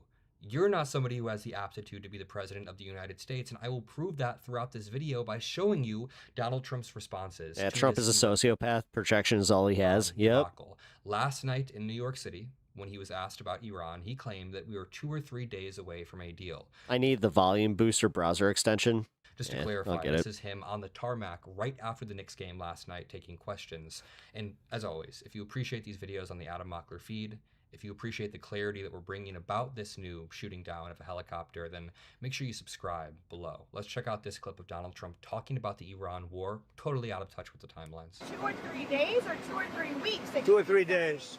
You'll be signing a peace agreement? No, we have a good chance of doing it. We should be able to do it in 1 hour, if you want to know the truth. What's the biggest sticking point right now? I don't think there are any sticking points. I think we're very close to having a very. He's so full of shit. Very good. It's just so like he can't even come up with the lie. Strong, He's powerful like deal. cornered right now because he's just like, if we go and bomb, which we can do very easily if we want, and we spend another 2 or 3 weeks bombing, they'll have nothing left whatsoever. But you won't have the Strait open for months. If we do the bombing, a lot of people are going to be killed. Who wants to do that? I don't. Happy 57th birthday to all you doofuses who jokingly entered 6969 as your birthday into the various internet web forums. No matter what your real age is, you're a middle-aged man today, pal. And we'll have a signed document that's actually stronger than doing the bombing. What has proven to be a very powerful thing is the blockade. The blockades turned out to be much stronger than bombing. And it was really a combination. It was our initial thrust and then the blockade. The blockade. But, their economy is really suffering, and they're going to make a deal.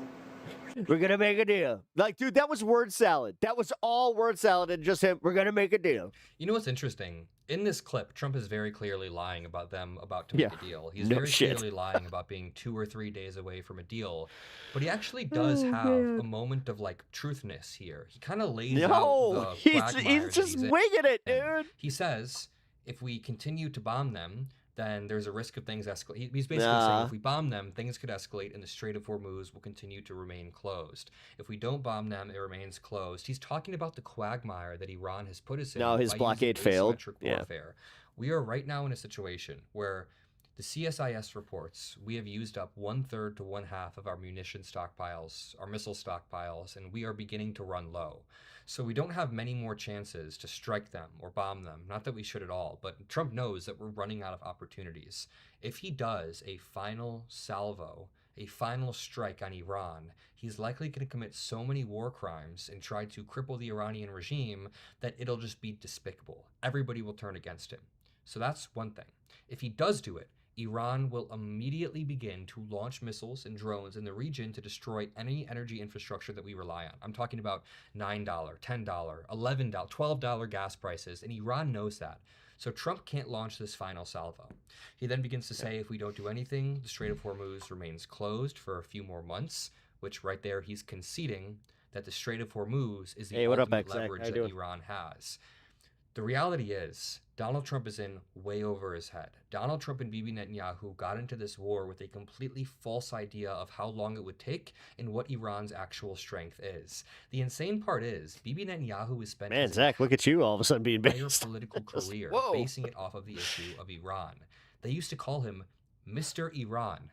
I swear, you can look it up. Bibi Netanyahu used to be Mr. Iran because people thought his entire political project was going to be ending the country of Iran, or at least ending the Iranian regime. Yeah. He convinced, him and John tried Bolton. to convince president after president after president to go to war with Iran with him. Nobody would bite until Trump came along. Benjamin Netanyahu did that by convincing Donald Trump that this was going to be just like Venezuela. If you chop off the head, the rest of the body falls in line. If you watch my channel a lot, you're probably sick of me repeating a lot of the same things, but what you have to understand is that Donald Trump walks out in front of the cameras every single day and repeats the same lies over and over. And it's not just Trump. It's Marco Rubio. It's Stephen Miller. It's J.D. Vance. It's these people on TV, on Fox News. The only way to break that narrative is for me to continue to say the truth. So sorry about the repetition, but it's true. Donald Trump thought that this would be like Venezuela. Just if you take out the bad guy, everything gets better. We know that's not how it works. We killed Saddam Hussein a few decades ago. We killed Saddam Hussein. What did that turn into? It turned into $1 trillion catastrophe. We fought the Taliban. We took some short-term successes there. That turned into a long-term catastrophe. So you can't just bomb and bomb without getting any political consent. We're over 100 days in. Just remember, for anybody that wants to come into this chat and say, well, it's going to, I believe him. It's going to happen. He's going to end the war. He's already opened the Strait of Hormuz 12 times now. Literally 12 times. That is where we are leading. Like, I don't trust political him. Concessions from Iran. In fact, and this isn't just me being like an internet hater either. This is me being like a consumer, just like, dude, unfuck this. You really screwed this up. Any sort of ceasefire, like everything is rapidly expensive. Breaking any sort of hope with the Israeli people, 4% inflation. People, what are their we leaders doing? Know what's happening is rapidly breaking. As an American, I don't have faith in Donald Trump. I'm sitting in New York City. Right after New York City took a loss at the Knicks game last night because Trump's bad juju. I've been walking through New York today. You know, I've been going to meetings and doing a lot of other people stuff, are grabbing lunch. People are blaming Trump. People sometimes recognize me, and I ask them, "How you feeling about the Knicks game last night?" Everybody is saying it's Trump's fault. In New York, they want the Knicks to win, but they're also like, "Dude, did Trump really have to do this? This was so incredibly selfish for him to shut everything down." So this brings me to the timing of this Apache helicopter getting shot down. CENTCOM, the U.S. Central Command. He said a deal is about to happen 28 times since the war has started. Shot down. Thank you for that, devious Chris. 7:33 p.m. Eastern time. I think that sounds. Yeah, that sounds right. 2 hours after they got shot down, Trump boarded the helicopter. I'm sure that it's gone up. To go to the Knicks game at 6:57 p.m. Eastern time. So he was on his way to the game after they were shot down, before they were rescued. Let me just say this one more time. While the rescue operation was on... It was 37 times. Trump said 37 times that the war was over. Oh, my God. While our troops had been shot down, Trump decided to get on the helicopter and head to the Knicks game. If What we is go he to the actual doing? reporting from U.S. Central Command, it reads, We're gonna have a at deal, the 7:33 greatest p.m. Eastern deal. Time on June 8th, 2 crew members from a U.S. Army AH-64 We can posse sign the were deal in an hour. I don't know what you're talking about. rescued by American forces after their helicopter went down near the coast of Oman Oh my while God. patrolling regional waters. The soldiers were safely rescued within approximately 2 hours and are in stable condition. The cause of the incident is under Oh, investigation. Robin, The shit. most likely How you reason doing? right now is a drone from You're doing Iran well. shot it down. We also see Margot Martin saying, POTUS departs Bedminster, New Jersey, en route to Madison Square Garden. This was posted at 6:57 p.m. In fact, we can almost assume that there was like a 5-minute gap between this person filming this video and posting it, unless they literally just record and clicked post right away, which doesn't usually really happen. Usually you watch it over. So Donald Trump's heading on the helicopter at about 6:50 p.m. as the rescue mission is going on. As the rescue mission is going on, he's heading to New York for the Knicks game, so the Knicks can lose due to him, and he can get drastically booed and then deny the idea that he ever got incredibly viciously booed. Then Donald Trump makes a post. He says, quote, thank you for that. I have just been informed by our great military that last night the Iranians Sorry, shot down my one notification of our just, highly sophisticated Apache helicopters while patrolling over the Strait of Hormuz. Wait, what? What does he mean he was just informed? Was he informed 12 hours late? Let me read this again. Wait a minute. Donald Trump posted at 12:38 p.m. today. I have just been informed by our great military that last night the Iranians shot down thank you, Peach Creek. our highly sophisticated There we go. Apache helicopters Now all while of a sudden it's patrolling showing over up. the Strait of Hormuz. There were 2 pilots involved, both safe and uninjured. Nevertheless, the United States must, of necessity, respond to this attack. Thank you for your attention to this matter, President Donald J. Trump. Now, the United States having a necessity to respond We'll be back to this later? attack Hell is actually yeah. one of the less peculiar things about this. It's Have sort fun, of like a Rebecca. code of I'll catch you military later. that if we get attacked or if we get struck down or our planes get shot down, the United States has to have a proportionate response. I'm not saying I want that. I do not like war. I do not like this failing war. No. But the necessity of a response is likely coming from the generals who are saying we need to continue to show Iran our strength. Yeah. I'm pretty sure Donald Trump, if he had it his way, would like this war to immediately tone Disappear. down and he Yeah. would walk off with a humiliating defeat. Yeah, and he would just be doesn't like, "We care. He just won. wants We this to knocked end out their before the military. midterms." Mission On the other hand, accomplished." Benjamin Netanyahu has every incentive to keep this war going because his popularity is rapidly spiraling and because this war is failing and he wants to try to turn this around. We even have the foreign minister of Iran responding to this and saying, quote, foreign forces in proximity to our territory are at constant risk on account of their own human errors, plane accidents, or potentially being caught in the crossfire. To reduce risk, best solution is for them to leave. We prefer language of diplomacy, but speak other languages too. You can read in between the lines. He's basically making a threat. He's saying, if you want to reduce risk, if you don't want to get shot down, if you don't want to get harmed, get the hell out of our region. We would prefer the language of diplomacy, but hey, we also speak other languages. I guess I just want to end this by saying it's kind of mind-boggling how weak of a position the United States is in right now. The United States has a stronger military than Iran. I'm not somebody who's like super pro-military, but the United States spends almost $1 trillion a year funding our military, so it's better than every other country. I'm pretty sure we spend more on our military than like the next 7 countries combined. It's an absurd amount. So the fact that we are 101 days or 102 days now into this war because the United States can't find an off-ramp or can't get any actual concessions from Iran should be humiliating. This should be incredibly humiliating for every American that actually cares about us on the global stage. And I guess this is a really good place to end it. From GOPLs, Trump has carried out over 658 strikes across the globe since taking office in 2025. This has already exceeded the amount Biden did in 4 years. This guy was supposed to be the no new wars president, yet he has dragged us into another endless war that will turn into a grinding counterinsurgency where the IRGC is closing the Strait of Hormuz and we don't know what to do, and it's likely going to cost us, I don't know, $1 trillion more. The estimates already are that it's cost us $100 billion. That's the conservative estimate. So if I had to guess, this war has probably cost us about $130 billion just raw before we even factor in gas prices and whatnot. I'm going to leave it there. If you appreciate these videos, make sure you drop a like. Make sure you subscribe to the Adam Walker feed below. All right. Sorry, I had to take care of something. Obviously, we don't have to have a more powerful military, or we would have one by now. The spending is simply billionaire welfare. Yep. Oh yeah, dude. I mean, it was the same thing under Bush's, war shit. There's just a few people getting very rich. Can we see your wife? No. She actually, we're figuring out if she can come on stream. Unfortunately, she has a job where she is front facing, but she pops into chat, and she also, you'll see her off screen. We have like the what was that? Oh my god, fuck, what was her name from the Powerpuff Girls? Where like you never saw her face. It's a lot like that. All right, so now we got some debates, but we got some live election coverage. Let's get this. What do we got? What do we got tonight? Nothing from Maine. We got South Carolina. 61% of the votes are in for Lindsey Graham. Miss Bellum. That's right. Miss Bellum. Thank you for that. Israel is a proxy for military-industrial complex. They act as a mechanism to start conflicts, so DoD funding can increase by 50% a year.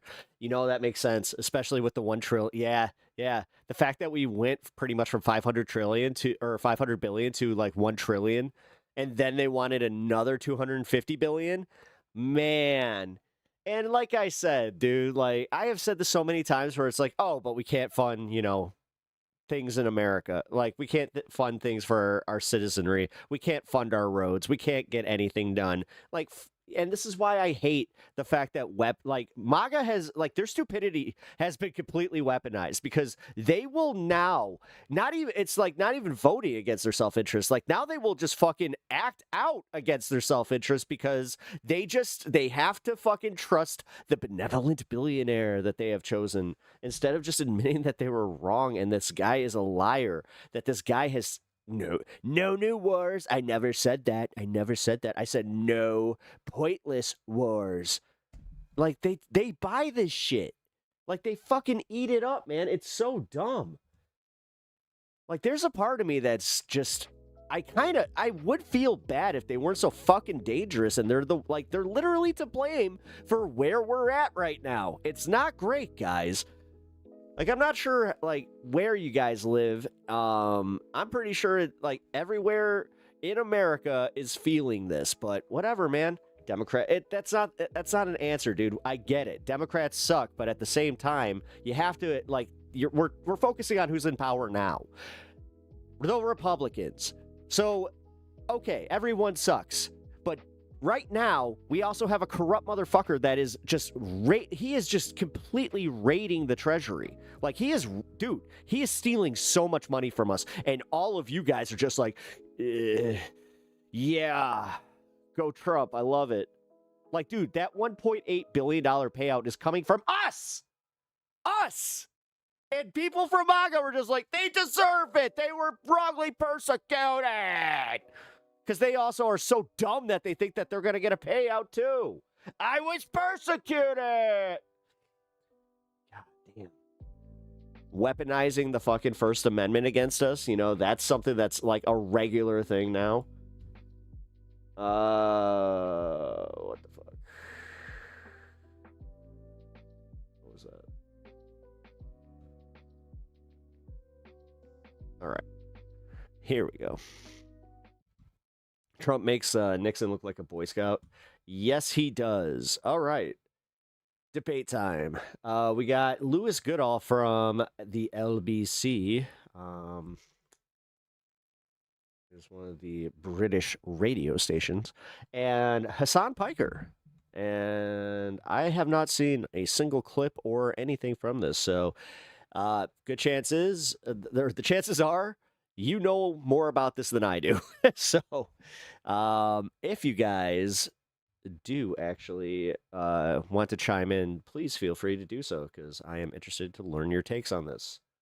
Well, Hasan Piker, thank you so much for joining us. We had booked this and hoped that it would... Oh, this is the one he was supposed to do in person. Right. But instead, you're joining us, I think, from LA for reasons we can get into.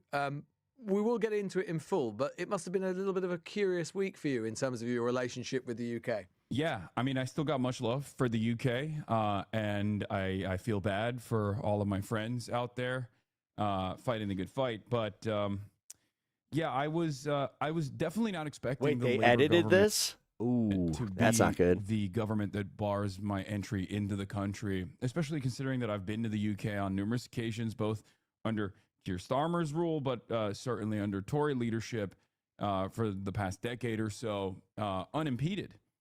And I've delivered numerous speeches inside of the United Kingdom until this very last incursion, I guess. But it's the case, isn't it, that you're still planning to, or the Oxford Union, which is one of the events that you were coming to address or coming to undertake, that's still going to go ahead? Oxford Union actually defended both myself and Cenk Uygur, my uncle, and Wait, is it actually Cenk Uygur? Wanted to continue. We've been saying this wrong the entire time. Putting on the event as an act of defiance, I guess, in violation of the spirit of this travel ban. So your understanding is that you are basically prohibited from coming to the UK for the foreseeable future. Have you actually had any communication from the Home Office?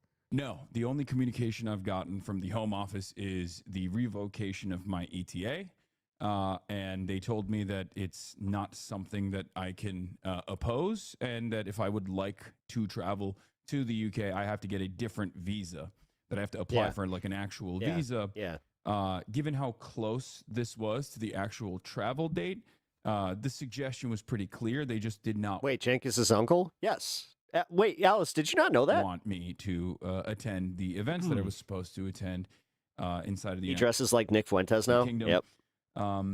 Especially considering, from what I understand, that the visa I get it. It gets a new audience to take him seriously, and he's gotten a lot of exposure. process for all these other visas, which get is it. totally unique for an American citizen, by the way. If Because I our was countries his are supposed to agent have a or like whatever he has a manager of some kind that's telling him, hey, you should probably do this. special relationship, which implies that as an American citizen, visa-free travel was the norm into the UK for the longest time, and the visa on arrival is the way that things go nowadays. I had taken the precaution to get the ETA ahead of time just to make sure that there were no issues. And the fact that they revoked it so close to travel implies that they just wanted to not allow me in. Yeah. And also, That's they fucked told me up. I can still apply for a different type of visa, but no guarantees All there. because Hasan calls out Zionism. Yeah. I mean, it's a lot of people are bothered by this, rightfully so, specifically because this was like them defending the freedom of, or this is them dropping an absolute bomb on the freedom of speech, number one. And this is them just defending Israel. Oh, this wasn't even about the UK. Like, return to that, because I want that's to talk what a bit more drives me broadly the about fuck, politics, like, but just about up the American fucking politics wall and- about and this. UK politics as well, because you've got a lot of insight, a lot of interesting things to say. I mean, I suppose stretch. just on it though, actually, funnily enough, even though your prohibition into the UK has received a lot of attention here, in terms of kind of At this the question point, of Netanyahu borders could tell Trump to bark like a dog on all fours, and Trump will. and of people getting into Arf, one arf, country or another. arf, arf. In the UK at the Is this moment, a good, lot of the baby? discourse, and I think in a lot of European politics as well, is the idea of actually with the World Cup coming up, that lots and lots of Brits or Europeans, particularly those who might have said critical things about the Trump administration, might not be allowed into the US. Now, as a journalist who regularly goes into the US and has had a few things Good to old say grandpa. Thank you for subbing. about the Trump Appreciate that, man. administration, I have to say I've never encountered this myself, but this is a sort of peculiar time, isn't it, when we've got European countries and American countries, two very close sets of allies sort of across two continents, talking about whether or not we're going to let our citizens mutually in to each other's territories. Yeah, it's absolute bedlam. There is no more coalition, or rather, the coalition of forces that are taking shape right now are some of the most dangerous and most odious types of politics that I've ever experienced in my lifetime. You have the MAGA movement, which by my estimation is almost turning into this behemoth of an international fascist movement, really, that has close associations with both reform in your country and also Restore Britain as well. And there's this weird allegiance where we're becoming more toxic against one another and He the said age Bedlam. of That's a soup guy move. international rule-based order is seemingly being cast aside. I find it to be very dangerous. I find it to be very worrisome. I don't think it's just about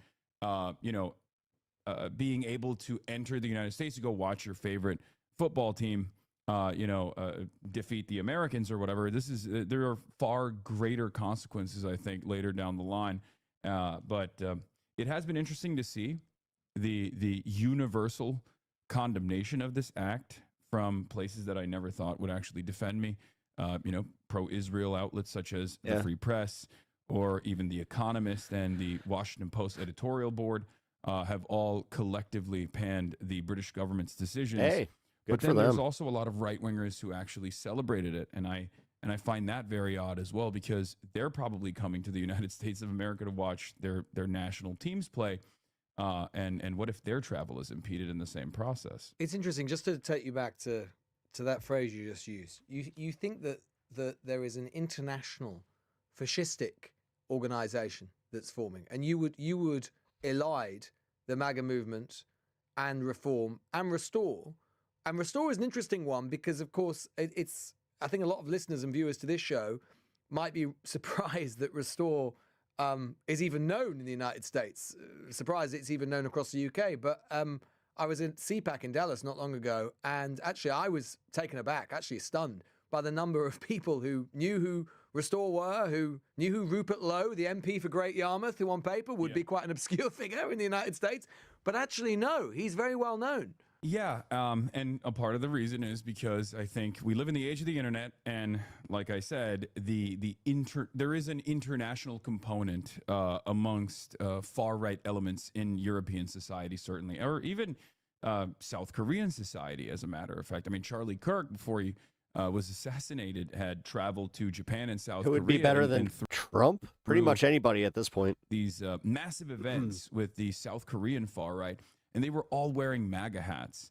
I find that both fascinating and also Fuck, I'd even take a Republican if they weren't so corrupt, just like blatantly corrupt. terrifying at the same time, that there is this stupid this amalgamation of right-wing forces that are not necessarily vote adjusted to for their it, own but local considerations. you're and asking their what would own be local better, so- problems, but instead they get their notes from MAGA, and they wear MAGA merch, which I find very strange. I feel like it's not even a principled version of nationalism that you would expect from these old school fascists.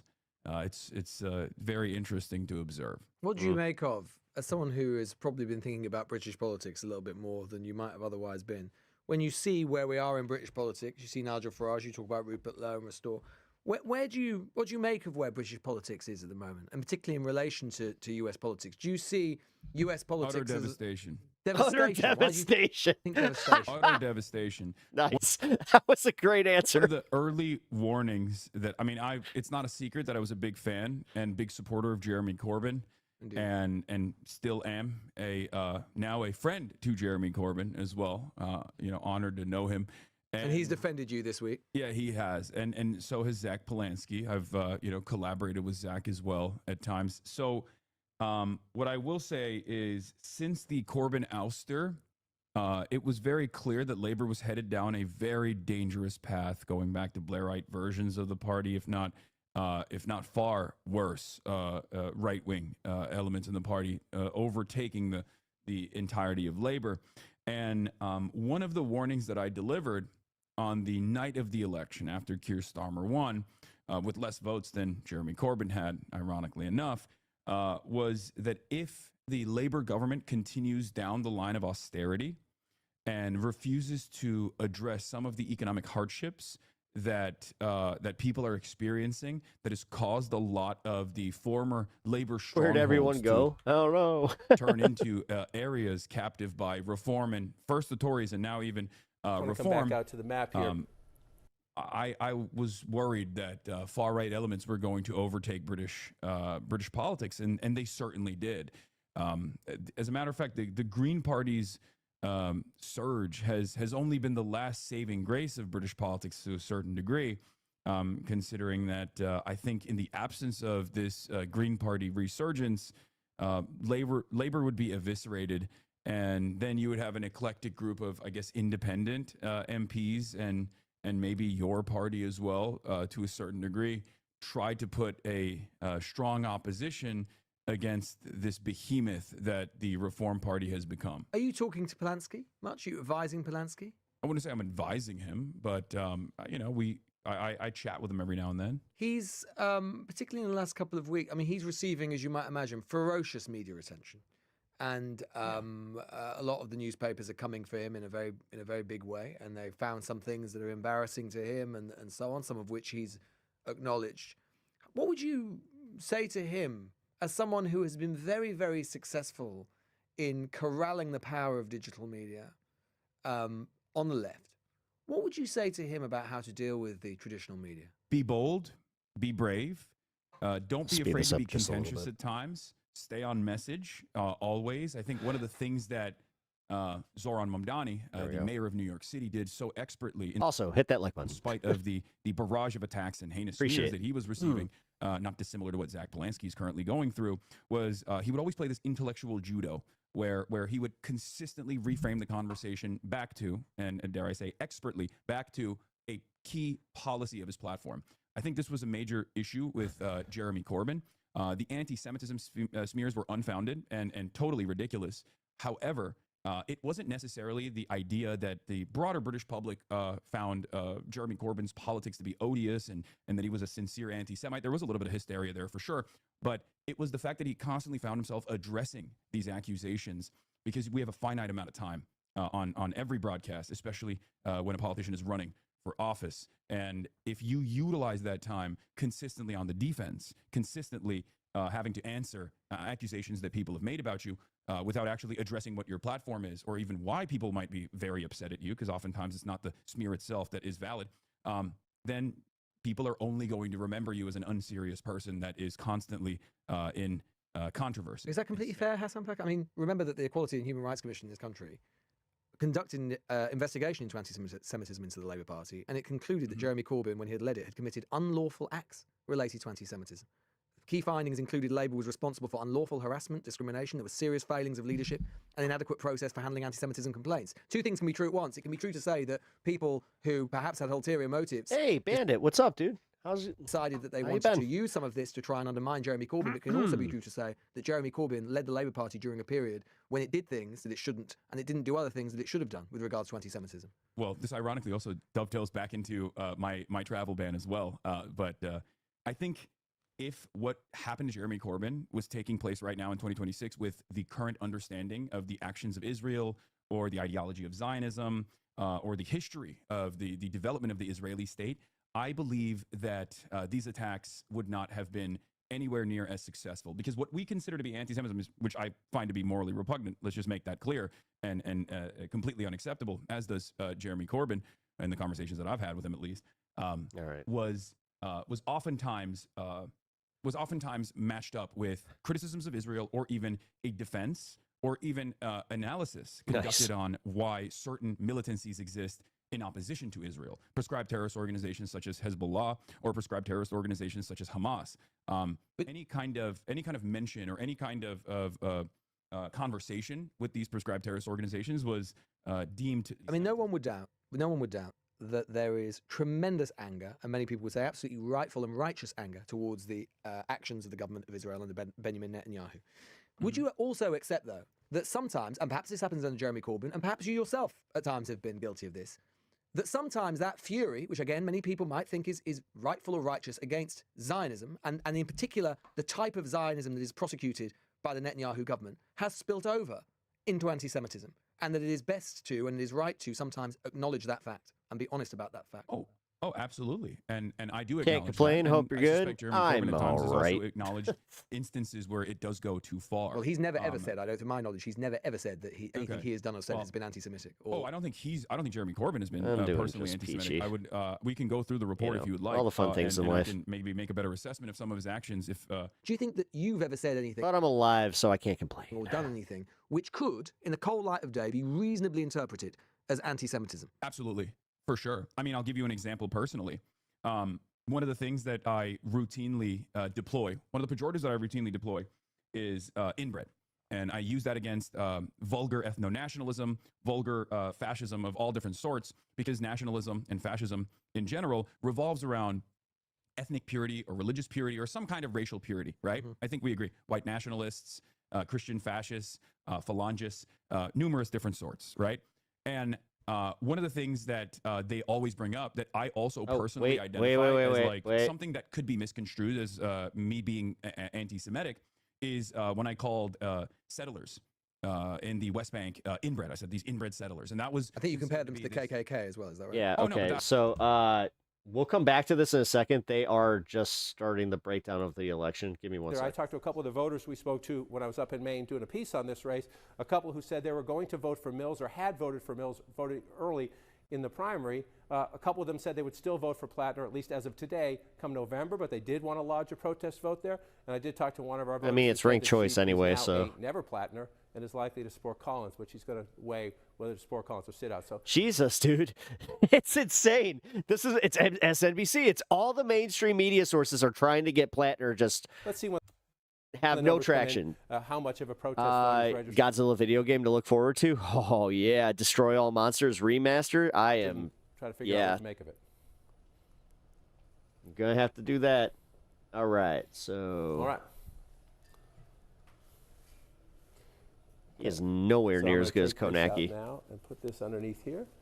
Now I'm back with you guys streaming a little bit. Again, waiting for some results in here.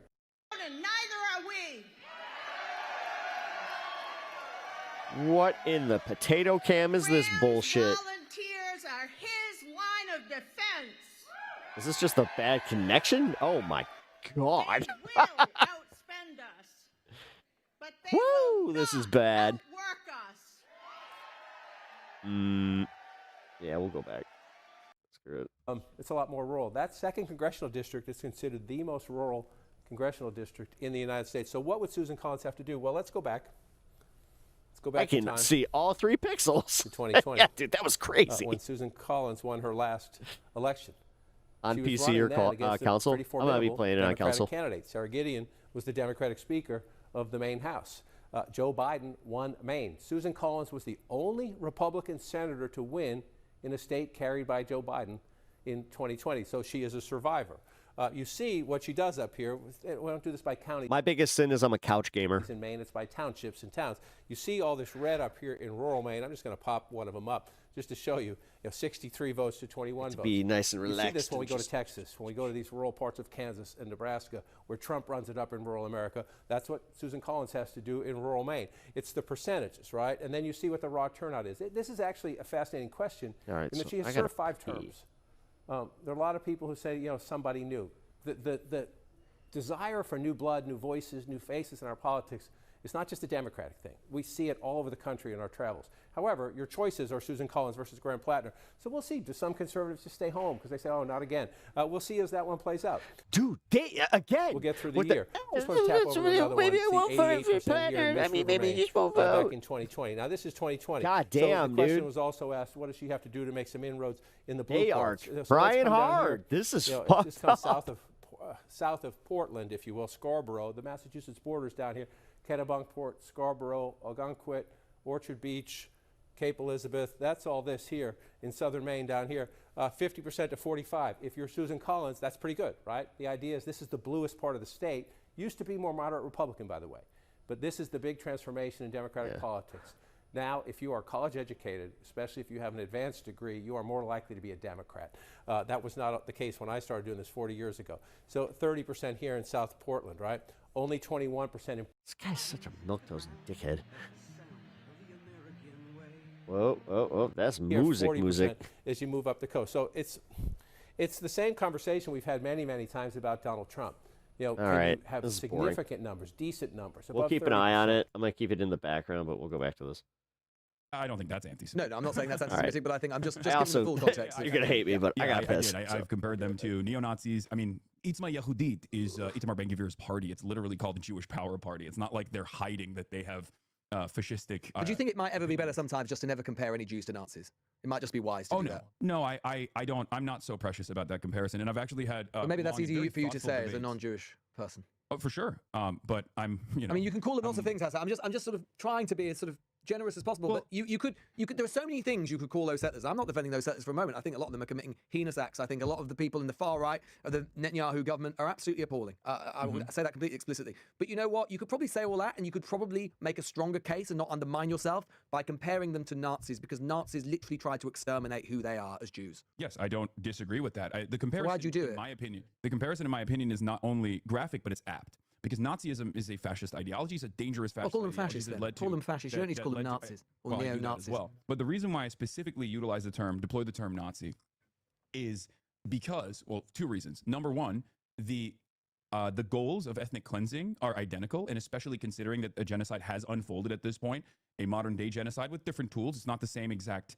type of genocide as the Holocaust, of course, not the concentration camps, and yet it's an open air prison that has been bombarded with almost 10 atom bombs worth of explosive ordnance that my government, and as a matter of fact, your government has aided and abetted in the process of. And from that perspective, the reason why I say I'm not so precious about this, while always maintaining the position that anti-Semitism is completely unacceptable, I always say I'm not precious about this because at the end of the day, it's a genocide. At the end of the day, it's an apartheid state, and Zionism as an ideology is a racist ideology. And many Jewish thinkers are now also coming to terms with that, even if they had self-identified as Zionists their entire lives. This transformation. So you would compare what's happened in Gaza to the Holocaust? It's not to the same extent, no. But I have compared it to the Holocaust. Yes, it's no different than saying these concentration camps that we have in the United States of America are turning into death camps.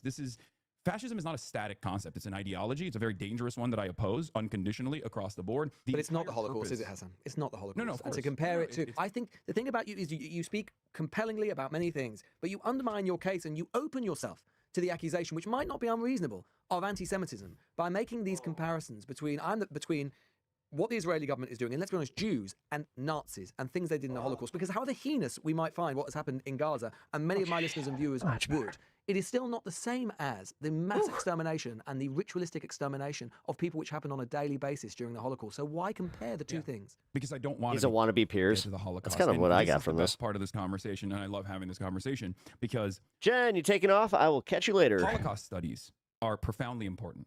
But they're not profoundly important so that we can understand what took place and then assume that it's never going to happen again. The entire point of genocide scholarship and specifically scholarship surrounding the Holocaust is so that we understand exactly how society can move in that direction and how so many otherwise kind people, I assume, can turn a blind eye to the atrocities that are unfolding so that we understand what took place and never allow it to happen again. So my point is, I think the final solution for Israel has not been achieved yet, right? But this would be not dissimilar to, I guess, a communist or a socialist in Nazi Germany before the final solution, pointing to the Armenian genocide. Given the Israelis, given the military capabilities that Israel has, if they wanted to commit a Holocaust against Palestinians, they could do so. They haven't done so. They may have acted in a way that is dehumanizing. In fact, they have. They may have acted in a way without proper regard for Palestinian life. I think they have. Lots of people would Most definitely, they are going to cut him cooking. agree that they have. But to compare it to the Holocaust, The disagreement that we have is not that. My honestly, I might suggestion to you would be, oh shit, was that actually it right there? that it is crass and offensive. Understand what took place and never allow it to happen again. So my point is, I think the final solution for Israel has not been achieved yet, right? But this would be not dissimilar to, I guess, a communist or a socialist in Nazi Germany before the final solution, pointing to the Armenian genocide. Given the Israelis, given the military capabilities that Israel has, Okay. if they wanted to commit a Holocaust against Palestinians, they could do so. Wasn't like a They hard haven't done cut. so. They may have acted If I notice any hard cuts, we're done. in a way that is dehumanizing. In fact, they have. They may have acted in a way without proper regard for Palestinian life. I think they have. That's bullshit. If they cut this interview, People would agree that they like have. this is an But to compare this it- is an internet thing. Like, what are they doing? Like, yeah, the 53 Holocaust, minutes. The disagreement that we Come have on. is not that. My suggestion to you would be that it is crass and offensive. That we're done. That was a hard cut. They cut the shit out of this. That's fucked up. Fuck like honestly, fuck the LBC for pulling that shit. That was fucked. Just a few seconds ago here. I think they have. Lots of people would agree that they have. But to compare it to the Holocaust, The disagreement that we have is not that. My suggestion to you would be that Yeah, that It was is crass and almost offensive blatant. to compare the only Jewish state in the world, and we should, of course, be careful of eliding Israel and Judaism, of course, but it is the only Jewish state in the world, mainly comprised of He didn't even cut it well either. Jews, No. comparing them to Nazis, given that Nazis literally tried to exterminate this entire race and came very close to succeeding. You don't need to do that. You shouldn't do it, and it's crassly and grossly offensive for you to do so. Yeah, I don't mind coming across as vulgar or offensive in this regard, and maybe even hurting some people's feelings. They cut it because they only want us to hear what they. Well, I understand that. That's why I'm like not going to platform it anymore if this is really what they're doing with it. Because at the end of the day, the entire reply got cut. God damn it. I mean, I'm assuming that you guys would know this. So, Hasan has confirmed this, right? Like, did he talk about this at all? The analysis here from my end is there is a genocide that has taken place, and it's continuing to a certain degree.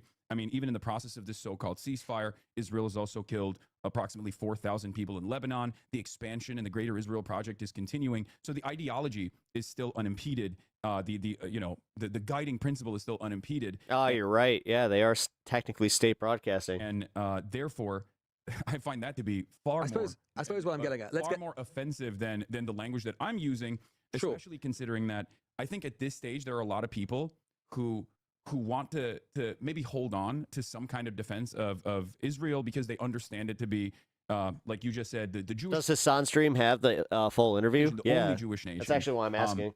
I have been unbelievably critical of Saudi Arabia and every other country that has participated in the blockade of Yemen, for example. The United Arab Emirates and Saudi Arabia did that with our weapons once again. The other reason that other people might say that it's offensive, well, deeply offensive to compare them to the Nazis, is however disproportionate we might think the Israeli government has been in the reaction to October the 7th, and I would agree with you that it has been disproportionate and in many cases appalling. October the 7th did happen. 1,300 Jews were killed in the most horrendous, heinous way that we might imagine. It was a pogrom. There is a major security problem for the state of Israel with Hamas and with Hezbollah. They do have to protect their own citizens and their own people. And to compare that to the Holocaust, the Nazis weren't, to compare them to Nazis, the Nazis weren't provoked by Jews into the Holocaust. There was no security problem for the Nazis. And so to combine and compare and elide those things is not just offensive and wrong, it's just crazy. No, your analysis is actually ahistorical and unfortunately categorically false. Which way? The Nazis lied about not only Jews, but socialists, communists, trade unionists alike. They were never attacked by Jews.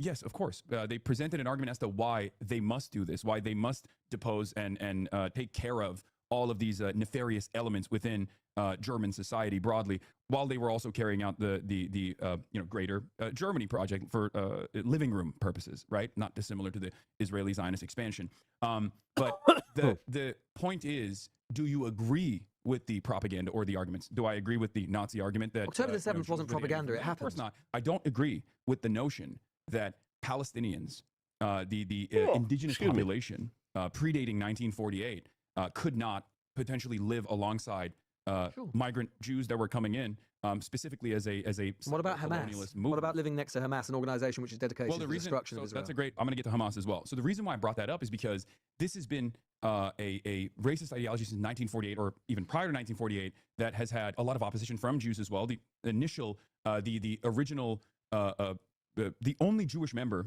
in the British Parliament that is he saying the Palestinians provoked themselves into genocide? The only member. It kind of sounds like he is. The British Parliament that opposed the Balfour Declaration was, a Jewish member of Parliament who thought that this was so many words to try, and this initiative was being taken. This initiative was being implemented exclusively to depose of the Jews, to deport Jews from British soil. So throughout this entire history of Israel and Palestine, this conflict gets reduced to an ethnic conflict or a religious conflict. It's not true. It's simply settler colonial expansion. And of course, there's going to be militant opposition towards that. And that militant opposition is, of course, going to evolve over time. So the idea. But we are where we are, aren't we? How can. We're not in 1948. And so therefore, Israel has got to find a way to live alongside the Palestinian people. You and I would, I'm sure, would both agree to say that their actions have not exactly contributed to that principle or idea in recent years. But they do have to deal with Hamas. And how do they deal with Hamas, which is literally predicated? You say that Israel is racist, it's based on a racist idea. Hamas is deeply racist. They're anti-Jewish. No, I don't think so. You don't think I disagree with that. Well, the Hamas Charter contains references to fighting Jews as a religious duty, conspiracy claims about Jews controlling the media, finance, revolutions and wars, citations of anti-Semitic forgery of the protocols of the Elders of Zion, and a notorious hadith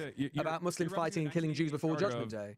So you're referencing the 1988 charter, Yeah, I am. which has been updated since 2017, but it doesn't really matter because the point of the Hamas charter likes Jews. or their opinions. Do I think Hamas likes Jews? I think that there are definitely anti-Semitic people in Palestinian society as there are in British society, right? There When aren't we look at- anti-Semitic what we have to look people at in is British this. society killing Jews on a regular basis. It's because there is no real occupation. There's no military occupation of England. If there was a military occupation of England by a foreign body, by an alien force, then I'm pretty sure you would probably rise up in arms as well. And this is not just a principle that I'm coming up with as a campist or someone who opposes imperialism. It's not pure idealism. This is something that former heads of Shin Bet have also acknowledged personally. I mean, this is something that former heads of the Israeli state have acknowledged, saying, Wow, if I was that on the host other is completely bad side of faith. this boundary, Yeah. I would become Sorry a to catch terrorist that. as well. And it's perfectly understandable that people would oppose 80 years of militant occupation, militant racist occupation, humiliation and subjugation. And to go back to the point that you were making about like there was no resistance from Jewish partisans. This is also not true. Jewish partisans engaged in incredibly honest and incredibly moral acts of violence that was necessary at the time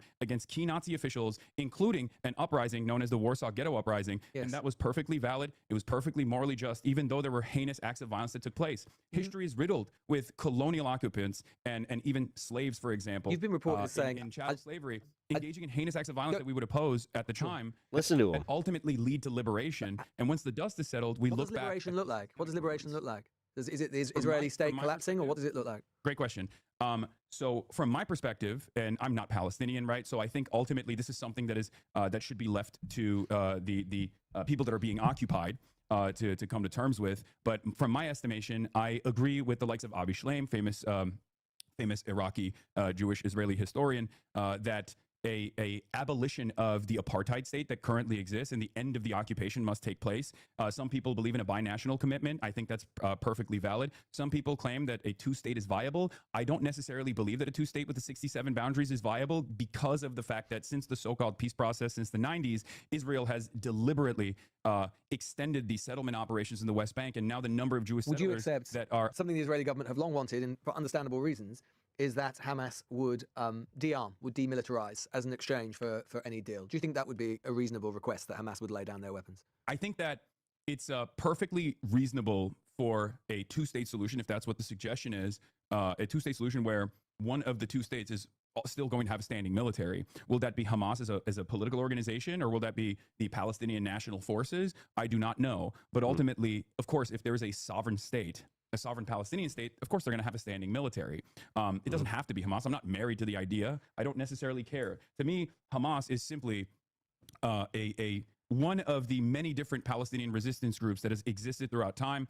I don't agree with their domestic policies, but I feel like that is utterly immaterial because the conversation that we're having is about ending the occupation. And Hamas ultimately wants to end the occupation. Hamas would never exist and certainly would not be as violent as it has been if there hadn't been, 80 years of occupation prior. Hamas, we were talking about the charter in 1988. That charter was written when Hamas wasn't even an actual political organization, but a Muslim Brotherhood cutout that was an Islamic charity that was even getting funds from the Israeli government, as a matter of fact. I'm thinking about the reasons Right, be down why here in a second. it might be that the Home Office has banned you. And I certainly, for the record, by the way, I don't think you should. Is probably part of it, don't you think? Well, that's what I want to discuss. And for the record, and I've tweeted out this week, I think ridiculous that you've been banned. I think that, and so on. But let's think about the Home Office's justification, what it might be. I mean, is it true that you said that you considered Hamas to be 1,000 times better than Israel, and you'd vote for Hamas over Israel every single time? Is that true, and do you stand by it? Yeah, I do. That's Do you despite the wanna fact that do- Hamas was responsible for October the 7th and a pogrom against Jewish people. You said you'd vote for them 1,000 times over the democratic Yo, state. what up, DJX? Good to see you, brother. Jewish people. It wasn't a pogrom against Jewish people. Were there atrocities and war crimes? You that took don't place think that on there was October any 7th? anti-Semitism Absolutely. involved in that? Absolutely. This is where you go wrong, Hasan. You find yourself basically in a position defending tell me I'm wrong. elements Tell of me this. why I'm wrong. I'm telling you Because why you're wrong, look- because you're honestly saying you saw Jewish people, overwhelmingly Jewish people killed that day. It was a pogrom. It was the biggest pogrom of Jews that There we've he seen is. against Jews that we've seen since the end of the Second World War. Why do you find yourself in a position where you're like, okay, I'm actually going to defend that principle. I'm going I to defend the swear to argument God, about if you that. go Why? near there, I'm you just gonna- undermine yourself. Great question. Great question. I actually gave an interview to the Times UK on this as well, and I'll explain exactly why. Please. So October 7 was traumatic. There were heinous acts of violence I'm that took hearing place. behave. No doubt about it. I would never agree again. I would never disagree with that assessment. Come here. What I will disagree with, however, is the intentionality. The idea that October 7 was done specifically to kill as many Jewish people as possible, I think is incorrect. I think They the killed ultimate goal for the 1,300. Palestinian resistance, whether we agree with their methods or tactics or not, and I certainly have my disagreements, the ultimate goal of the Have your Palestinian disagreements. They resistance killed wasn't just Hamas. 1,300 people and raped Come them. here, sleepy Killed boy. innocent young people at music festivals. But the ultimate goal is to make the occupation as costly as possible, because the extended 80-year, or at the time 75-year occupation had done October 7's. So the ends justify the means, do they? The ends justify the means. If I can compare it to something in the UK, Hasan. That's the reason why I don't believe that the Israeli ends justify the means, and that's precisely the reason why I'm saying. So why do you then say that Hamas is 1,000 times Here's better why. than Israel? Because Israel has done an October 7 1,000 times over to the Palestinian population. The civilian casualty. They often tell armed people where they're enemy going to bomb. combatant I'm not ratio, defending the Israel. civilian I'm not casualty defending armed- Israel, Hasan. But like, I think that a lot of No, people, you're if you not look at the defending facts, Israel, that's but crazy. but that's the point I'm driving home, and this is the reason why I have this conversation, because It's a lot of something people small have, that I can just due to chuck at 'em, social just be like, conditioning, yeah. this kind of hang up where they don't want to analyze the need like a situation squirt gun. in No, an effort I'll to hit the actually make sure comics. that there's no more violence. Come here. I Come abhor on. No, violence. just don't minimize October 7th. Come on. I mean, to compare it minimization. to compare it to, say, a British context, you could have absolutely said, I'm sure you You're would be in this testing position. my you could patience say, today, "Look, Cat." I have complete solidarity with the Irish Republican cause. But you don't need to have solidarity with the Irish Republican Army and what they did against the UK, killing innocent civilians. It is possible to have both thoughts in your head at the same time. You can have complete solidarity with the Palestinian Well, I people have- without defending look, Hamas I have a single bit. solidarity with- And you do defend Hamas, and that's what's objectionable about your point. I defend anti-colonial resistance movements when there are Lito needs aspects a of their Pokeball. anti-colonial Yes, he resistance does. or their ideology. There's nothing to or defend. They kill their innocent people. overarching There's nothing Mugshot. to Give him defend. the A lot mugshot. of Palestinians don't defend them either. There you go. Because they can kill innocent kids. The question is You're this, in right? jail. The question I would present to you is this: do you think that the Warsaw Ghetto Uprising was a condemnable act by Jewish partisans that got together and organized to I fight don't think the back? situations are the same. No, because Wait, why not? At that point, the because at Holocaust that had point- not been completely implemented. Oh, but Kristallnacht had systemic destruction of Jewish people. They're all being rounded up into ghettos. And I'm not saying, Hassan, of course. Years of apartheid. And I don't. Years of apartheid. I do not for a That single apartheid second. wasn't as violent. I do not Of course for it was as violent. I do not for a single second. And by the way, let's talk about the Warsaw Ghetto. That way, they were attacking SS officers. They were attacking their oppressors, not kids Yes. at music festivals. I don't disagree with you as far as the targeting of civilians. I'm simply stating, and there are condemnable actions which I have condemned. What I'm simply stating is the principle overall of the end to the occupation and militant resistance in an effort to create an end to the occupation is literally a fundamental aspect of every successful liberation movement. So when I actually criticize, when I actually analyze the actions taken by not only Hamas but also Hezbollah right now, for example, because Lebanon is currently being pummeled by Israel once again, I place the emphasis on the colonial occupant. I place the emphasis on the foreign occupying power because they hold all the cards. Look, I get everything you're saying, Hassan, but you know, when you say that Hamas is 1,000 times better than Israel, I mean, let's leave aside the facts that Israel, whatever we think about it, is a democratic state, admittedly one that's been going down a more authoritarian direction. You say you'd vote for... It's democratically in favor of genocide and apartheid. So It's also got Arab Israelis and Palestinian Israelis who live there as citizens with others, so which is not the same as apartheid in South They're Africa. considered second-class citizens as dictated by the Israeli constitution. But the point is there are varying degrees. There are varying degrees of discrimination in Israeli society. But I tell you where there's a lot of discrimination in Hamas-run Gaza. I mean, how would you feel about being a gay man, for example, living under Hamas, or a woman, for example? And you say you would vote for them 1,000 times over. You can't vote for them. I know gay Palestinians, and they would say the exact same thing that I'm about to tell you. The biggest threat to their existence is the Israeli occupation. They might have disagreements with Hamas. They might not be pushed off a bridge. Elements. No, that's racialized. It's not racialized. It literally happens. LGBTQ groups, Hassan, LGBT groups around the world have condemned her. That's not true. That's simply not true. So you think that it is literally I will have to true? push back on this. All What right. you're saying, what you're saying is actually not true, and also a little bit messed up to say because these groups are very different Good from for one another. him. I am Good not for him an calling it Islamist out. personally. Obviously, I am not. I'm not someone who's ever going to be in favor of religious fundamentalism. But Hamas does not represent religious fundamentalist governance. It represents. You can get up to 10 years in prison for being gay. Group. You can get up to 10 years in prison for being gay down the barrel of a Hamas gun. That wouldn't happen to you in Tel Aviv. Whatever we think about Israel, that wouldn't happen to you in Tel It Aviv. doesn't matter because the gay people you are might being not think This is about why it. debates suck. Israeli Yeah, I bombs. kind of agree. You might not think it matters. Yes, but you're the one saying that I would vote for them 1,000 times over. I agree with you. Right now, as I have, they would tell you that the number one problem is not Hamas, it's Israel. There are Palestinians whose family members There are lots of have opposed Palestinians who think Hamas that is are a from problem. different. Yes, exactly. There are Palestinians from different factions. Right. There are Palestinians that are engaging in tribal conflict and sectarian conflict, sometimes with Hamas, and yet they will always tell you. Maybe this is why you've been universally, banned, Hassan. The number one problem from the Palestinian perspective is, of course, the occupying forces, is, of course, the country that is maintaining an apartheid, the nuclear armed nation that has not only just done a genocide in the last 3 years, but also maintained an apartheid for the last 80 at this point. This is the reason why a lot of people... You can believe that Israel has committed unbelievably appalling atrocities. You can even believe it's committed evil atrocities. You can even believe that it's committed a genocide while still believing that Hamas is morally and politically appalling, that you wouldn't say that I would vote for them 1,000 times over Israel because it deliberately targets civilians. It deliberately targets civilians as an organization. It rejects coexistence and is fundamentally authoritarian and theocratic. But here's the problem. Israel mathematically deliberately targets and destroys the lives of a far larger number of So it's just civilians. A utilitarian measure. Do we think that Palestinians are human beings? I think you and I don't disagree on this. They're human beings. But do you think the Nazis were worse than the Israeli government? You think the Nazis were worse than the Israeli government, right? Thousands times. Let me answer you this question. If one government is killed... This is a Hasan hit job on behalf of Zionists. 1,000 times more, if not more. I don't know how it's a hit job, though, because Hasan is doing a good job of representing himself. Than 1,000 times more civilians. Yes, the comments and all that are like his questions are obviously pointed in a certain direction. As opposed to the other party, of course, you're going to say you compare the Israelis to the Nazis, but you would accept the Nazis were worse than what the Israeli government has done. So far, the Nazis, of course, are worse than what the Israeli government has done. However, my fear, and this is the reason why genocide is not measured in how successful it was in wiping out an entire population, but instead genocide nowadays, the statute itself is measured not with the actions alone, but also with the intent, because the whole purpose of the genocide statute is to stop a genocide. But do you think this might be, Hasan, why you've, and again, I don't agree with the fact you've been banned, but maybe this is why you've been banned, because you openly support, maybe ultimately this is why you've been banned. Again, I don't support your banning, but maybe the British government has decided, you know what? Support it a little bit.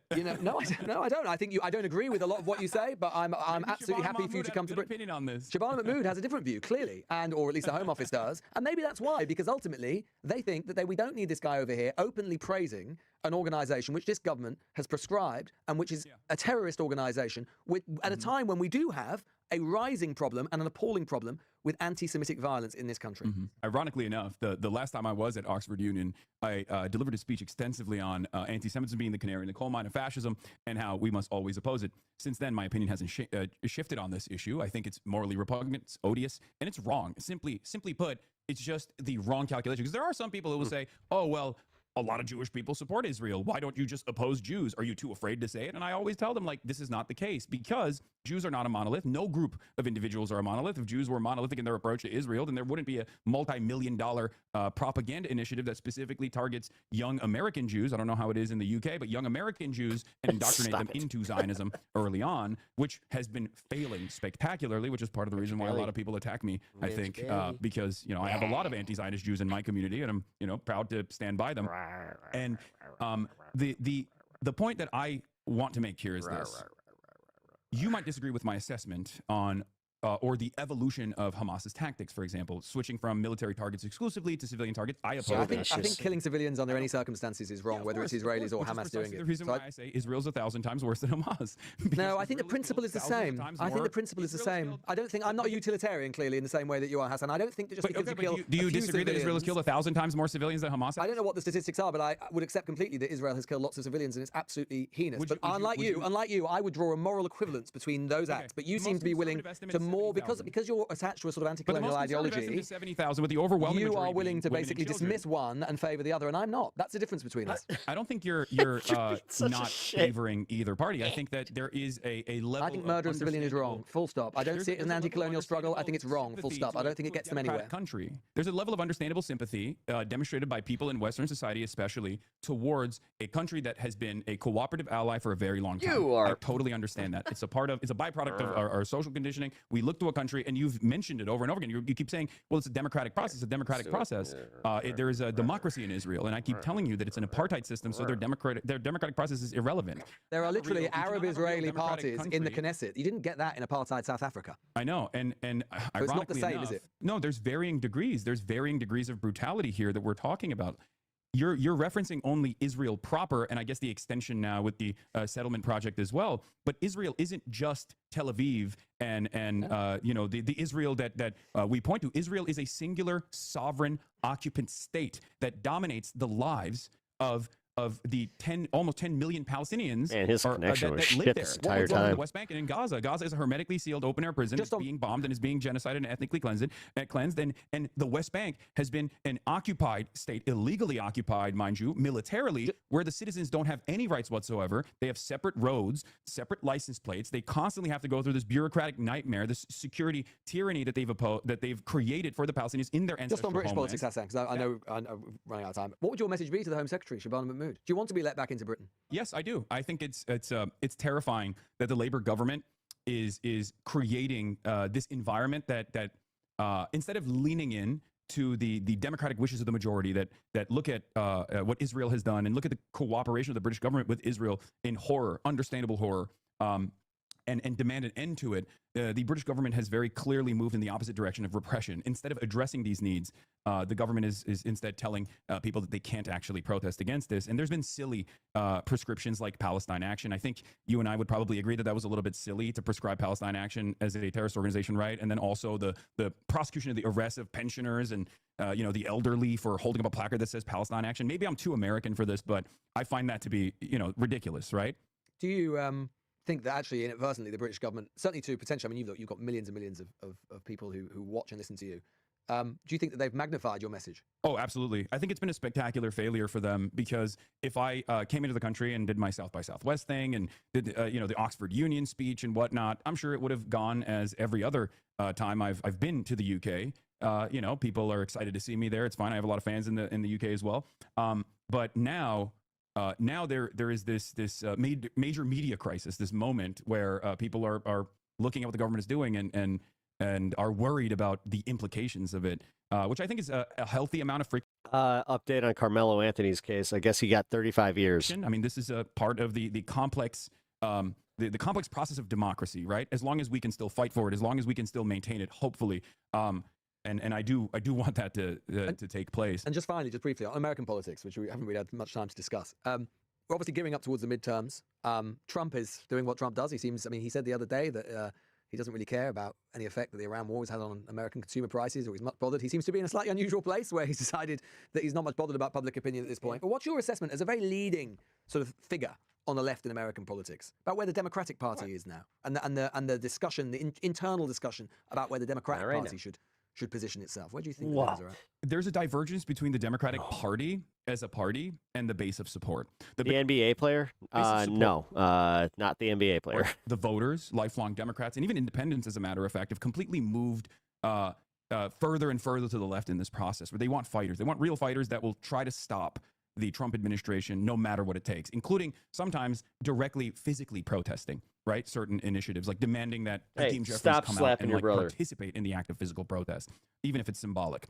Whereas the party itself has taken this stance, this interesting approach, where instead of opposing the administration as aggressively as they could, they've decided to wait it out. This was spelled out by James Carville early on, where they said James Carville came out as a Democratic consultant, worked with the Clintons, and he said, show your belly.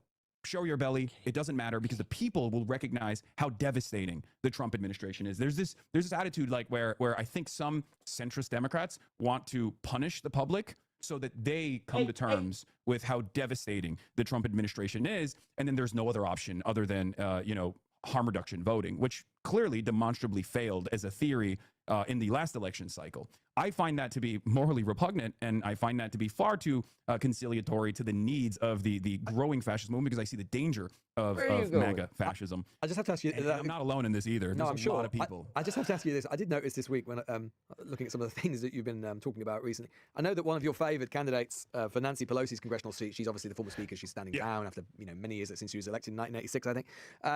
And the Dems, obviously, it's a plum seat in San Francisco, in California, where you are now. And I think that the person that you were supporting failed to progress the other day against two other candidates. Yeah. And I think you used to work for AOC, and you said it's just effing rich liberals who just want homo-fascism in this country. That's it. They want gay fascism. They want gay. Perhaps the fur baby's getting into another sibling fight. Oh yeah, fascism. What did you have? At least one or two per day. What's gay techno-fascism? Necessarily just about San Francisco, whether or not he gets them. Race in general. I think it was more so about some of the California liberals that, unlike the rest of the country, are not as we're not as activated, rather, as some of these other places where people are demanding more. What's gay techno-fascism? One time. What I'm referencing. one time that Stan got him. Of course, is the comfort that they have with And that's out of like what level of progressive hundreds. politics that they're open So- to. It's not a secret that, Peter Thiel, Sam Altman, numerous Silicon Valley tech CEOs are bringing about this new techno-feudalist dystopia that we're currently living under. And they themselves are open-minded, or rather libertarian, when it comes to certain qualities, like certain civil liberties. Yeah. Notice how when they move off of Israel-Palestine that he stops cutting off Hasan, ducking his volume, etc. Yeah. Obviously, LGBTQ liberties. And Yeah. maybe abortion Okay. So yes, they were trying to get clips. protections, but everything else outside of that, whether it be immigrants' rights or anti-black Sylvie, can you do me a favor and just kind of pay attention to this? That's your homework. You just got to pay attention and see if Hasan talks about this. racism, Islamophobia, they will throw that by the wayside. These are not issues that they necessarily care about. And what I'm referencing there Leto is is a basically cute Sauron. washed version of It's perfect. the type of fascism that some wealthy liberals are terror. comfortable with. Although again, we know what would have happened to gays under fascist regimes, don't we? Yes, no, I think it's very dangerous. I think, well, it's the same principle behind like Jewish If I ever cooperatives. hear cooperatives anything with the- fall immediately, I'm just like, ugh. with the Trump administration as well. Like, this is a real warning. Did I mention he's also clumsy as shit? For every marginalized group that thinks that tokens don't get He does spent not have at the end of grace. the day, these guys are inevitably going to oppose. He did all of the- already talk about it. Okay, and so this is confirmed then. He want like these okay, groups, okay. when- Thank you, Sylvia. I appreciate that. And when there's a better So, opportune yeah. time. Yeah, So I they think we fucked have him. to fight back with intersectionality and fight back fast. I mean, this was worth watching, but it sucks. So I just have to preface again that LBC 100% edited this this interview, and it's complete horseshit. Fight back hard. Is it easy to have intersectionality when you're warning about homo-fascism? Yes, of course. Doesn't sound very intersectional. Well, if you think that my warnings about liberal cooperation with a fascist movement by the likes of Peter Thiel and Sam Altman is actually homophobic, I guess we can have a conversation around that. I don't think so, and neither does my audience. My entire community is queer. When do we think the ban will be lifted, if ever? When can we actually expect to see you in the UK? After this conversation, probably not anytime soon. But no, I think this will help your case. We'll see. I mean, I'm probably going to work with some immigration attorneys to try to identify exactly what took place, because at the end of the day, there are plenty of people who oppose my worldview, think I'm crazy, whatever, right? But I think what we can all unite under is, one, the principle of defending free expression, as long as it doesn't cross certain boundaries that actually do reach into like fomenting violence and like deliberately trying to cause a riot, like inciting a riot or things of that nature. Like I'm obviously going to be respectful of the countries that I visit and the opinions that I have on that. And it's not something that I am interested in doing anyway. Inciting a riot is ridiculous. But the other thing is that this process of revocation of visas is actually very opaque. And I think that's somewhat of a problem, that the Home Secretary can just like issue these kinds of travel bans without ever really even revealing why they did so, without ever actually saying, here are the reasons why we oppose this person coming into the country. And I think that's been one of the most confusing elements of this entire ordeal. I was actually shocked because, I mean, I was first and foremost shocked because I think that perhaps falsely, I assumed that the British government has always maintained this attitude that they would defend free expression and freedom of speech, unconditionally. But then also beyond that, I was shocked at how not transparent this process was. Hasan Parker, it's been an absolute pleasure to Jesus Christ. speak to you. And There's no way that was the end of that. There's no way. who knows? Maybe we'll see you in London soon. Okay. Thanks so much. All right. Thank you for having me. Well, Hasan Parker, thank you so much for No, joining us. I did not mean to give that another watch. Whoopsie. Oh, it's the same one. Okay, cool. All right, so this is what we'll be watching in a moment. We're going to do the PBD Mehdi Hasan debate, but I do want to check in with the elections. So let's just do a But quickie. we now tonight, if you weren't with us earlier. Where are we at with Maine? 65%. Graham Platner. Oh my God. Let's see. How many are in? Do we have a Kornacki cam? Is there no Kornacki cam tonight? I mean, I'm glad that this is. All right, so I've been listening to the guests following from Maine. Sorry, I'm back with you now and streaming. No questions at the moment, so if CNN.com, pop in a question or something like that. So it's going to pop this out. Maybe read chat. I don't know. A week ago. This guy sucks at this. You're no Steve Kornacki. over here real quick, just so I keep this up as I say goodnight. There's our main numbers. I want to say goodnight to those of you watching on YouTube. I want to thank you for your time. I also want to tell you this. You don't have to leave us. You can go over to CNN.com. We're going to stay there for a bit longer, maybe another 30 minutes or so, as we continue to count these votes. So if you're watching on YouTube, thank you for your time and good night. We'll see. Yeah, I think I'm gonna call it on this one. I mean, damn. I don't know. Ramen to go to the general. Yeah, I saw that. Actually, you know what? I have one story I wanted to cover. That's right. Also, we got some protests from Carmelo Anthony's whole thing. We'll take a look at that in a little bit. Where is the Spencer Pratt thing? Where is it? Spencer Pratt. Oh, I already watched it. That's right. I watched it on my last show. If you guys don't know what I'm talking about, I have another show. I have an exclusive hour over on This Space TV on YouTube here.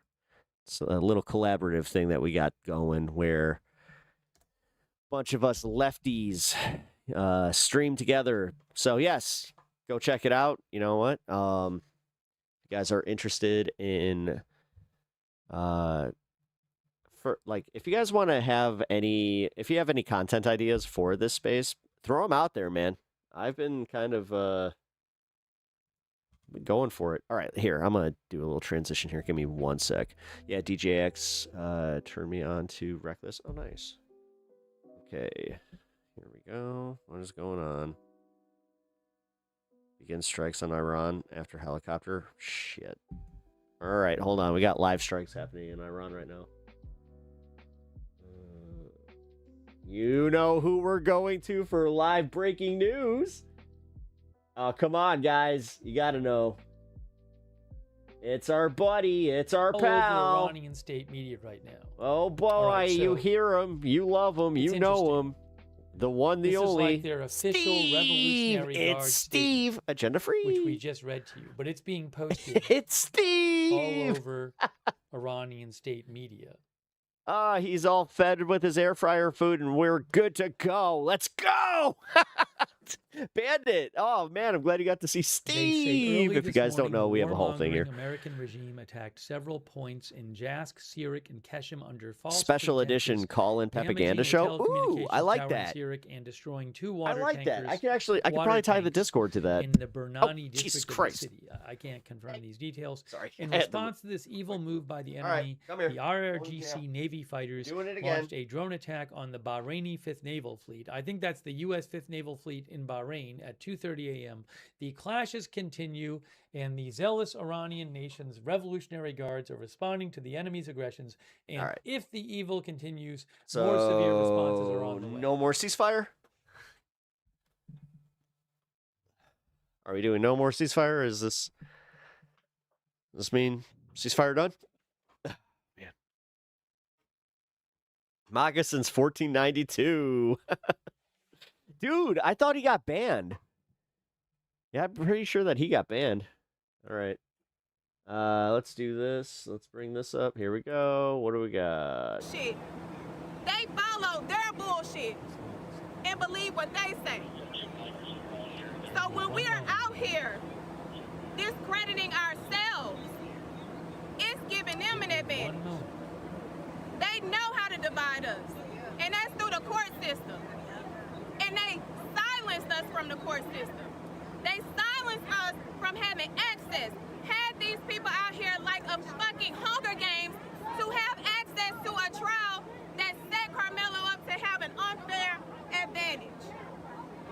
When you see that motherfucking prosecutor, ask him, why do he have a settlement with the civil case for harassing 7 white women at this fucking office?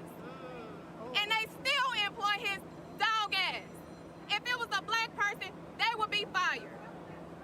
Ask the DA how he was on that motherfucking case and he still got a fucking job. That's because they vote for each other. Hey. So we gotta take our power back. Elections are coming. That's right. Your cuteness is wearing thin here, man. That's what we want. Or you gonna get the fuck out.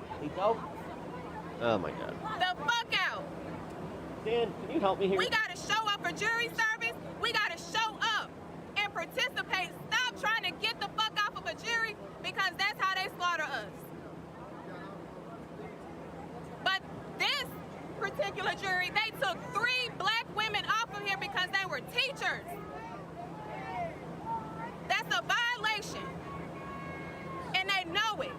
That judge was in there feeding the state objections because they were too dumb to know what the fuck to object to. I ain't never seen no judge do no shit like that. He got too much fucking experience, over 40 years as a fucking prosecutor, and you don't know how to fucking object? And you got this judge up there helping you on such a big case? This is his life. Gonna retire too. That bitch got that money. This was his life. Year. He needed this high-profile case. This is judge last year. I feel like he's doing that for the people that, let them know how. They know how he doing. They know. We just came from South Carolina where they hunted that baby down and got off. They tried to. This guy's thirsty as fuck. What the hell is he doing? So he could get home safe, and they convicted him. And one white jury had the motherfucking audacity to sit in that damn box and cry. Bitch, don't fucking cry. It's too late for your tears. Your tears was needed when you was back there deciding. I have no idea who this within is. 30 fucking minutes of his life. All right, so if you guys are just joining us, this is outside the Carmelo Anthony courthouse. It's the reason they did not call Hunter to testify. Because he was problematic. This is in Texas? He has been terrorizing that school. All right, let's go 6 here. black male sons in Collin County over the past 26 years. What I would say on behalf of Carmelo's family, they were praying before we went in. And so I know that they would want a message for peace and for prayer. I know they would not want people acting violently. I can tell you that. Their demeanor the entire time, these are very peaceful. Well, I can already tell that this guy in the middle sucks. A very peaceful person. The mutual contact, and I don't know if he's 18, so I'm not going to say his name, so I'll say the mutual contact that invited him into the tent to get out of the rain. I don't know if he's 18, so I'm not going to say his name, so I'll say the mutual contact that invited him into the tent to get out of the rain. He got on the stand and tried to say, I don't really know the kid, I've only seen him 2 to 3 times, and the defense then all of a sudden brought up anywhere from 8 to 10 photos of different family events with the 2 of them together, and it wasn't some kid that I didn't know. But even with that, they allowed him to continue to testify and give weight to stories that were constantly changing. How do you claim you don't know someone that you're in the bedroom playing Guitar Hero, that you're sitting on the couch together, that you're doing family events with, right? How do you all of a sudden claim you don't know that person? And so I'm heartbroken what this case has done to these children, that they paraded onto the stand with certain talking points. A child that was friends of both Austin and Carmelo. This all around was heartbreaking, and it makes me wonder where we're going as a nation. They're So there's so 1492. much more that can be said from today going all the way back to last Monday. I had hope that Collin County was Meanwhile, going Peppa's to cat Ringley. do this Oh, dude, I'm having a stare down with this fairly little when they asshole started right Gordire now. on Monday and Tuesday. I really did. I wanted to Oh, believe it's annoying. again. I wasn't even sure if Carmelo was guilty or innocent because I wasn't Team Carmelo or Team Austin. I was Team, I want the truth. Yeah, I mean, it does sound like they truth, kind of evidence. Well, might have screwed this case I up. didn't know if he was innocent or guilty. I But didn't know if the I don't know, state man. and the judge was going to play this fair. I didn't know that until Saturday. On Saturday, I knew where this was going to go. And I had to tell my son that was attending with me. He's like, maybe he can still get off because this, I don't care about the facts and the law. And they didn't care about the facts. Law. So emotions are very high. People have very deep-rooted opinions. Very strong opinions. Yes. And You think they're the they're Jehovah? not No. gonna change. You They don't need to decide. get your count because that determines how many representatives you would get.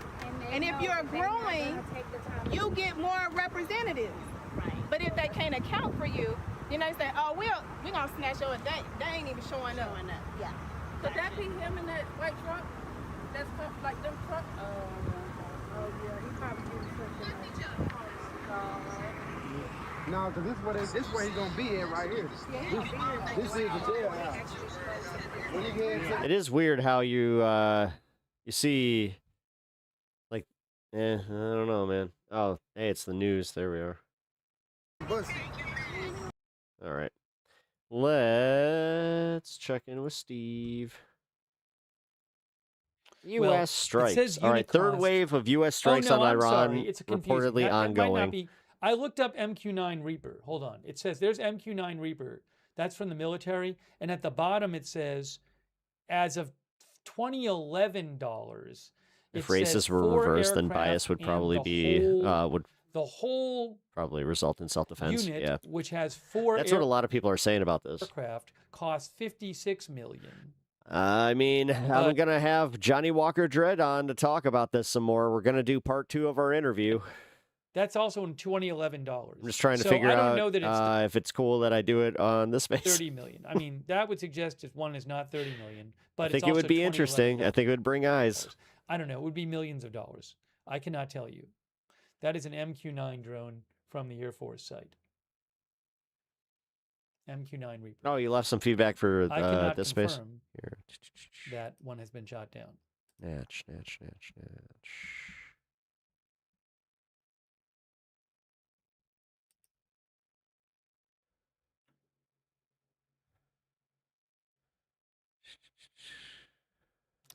More chill shows to balance out the heavy stuff, maybe. Hold on. All right, Give me like a moment here.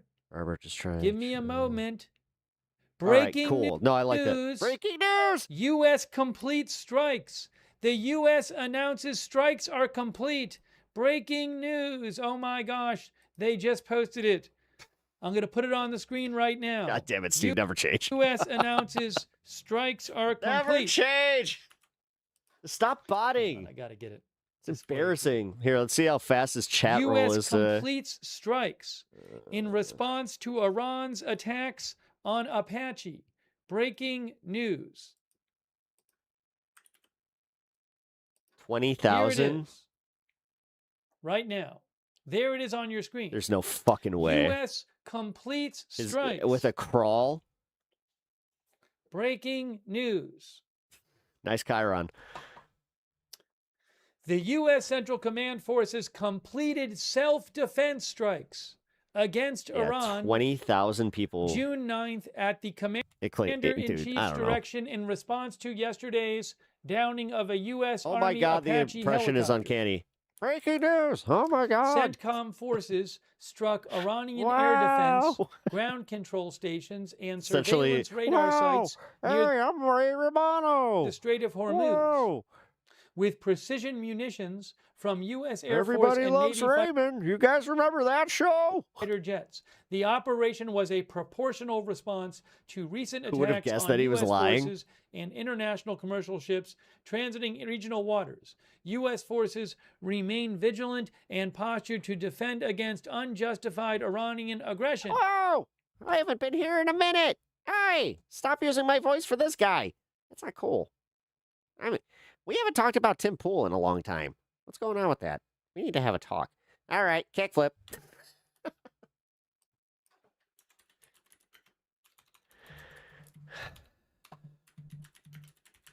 U.S. says it has completed retaliation strikes on Iran. Peace deal. Peace deal next. Oh my God. And Trump is closer to a deal than ever. Now, I don't know if Iran's going to respond because Iran released Yeah, they a statement, fucking are. that implied they had already fired a response, gave a response 2 hours ago.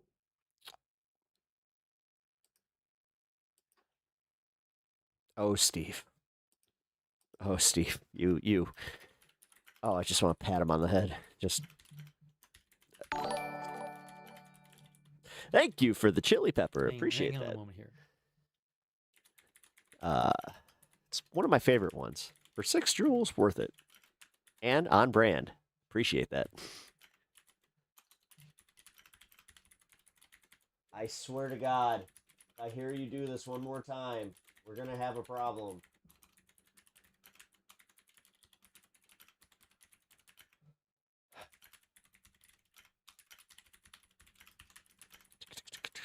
Jesus Christ.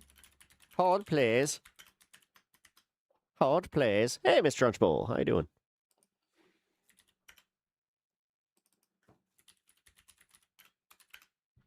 ...2008 Canes? I mean, if you just get the Brothers of Destruction to do it just solo, they could do it. Come on now. We're talking Wall peak Undertaker and Kane. Street Let's thinks it was go. not self-defense. There was no imminent threat. Bulls 360 says mission accomplished. Adios MF says ceasefire so everyone can reload. How much is he typing? It is 4:32 a.m. in Iran. That's it. We're going to Twitter. Let's go to Twitter.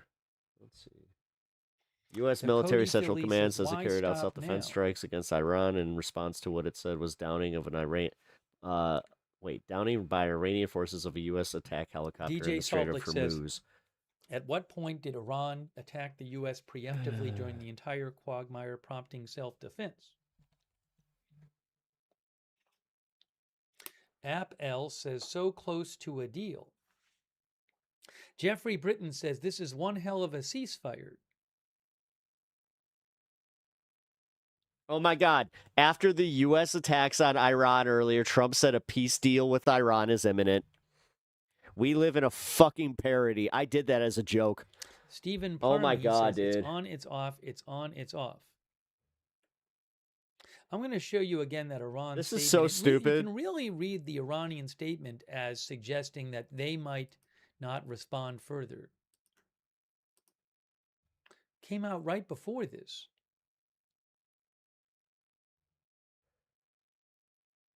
Raz D. Champ says Iran will respond. I'm going to show you that Iranian statement. Okay, yeah, because, that Iranian statement totally just going to be like, we're not going to retaliate if they hit us. We're Royal done. Ensign for your support. Big Green Cucumbers from the Philippines. Thanks for your support. No, is it Poland? Maybe it's Poland. I think it might be Poland. Poland. Thanks, Adam Sutton.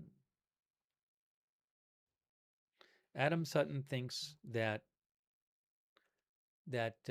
Adam, it wasn't just Barack Ravid who reported that a drone shot down the helicopter. Multiple outlets reported today. Multiple outlets said a U.S. official told them that the helicopter was shot down by a drone.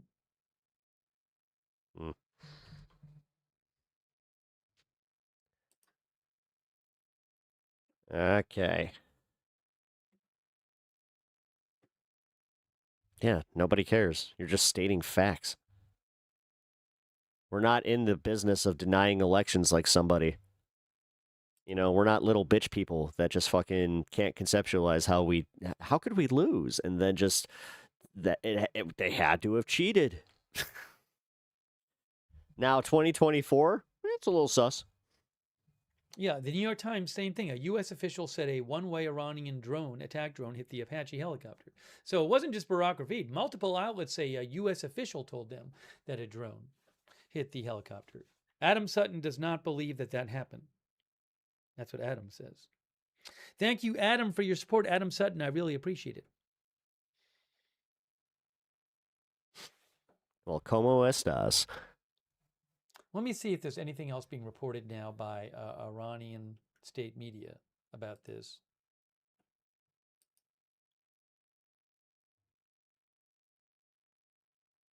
I mean, that would be the way to go about this, is try to get both.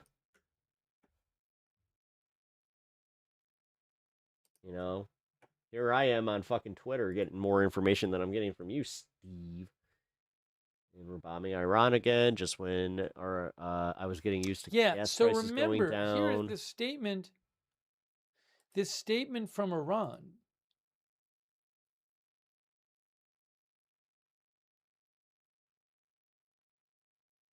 Hold on. Iran risk not the price continues. Let me show you another Iranian statement from Iran state media. From Iran risk not priced in as strikes continue. Wait, that's what's happening. News. Here's what Tasneem News has to say right now. Iran state media, Tasneem. The ridiculous claim of the American terrorist army our attacks were defensive. U.S. Central Command CENTCOM wrote that they carried out defensive strikes against Iran tonight in response to the downing of a U.S. Army Apache helicopter the previous day. CENTCOM claimed that using precision munitions fired from U.S. Air Force and Navy fighter jets, Iranian air defenses targeted ground control. What?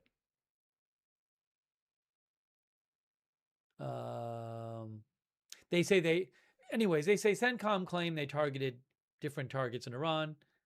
Yeah, so basically they're just reporting what the U.S. said, but their headline is the ridiculous claim of the American terrorist army that our attacks were defensive.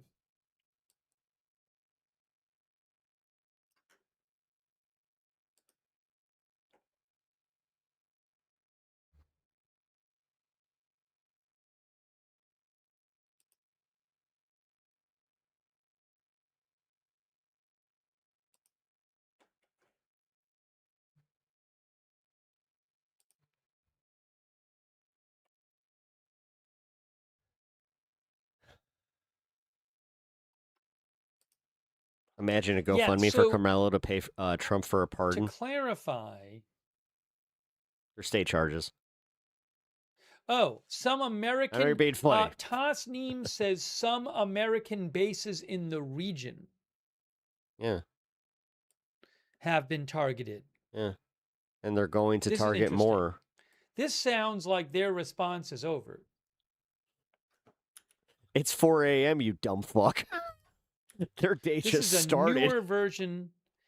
This version of the statement. Oh my God. He wants us to be the good guys and like to just be so fucking awesome. Like wave his stupid little flag. Just, yeah, I love America. We're the best. That says. Meanwhile, just ignoring all the fucking like signs around him that this is not great. All right. The criminal American army should know that if it... We'll keep this on. Let's check this. Anything going on? Nope. All right. My primary reactions. No. All right. Fuck it. We're going to do this PBD thing. Let's get 20 minutes in, then we'll just do the rest in the fun half. Like, this is just going to pretty much end the show. Stan decided to take off. All right. I haven't seen any of this. I haven't even seen clips. So I heard Mehdi Hasan cooked PBD. So yeah, I'm very interested in seeing it.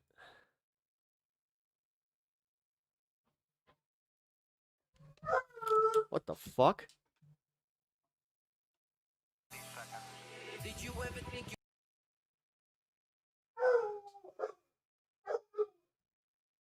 what is going on with Stanley? Okay, so tell me your story, your background.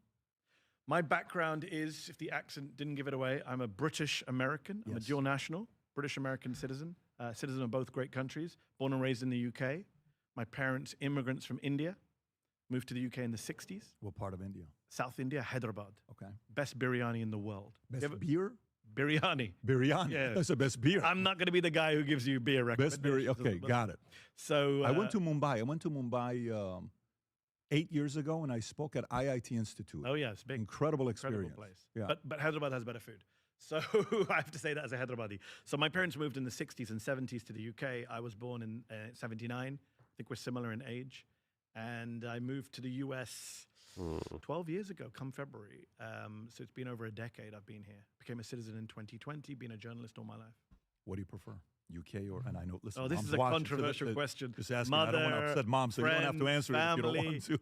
They both have their brilliance. I go back to the UK all the time. I'm heading out there next week. I get to go for work and pleasure, and I love going back to the UK. But the US, I gotta say, the US has given me opportunities and open doors that even the UK I don't think could have done. Really? And I think you hear that from a lot of black and brown folks from the UK. Because I'm someone who's criticized racism, obviously, in the UK and in the US. But what's interesting is you talk to people in the media space, entertainment space. You look at someone like Idris Elba.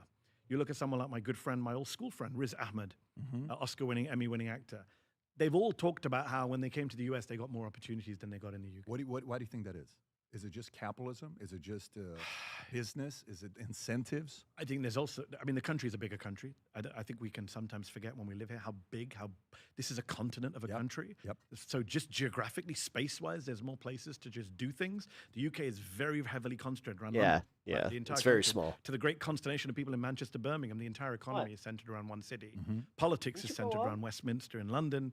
And I think there's also, in England, we don't have the legacy of, plantation slavery and the black struggle for civil rights in the US. Hey, Brian, good to see you, brother. How you been? We do have a different kind of legacy of empire and that form of Hope you're doing well, man.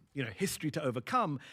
I don't know what the right word I'm looking for. Like Americans staid, love the accent. Stodgy. It's just a kind of an It's just old weird way how of much- doing things. You hit a different kind of glass ceiling in the UK. I'm not giving a pass to the old kinds of racism and bigotry there still is in the US that we're still fighting with. But there is something about being a person of color and just having a little bit more ambition in the US. Mehdi's wrong. Hyderabadi biryani is too spicy. They get me in huge trouble with the two of people. us. I'm Bengali biryani? screwed now when I go back to the UK. I'm so white. If this airs before the next. Both of us are brown and winning in America, which is a good thing. Yes, from different parts of the political That's right. divide, I think That's fair to right. say. By the way, in high school, if I was in high school with you, you're 15, 16, who's Mehdi Hasan? What were you doing? I was the same person I am now. I was a debater. I was an arguer. I was the guy with the big mouth. I was the guy getting thrown into the hallway. I was the guy going to detention because I answered back. I talked a lot. Teachers, students, professors, didn't matter. I found Everybody. report cards recently that my children and I sat and went through. It was really embarrassing. My daughter sat with me. We went through the report cards. Every single one is, he doesn't stop talking. He answers back. He thinks he knows everything. He won't stop asking questions. Is that a family thing or is that a youth thing? It's a family thing, for Okay, sure. got it. Yeah, I wrote about it in the book. My father passed away last year. Sorry to He hear was thank you. He was a very disputatious individual. Loved to debate, loved to argue, super provocative. Even in the Muslim community, the story I tell. Remember in the late 80s, you'll remember this because you're of Iranian heritage. Ayatollah Khomeini gives the fatwa against Salman Rushdie for Yes, satanic of course. verses. Yes. Muslims in the UK are furious, especially in the UK, more than By the way, anything. he helped them sell millions of copies by doing Indeed, it. Yeah. indeed. So listen to this. So in Bradford, big Muslim city in the UK, We got they even burned copies of awesome the satanic Indian cuisine here. verses. Got it. Huge issue we could talk about another time. But anyways, huge issue in the UK. My We got dad this goes really out good place called Jalsa. and buys a copy of the satanic. Really, really verses, fucking good. Reads As a Muslim? as a Muslim and puts it on our dining room bookshelf right next to the table. So every time our friends, family come over for dinner, it's there.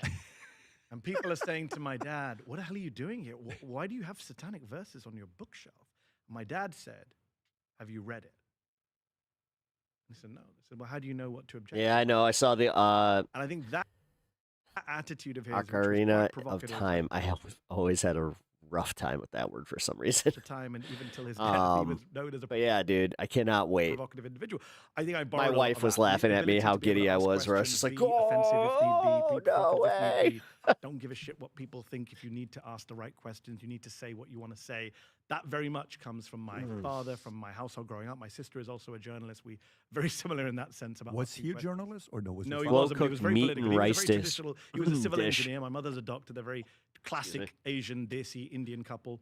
But he was very political from the moment he moved to the UK. He loved British politics. Till he passed away, he was asking me questions about Trump. What's he doing? Is he going to survive? Like in 2024, all he asked me was like, "Why are they running Biden? Why are they running Biden?"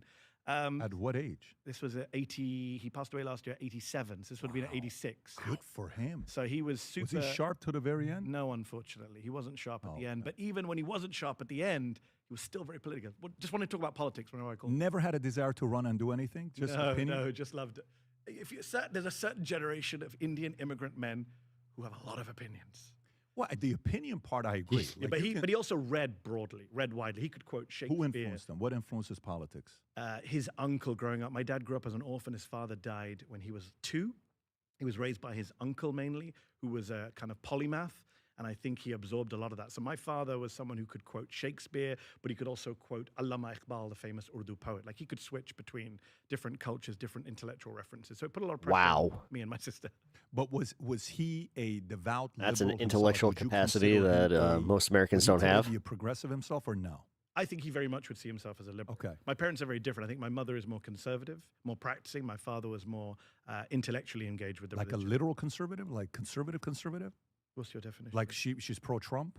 No. Okay. No, so she's what is sensible. She's a sensible. She's sensible. I meant conservative, like socially conservative, Islam, making sure that when we were kids, she was the one who made sure we prayed and we fasted, we read Quran and all of that stuff. My father was the person who made sure that we were asking questions about the world. And yes, the culture very much, the language, the culture, all of that stuff. Got it. So did they know you're going to get into journalism? No.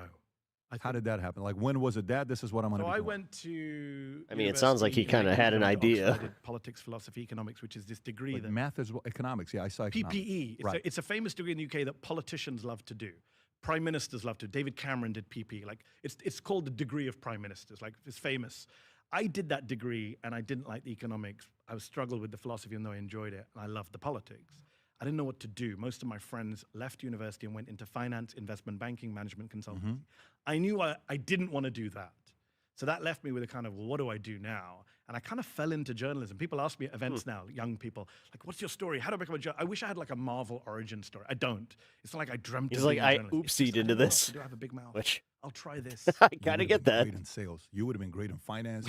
You would have done Not very finance. I can't deal with numbers. well. You're saying you did PPE. You're saying the guys that That's why went the into economics bit politics. I enjoy. I did enjoy the math part of economics. But at that time, you have no aspirations for politics. No, it came later. There was a period where I was very aspirational. I thought about To running. run? Yeah, to run as a member of parliament, be a politician.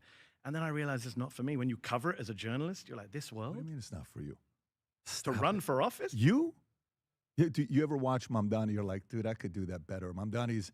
I know I could do what No, Mamdani's. because I'll tell you why. Mamdani has a electric smile. I know Zoran well. I've met him a few times. He actually spoke at our anniversary party recently, and I had to speak after him. And I'm kind of arrogant. I think of myself as a good speaker. I got nervous that day. I have to speak after Zoran Mamdani. Wow, he's like, I have to follow that? Hell, what am I doing? Damn. He's Did you speaking feel after the Muhammad energy Ali. that he had? He was Muhammad Ali. I'm looking straight there at Ali right Yep, there. yep. He is the Muhammad Ali of politics right now. Just the energy in the room, people going crazy. His every move, hanging off his every word. He's got that. If he was American born, he would be one of the top runners and riders for 2028 easily. Super capable. But here's the difference between Storm about to hit. me What's and Zoran. There are up? many differences. The big Also, one is Fish he Guru, has how you this doing, man? charming electric smile. He is he's the guy who kisses babies at events. He wins people over. I have what's called RAMF. I have resting angry Muslim face. So when I'm talking to people, when I'm listening, I look mad, right? People have told me somebody has told me in my ear. That's "Look angry, hilarious." Smile. Not in a misogynistic way, like said to women, you should smile. But people tell me, smile. Yeah. So for me, running for office, I look angry all the time. You can't win like that. You need the smiling. I'll If you're have brown, you need to be smiling. Kelly or Mickey or people, family that are taking pictures. Patrick, can you smile, please? I'm smiling. You're not smiling. So it's not, maybe it's a Middle Eastern thing. I don't know. But I think for brown and black people, sorry to come back to racism again, I do think there's that extra pressure to show you're not an angry Smiling. black man, angry brown man. Yeah. Obama was always seen as beloved because he was like, oh, you can imagine your daughter marrying him when he comes in the room. There was always that kind of sensibility around Barack So Obama. you think that's the part with Mamdani? He's got a little bit of that Obama-esque thing going for himself. For sure. I mean, he won over your guy. Yeah. You talking about Cuomo or you talking about Sliwa? I'm talking about Donald Trump. Oh, He won him over. He went to the White. You saw him in the White. Tell me you don't love the fact that you're saying my guy. That my guy said, just tell him how you feel. Tell me you don't respect that. That was an amazing moment. Tell me you don't respect that. I respect Mamdani for pulling it off. But do you respect that Trump's like, just tell him I don't you don't like me? respect it. I don't Stop. understand You it. can't say I that. swear to God, I don't Dude, understand you know you respect the I've fact that I've studied Donald Trump, unfortunately, through no choice of my own, for 12 years. I moved here months before he came down that golden escalator. You respected that. I do not respect Donald Trump. But I watched that clip, and I genuinely, I'm someone who, you could ask me about Trump, I could talk about Trump all day long. Yeah. I know everything about Trump. That moment still is, he looks at Mamdani the way I've never seen him look at anyone. I've never seen him look at Melania the way he looks at Zoran Mamdani. Right? In love, just in awe. He goes on Sid Rosenberg's radio show. You see that? Yeah. Sid Rosenberg, he's a jihadist. Mr. President, he hates you. Nah, he's a good guy. He's at the And that State of the still Union. doesn't get you to say you I don't respect understand Trump. why, but can you tell me why? Yeah, I think he respects talent. But honestly, like game for recognizes instance, game. No, it's, look, you're here. I like your talent. And I watch and I see what you do. Yeah. Listen, we may not agree on, 50% But he's not like of that things. with most other people. But no, he is. He respects talent, But that, and he's got it. fawning over people, Trump doesn't fawn over To people. bring the guy Putin maybe, over. He's done it with a few different people. Vladimir Putin, Kim Jong-un, Zoran Mamdani. What is this? It's true. Say about your Mamdani, though. You got to be careful with that. That's why I because don't you just put him in a understand. bad place. That's why I don't So understand. be careful what you're doing. That's why I don't understand. I genuinely Mehdi Hasan compares Mamdani to Putin and Kim Jong-un. Don't do that. Why are Out you of doing context. that? This is So why no one just likes right-wing say- media. Out of Just context. say you like the fact that they got along when I do like the fact they got along. I do as well. Because Zoran Mamdani went, in his second time he went to New York. He's so smart. He knows how, Trump is very easily won over. He takes a front page of a newspaper, right? He takes a fake newspaper front page. Yep. Why has people not thought of this before? With Trump saving New York, gives it to Trump. And then he goes, can you free this Palestinian student who ICE just picked up? By that afternoon, Trump has freed that student. Right? That is a mayor who knows how to get results and win over Trump without giving up his own self-respect, without like fawning over him like I think Wes Moore was in one clip where they used it against him, where he was very, very friendly. Will you give any credit for the fact that by the afternoon, the most powerful man in the world gave him what he asked for? No. You won't I'll give tell him- you why. Can I No, tell you because why? he got worked. It's your birthday. Let me. Can I tell you Where's why? the July 10th, 79? You are this stubborn. Wow, you've done your homework. I'll tell you why I don't respect it. Because I'm glad Zoran Mamdani did it, but what does it say about our leader, the President of the United States, the Commander-in-Chief, the self-proclaimed leader of the free world, that it's so easy to play this guy? World leaders have been doing it for years. This is the problem with him. It's so Yeah, it easy to actually shows that manipulate he's him. weak. He's so easy to be won over. And I'm glad when my guy's doing it for a good cause, but people do it for bad causes too. I'm sure we're going to talk about Israel. Benjamin Netanyahu did it to get him into a war with Iran. Jet. That's my problem. You know, when Trump first went to Saudi Arabia after he got elected in 2017, there was a story about how when he drove from the airport to the embassy or hotel, wherever he was staying, the Saudis, this is in 2017, remember his first trip as president was to Saudi Arabia. The Saudis put up on billboards his tweets. Can you imagine that? How smart that is? That Trump is driving along and he's seeing his own quotes. Like, these people know how to play him. They know how to suck up to him. Kim Jong-un. good quotes or his bad Yeah, quotes? and it's No, not good. sucking They're up in the way praising that you him. would think, where Every it's just foreign like leader knows how you can suck up to Donald Trump. Yeah. You praise him, and now in the second term, you give him money. You can now bribe the president of the United States. So do you think there's an element? You've never been in sales before, but you're a businessman now, right? Yeah, I'm selling. I have to unfortunately You're now sales. do that stuff. Yeah, And that's subscribe to Zateo. Join to Capitalist. Subscribe which I'm to so Zateo. happy. All the cameras. ZETEO.com. By the way, Your audience. respectfully, you leave mainstream. You're at MSNBC. I think you're the #1 guy for them with the eyeballs you guys are getting. I don't know For what young it was. people online, for sure. Yeah, for young people online, you're #1. So, and then 5-minute I don't know warning. what the story is, what happened there. We've read a lot of different stories. They were giving you another job. You chose to leave. You do independent, and then independently, you have what, $3.5 million in reoccurring revenue? 12 months later. Yeah. 12 months later. That's amazing to be able to do that. And then today being a business guy, so it's great to have. And I've never run anything in my life, so I was very worried. So maybe that PPE degree you got in economics, that capitalist was inside of you, and we brought it out. So that's great. Okay. Welcome to the Club of Capitalists. so glad it's great that to have you with us. that's I'm where a he takes socialist it. / capitalist. There you A go. multi-millionaire socialist, which is great. What's wrong with that? Bernie's a millionaire. Nothing wrong with that. Nothing wrong with that. But let's go to the part about you brought up Trump and Bibi. So Axios brings out the story. At this point, you've seen it. So Rob, if you want to go down so I can read the whole thing, you're effing crazy. Trump fumes at Netanyahu in call on Lebanon. Go a little bit lower, Rob, so I can read the whole thing. So President Trump lashed out at Israel over Israel escalation in Lebanon and an expletive Latin call on Monday. 2 U.S. officials and a third source briefed on the call told Axios why it matters. Early on Monday, Iran threatened to abandon negotiations with the U.S. over Israel, saying actions in Lebanon. On the call, Trump called Netanyahu crazy and accused him of ingratitude. According to 2 of the sources, he also put the brakes on Israel's plan to strike Beirut. Behind the scenes, 1 U.S. official told Bibi that following through on his threat to bomb Lebanese capital would further isolate Israel from around the world. 2 of the sources said Trump claimed he'd help keep Netanyahu at a jail. He said, if it wasn't for me, you'd be in jail right there. You're effing crazy. You'd be in prison if it weren't for me. I'm saving your ass. Everybody hates you. Everybody hates Israel because of this. Do you think this call happened? The call definitely happened, but both sides are spinning it in their own ways, and they're spinning it with the classic people. So just background on this. This is an Axios piece. The author of this piece is Barak Ravid, who is an award-winning journalist, won a coverage. You're Cajun, you like co-authored by Mark spicy. Caputo, former colleague You of would love this garlic habanero sauce I have right now. NBC Oh News. my God, it's But Barak Ravid is famous, or should I say now infamous in media circles, for being the guy so who the good. White House always goes to leak stuff about conversations with Israel. Is I this want the something guy that spicy. leaked it, that Damn it. Bibi got up, that Biden got upset? We'll have to make some spicy ramen or Yes, something. This is the same So guy. he did both. Okay, He's I got it. bipartisan. I got Whether it. you're Joe So he's Biden, a fair guy. Well, it's not about being fair. It's the point is that whoever's in the White House, they know that this is the guy who does the stories about split between Israel and America. So we've had about 2 dozen of these stories over the Is last this 3 a guy years. you trust? Unfortunately, no. Now it's not that I don't trust him. I'm not saying he's making stuff up, but I am saying he's clearly become a useful vessel for information. from the White House that they want to get out. They know if you're Joe Biden or you're prepared. Donald Trump, you know that if you want to get it's out, just, you're pissed at you know, Netanyahu, Barack Ravid's the guy you go to. Now, on the other What'd you side, think you it got was? Amit Segal, who is one of Israel's most famous journalists, very close to Benjamin Netanyahu.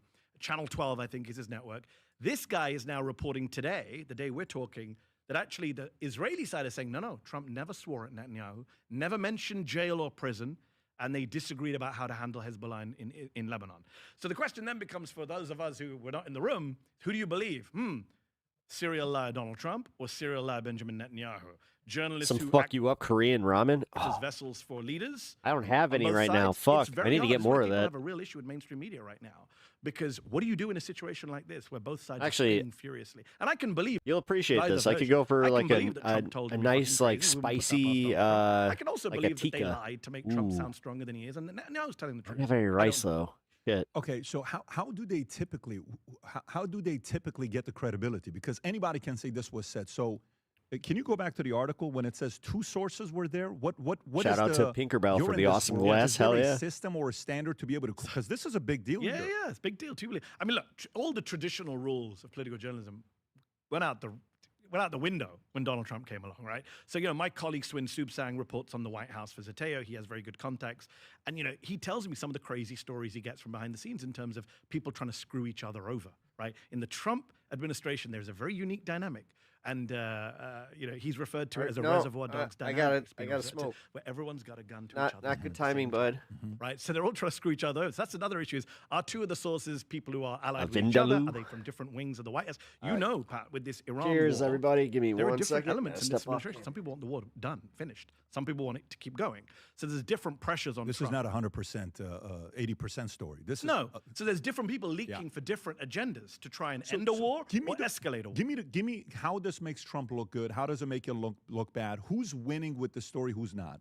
So optics, purely Trump, optics. you know the MAGA base better than me. Many of them are your viewers. Many people in the MAGA base, not as many as people suggest. My good friend Cenk Uygur, I know you had on the show. He thinks there's a big split in MAGA. I'm less of that view. I look at the polls. 80% of MAGA still loves Trump. 70% love this war.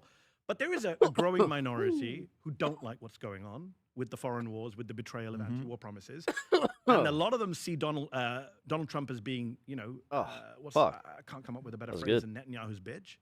And this would help Donald Trump say, look, I'm telling Benjamin Netanyahu, fuck you. You're fucking crazy. I saved you from prison. I'm the dominant partner in this relationship. And by the way, this is now you are just out. a Trump issue.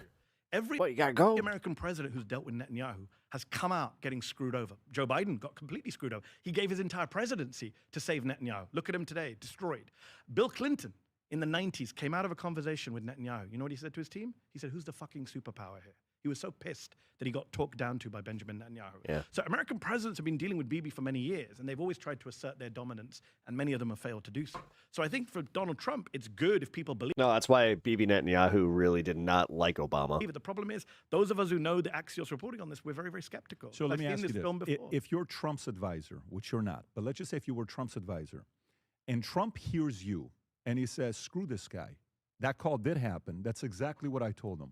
What does he need to do publicly for even a guy like you to say, shit, this happened? That's a great question, because Donald Trump's word means nothing to me. I've been documenting his lies for many years. No one's told more lies than Donald Trump in the public sphere. So actions matter more than words. Same issue with Biden. His people would leak, Biden's very upset with Netanyahu. Okay, but what the fuck are you doing about it? Right? Many of us frustrated with the genocide would say. Same question now. What are you going to do about it? Donald Trump has given Netanyahu everything he wanted.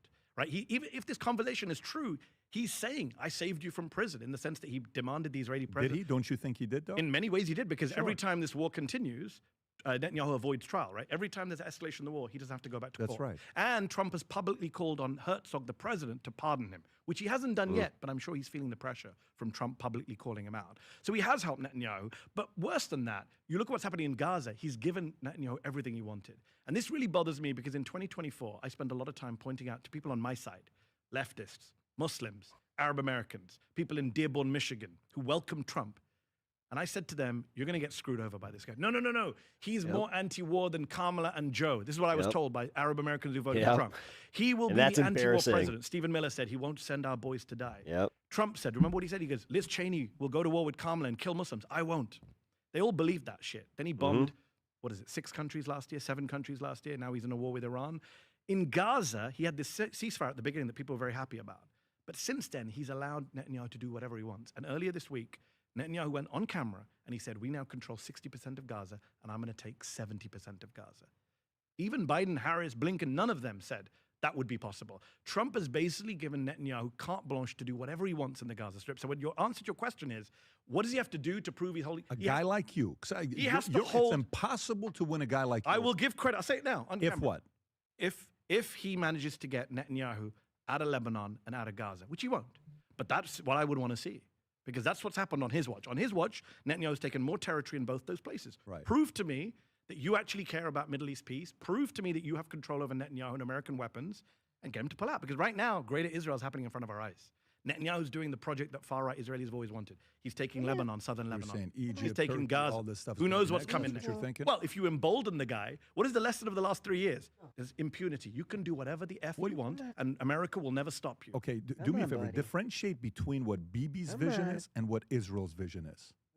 What do you mean by that? Okay, so for instance, you could have there's a difference between what America's vision is. Yes. Be the greatest country in the world versus what AOC. I saw the funniest bumper sticker today where it said, tell your cat I said pss, pss, pss. vision would be if she became president versus Trump, right? So what do you think is Bibi's vision versus Israel's vision? That's a great question. And I'm sorry to be the bearer of bad tidings. We do this thing in the U.S., especially on the liberal side, where we say, look, we're against the Netanyahu government. We're not against Israel or the Israeli people. The problem is the Israeli people have made it very clear over the last 3 years. His book on debating is damn good. There's been no real anti-war movement. In Israel, there's no real... There's I'll have to I will actually have to read that now. It's tiny. It's tiny. You look at the polling, 80% of Israeli support. 20% is what I was going to say. There's a few types of books that I will just sit down and read, debate type of books like that. Military operation blindly. You look at the polling, some of it's I'm assuming horrific. it's an easy read too. Like 80% of Israelis support removing Palestinians from Israel. Or quick, I meant, not easy. From Gaza. Does it have pictures? And another small majority support ethnically cleansing them from Israel itself, Palestinian citizens of Israel. Israeli society... What percentage was this one? So I think it's 80% say they're fine with getting them out of Gaza. Okay. Like forcibly... Right. And there's another majority or big plurality of Israelis Israeli Jews who say even Palestinians in Israel should ultimately like emigrate. the West Bank and some of that. No, Israel proper, within the Green Line. Got it. Okay. 1/5 of the population of Israel is Palestinian citizens of Israel. So the polling is horrific. There was a poll done last year by Penn State, I think it was, where almost half of Israelis said that when we capture a town in Gaza, we should treat it like the Bible in Jericho. We should kill all the inhabitants, all the men. Like this kind of crazy. So, okay, all these polls, you take them with a pinch of salt. I get it. But anyone you speak to in Israel who's a serious commentator on Israeli politics will tell you that over the last 5-10 years, Israeli society has moved to the right, to the far right, in a way that American society has not. Donald Trump is polling in the 30s right now. Even at his peak, he got 49.8% of the vote in the last election. He's never had a majority. In Israel, the right-wing parties, the far-right parties are dominant right now. Maybe in the 90s, early 90s, there was a peace camp. There was Oslo, all this stuff. That's gone now. You could argue about why it's gone. So how is that? How is that possible? How is it that in Israel, the guy is being that aggressive and his support is getting higher? I don't think his personal support is going. We'll see what happens in these elections. Because you just said 80%. I mean, the war, right? This is what I'm saying. This is why I'm saying don't focus on Netanyahu. It's a very good cop-out. Even Bernie Sanders, who I'm a big fan of, he often says Netanyahu. A lot of Palestinians say, Bernie, it's not Netanyahu. It's Israel. It's the Israeli political establishment. Yeah, it's the so if you swap out, I'll give you one example. Yeah. If you swap out Netanyahu tomorrow with Naftali Bennett, who's an opposition leader, former prime minister, I interviewed him once. All right, Fox News just called it. Platner wins. Naftali Bennett is also on the right, also likes war, has threatened Turkey, has threatened Lebanon. You've got another opposition leader, Avigdor Lieberman, former defense minister. You know what he said this week? He said, flatten the suburbs of Beirut. We should be going in and don't listen to Trump. So the opposition in Israel are equally hawkish, right-wing. So this idea that it's all about Netanyahu, it's a myth, I'm sorry to say. Okay, so you're saying the two are the same, is what you're saying. On issues of war and peace, yes. I'm sure in some domestic politics, tax rates, I'm sure there's smaller stuff. Is in domestically within Israel, I'm sure they are. To the war, when it comes down to the region, Israel's role in the region. Tell me what Nancy Mace had 11% of the vote. If you think, what do you think she just conceded? Their vision is. What do you think Israel's vision is? There's a best case scenario and there's a worst case scenario. Okay. Your dad was a bricklayer. He passed in 2015 due to lung cancer. That sucks, dude. The best case scenario is that they have this idea. Sorry to hear that. We must be in a. I'm only I'm my second year in. To losing a parent, and it doesn't get easier. Of permanent war footing. It right? just I think there's a phrase for it. I forget. Different type of grieving. Conflicts. There's some military doctrine that says even when we're not at war, We carry on doing preemptive strikes. We carry on doing cyber warfare. We carry on doing assassinations so that Israel remains the regional hegemon. We keep our superiority, our military edge. We let everyone know in the region who's boss, even when we're not in a formal state of war. That's the best case scenario, that this is just a security doctrine that says we will bomb and invade whoever we like just to remain top dog in the region. That's best case scenario. Worst case scenario is it's ideological, that these are fanatical, messianic people who believe that all of the territory is theirs, given to them by the Bible. I interviewed Naftali Bennett in 2017, nearly a decade ago, for Al Jazeera. He was education minister at the time. I never forget this interview. I said to him, we were talking about peace treaties and two-state solution, and he said, the Bible says it's ours. I'd never heard someone say it that bluntly to my face. I can't imagine Ilhan Omar going on TV and saying, the Quran says Oh, this. sweet. Still here. Hell yeah, Rebecca. This guy's openly saying, the Bible says the land is ours. Where do you go with that? There's no debate after that, right? That's just a kind of religious, ethnic nationalist, messianic vision. So Benjamin Netanyahu, even though he's not a religious This is the last segment of the night. man, has signed off on a greater Israel. He was asked about whether he believes in it. He said, absolutely. The opposition leader, Yair Lapid, who's a kind of centrist, supposedly a liberal, he was asked after the Mike Huckabee Tucker Carlson interview. I forgot I got He you. said, do you agree with Mike Huckabee that all of the territories from the Bible, it's all yours? He said, yeah, our borders are biblical. This is what the opposition leader said. Forget the right-wingers Smotrich and Ben Gvir. What do you think is the likelihood their vision becomes a reality? Right now, more likely than not, because the United States of America has allowed Israel to get away with a Well, genocide. how long?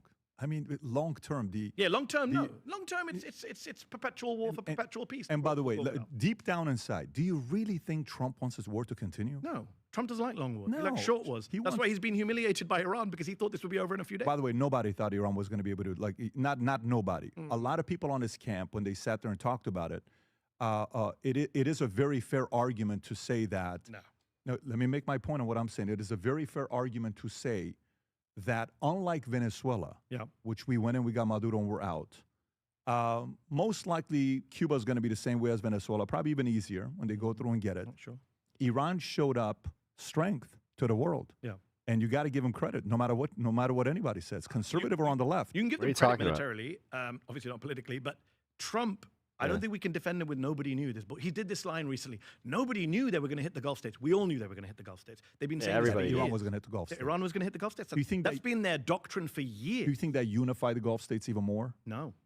I think we've wrecked our long-term relationship with the Gulf Tell- states. tell me why. I think in private, all of these Gulf states will, in public, they'll say what they got to say, but in private, they know the U.S. security umbrella does not extend to them anymore. They know that even if they give Donald Trump a $400 million plane, even if they put $500 million in his crypto business, Israel will always take precedence over them. Do you think the Gulf states prefer Iran to be led by IRGC, or the story we saw recently with Pezeshkian, who's a moderate, stepping down because he's like everything's being run by.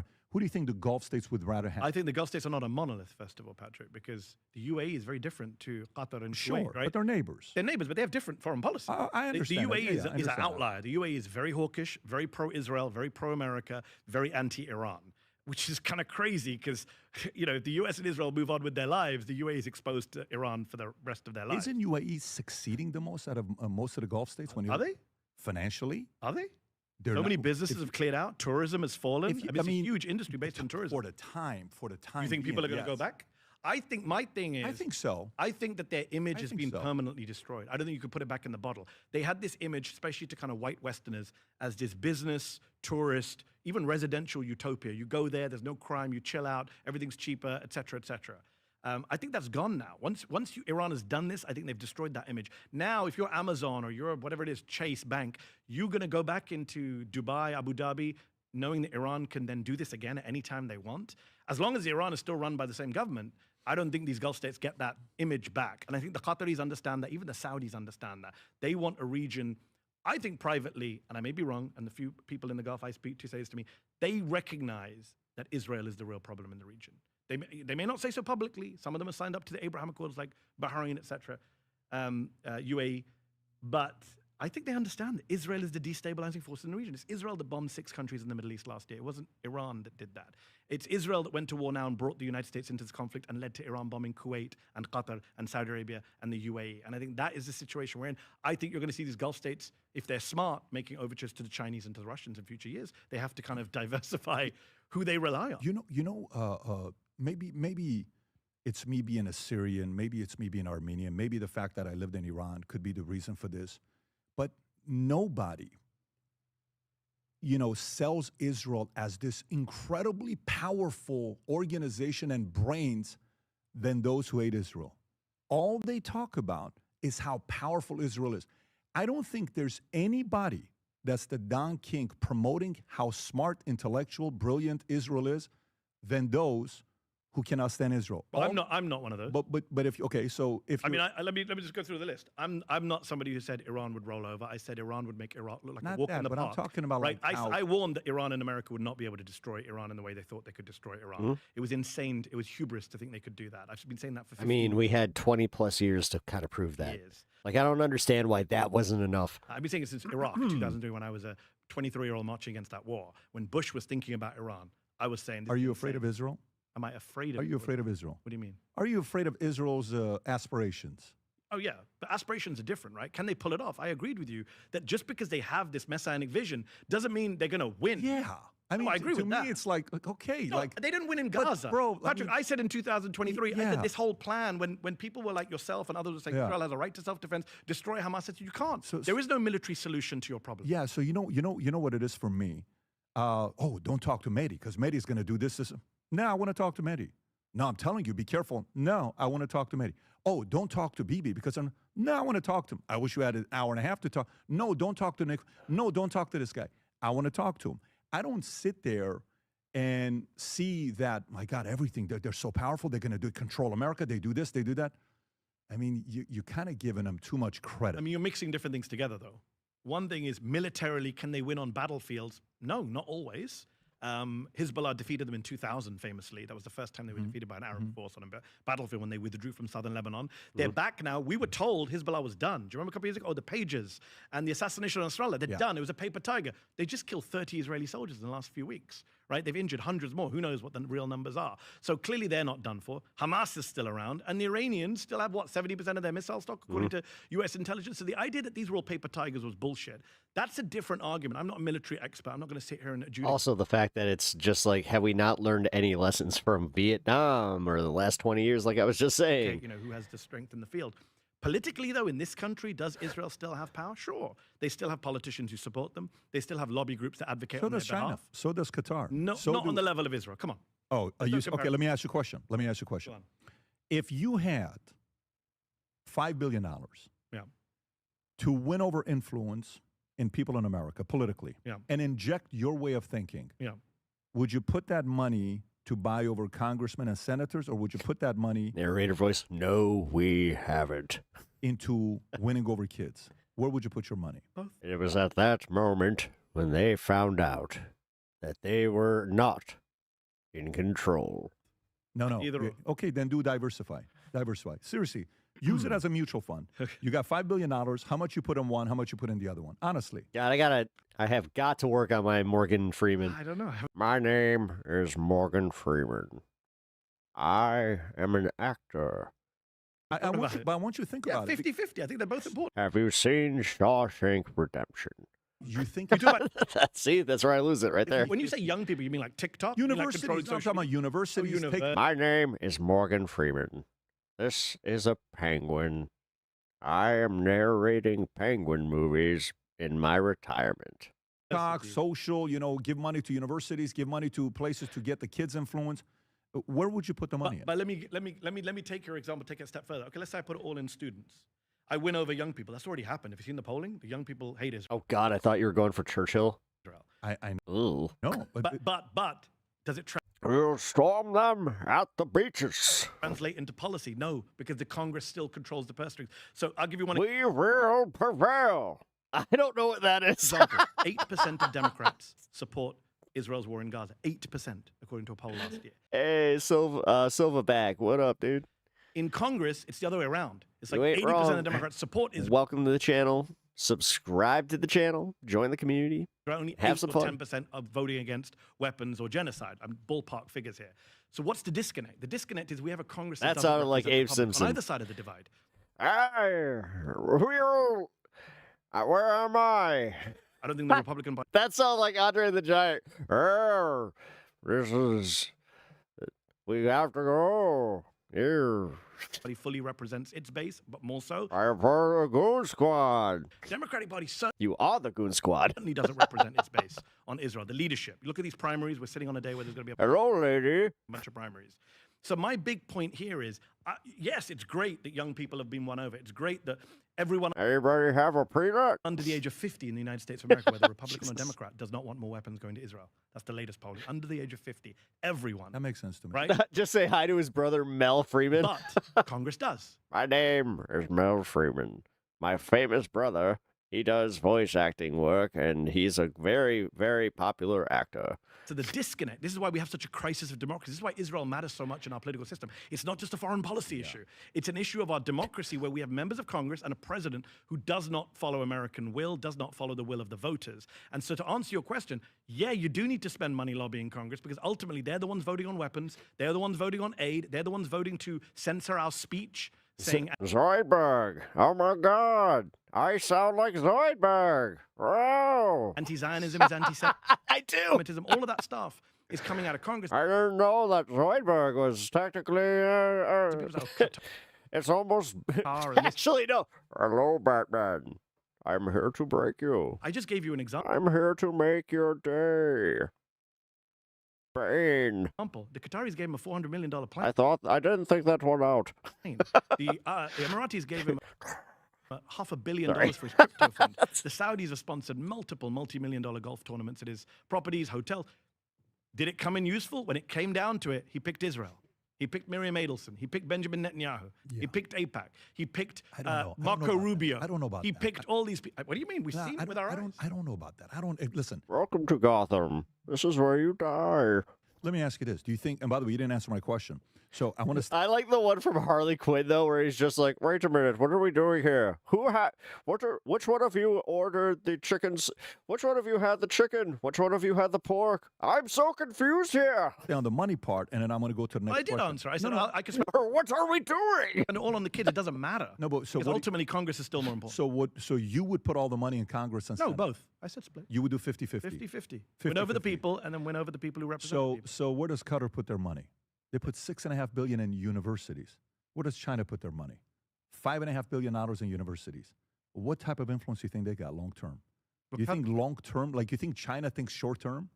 You think Qatar thinks short term? No. You think this is where PBD's right about? Like, I'll be honest. Like, he's right about this. When they get in front of the kids, you think? I don't understand how he reconciles this with like the Republican policies in America. Do you have evidence? It's a serious question. The dollar? No, I mean, no. I'm talking about. Do you have evidence that? Well, first of all, what Chinese investment has gone into university? You want to pull it up, Rob? I mean, this. You know. I know that. I know the Qataris are sponsored. I've been to Georgetown, Qatar. They spent a lot of money on U.S. universities. But it's great. I'm asking about what's China's sponsored university. What accent was Tom Hardy going for? I don't even know. I don't know. I just know that I'm here to break you, Batman. China's given donations to. The Chinese government sponsors American universities. I did not know this. Let me pull up. Don't you know that you? Happy to show my ignorance. By the way, dressing like a man in his pajamas. I'm going to break the bat. I don't know where the money is coming from, but I'll show you here. China has invested an estimated 5. Honestly, I just want to do the lines from Bane outtakes. What did you have for breakfast? I was short by $1 billion. Okay. $6.4 billion in American bagel with cream cheese. Universities over the recent decade. Bagel with cream cheese. Making it one of the largest foreign. So why are they doing No. Hold on. You didn't read the third sentence. Which is what these funds are recent. You think complex carbohydrates? They turn into sugar. Research partnerships with the Chinese is making kids on campus pro-China? No. It's not what I'm saying. Okay, Mehdi, you're very. Do you know what they say? You are what you eat. And what are you? A frowny biscuit? Very smart. So you went to Oxford. You got the PPE degree. It's like, not the PPP. Tell me where he is. You got the legit PPE degree, right? Do you not think if these schools are getting this types of money, which phone call you think they're picking up? Oh, you think we know, Patrick. They say that once you live long enough, you become the villain. Now, because we just saw what happened. This is not Batman. For the last 3 years, did Colombia go pro-Israel? I just realized that was like halfway through. I was like, wait a minute, that was actually Two-Face. Or pro-Qatar. But what did that wasn't Colombia bad. do? Thank you. They went pro-Israel. They silenced all the pro-Palestinian. But what did they do? But what did they do? They rolled over for Donald Trump and they rolled over for the Israel lobby. What was the event that happened that got them to get there? I don't know which event. Why did they do that? I don't know. Where are they? You, no, Tell me where they is. You follow the stories. You're telling me, who was it? It was 3 universities, right? Columbia was one of them. And Who's the other there was a 2? bunch of universities that cracked down But on why did they do pro-Palestine that? dissenters. Why did they do that? Multiple reasons. Pressure. My father told me not to get into cars with strange men. This isn't a car. From politicians who are pro-Israel, You think maybe pressure they from screwed up donors as who are well? pro-Israel, pressure from activist groups, this whole ridiculous debate where we conflate criticism of Israel with anti-Semitism. I remember when I launched... I'm not with that. Just so you know, like in Florida, when they're saying you can't debate and criticize Israel, I'm not part of that camp. Not just that. DeSantis is one of the many governors and Republicans not part of that who have camp. said that if you're an American business that engages in BDS... When they dropped that line, seriously, I laughed for like 5 minutes in the theater. Just, this isn't a car. Can't get contracts with the state. That's insane. That American business can't do what it wants. Can you drive stick? But by the way, what I'm trying to tell you is I think the reasonable people are not with that. Short term, some of these things may come and go. Long term, they're not. I had Randy, what's his last name? Randy Fine. I had him on and I asked him the question about where he. Nice. It's a signal with a bat. A bat signal, if you will. He's out. I think you may have even tweeted something. I think we're on to something. About it when we talked about it. I asked him a couple questions, pointed whether he was pro-America, America first. Oh, this or guy Israel sucks. First. If you're in America, hey, I have a problem with you not being America first, but I want to go back to this. If they give $6 billion, you think they're dumb that they're just giving? You would like Lego Batman? I plan on playing it. $6 billion to universities. You don't think they want things in return? No, you don't think everyone. I think you made that point earlier. There are many lobbies trying to get their way. I'm not disputing that there are many lobbies. One of my favorite lines in all of Batman, like anything, is when the Joker is just like... In fact, I'm the one who says... he's getting audited by the IRS because he actually wins the lottery, and he's just like, I'm crazy. Or wait, I'm crazy and I'll mess with the Batman, but never the IRS. I'm not insane. A lobby as a unique lobby. People are like, oh my God, AIPAC. I always say AIPAC, NRA, great, all of them. Big Pharma, all of these people. All of them. I want to I get need money to out work of at my politics. Joker. I'm a Bernie, Elizabeth Warren. I want to get money out of politics. I do Mark Hamill Joker. Citizens United, West Supreme Court. Hello, Batman. Yeah. Okay, so but let me come back to your direct point about. Oh my God, my Joker would just be Tucker Carlson. Hello, Batman. I'm not disputing that they're spending money. They're I'm not the one wearing hockey pads. Everyone's doing it. I'm saying Israel's winning, and the evidence is what's happened. See, I'm saying Israel's losing. I've not only do I have a kid in college, I have multiple Muslim friends, leftist friends with kids in colleges. Kids are now Jewish. I have kids who've been arrested. Yeah. I have kids who've been doxxed. I know kids who have been suspended. I know kids who've been expelled because of their criticism of Israel. I watched a video of Rumeysa. Why does he dress like a bat? I don't know. I'm just asking questions. Why does he always have teenage sidekicks? I find that to be a little odd. Ozturk, a young Turkish student at Tufts, be picked up by 8 ICE agents and detained because she wrote an op-ed in her student paper saying we should divest from Israel. And Marco Rubio had her detained for a year. Is Batman a furry? I don't know. We have to. I'm just asking questions. Right? So don't tell me that Qatar is winning this argument. Qatar is not winning the argument on campus. So, oh my God, it works. I know. That's the bad part. It's funny until you're like, ooh, that actually is not bad. The last 3 years is a complete denial. I get your argument, but I would dispute it in the following way. Everybody is trying to win influence. Everybody. Agreed. And they're spending money. So Agreed. no matter what it is, We agree. everybody. But the question is, whose money is working and who's not? The part where I go that's not working is, do you think Israel's popularity in America has increased or decreased in the last 5 years? No, because that's a different argument. That's because people saw a genocide live stream to their phones, right? And you can't buy your way out of It's more than that's one of it. That's one of the big issues. It's one of the bigger issues, but it's it's just in 2 years. Have you seen the fucking numbers? more than that. So whatever they did, like even when Charlie Kirk, the letters pop quiz hot shot came out when he was having a conversation with BB, and I don't Ah, shit. Did you just speed me? know if it was the 7th Pop quiz pep. No. I like pop quiz hot shot. things he wrote, the 6 things. Do you remember that when he wrote a letter? I don't Why do we have 9 Supreme Court justices? Because 10 would be 50-50. know if you remember that or I not. wasn't a big Charlie Kirk reader. You'll be shocked here. Yeah, well, you would have liked him. It was a special guy. No, he didn't like me. He wanted me deported. I He called for me to be deported from this country because he's such a free speech champion. He was. What was his reason for it? Because I said something about COVID that he didn't like. What did you say about MSNBC. COVID? Something about the whole school, my position on, lockdowns, vaccines, whatever it was, he didn't like it, but instead of debating me on it, he said, who's this guy? He should be deported from the country. Can you tell me specific what it was, Rob? Rob can pull it up. Can you There's find out? a lot of. Now, if you said something crazy shit on Twitter Hold and on, he hold responds on. back to you, Hold on. Even if I said something crazy, he the First can say Amendment crazy too. First Amendment doesn't cover But crazy. his First Amendment he can also say that. But That's you part think of you his should First threaten Amendment. people with deportation? I don't know. You said some crazy shit. What did Yo, dude, no. Now you're conflating this. you say? No, I didn't say anything crazy. That doesn't matter. Even let's say I did say something crazy. but It even doesn't if I matter. didn't say Now that you're crazy, like, you're just, okay, so you're abandoning the First Amendment because, again, just saying, oh, he's just threatening. That's his right. say he said that. That's his freedom to be crazy.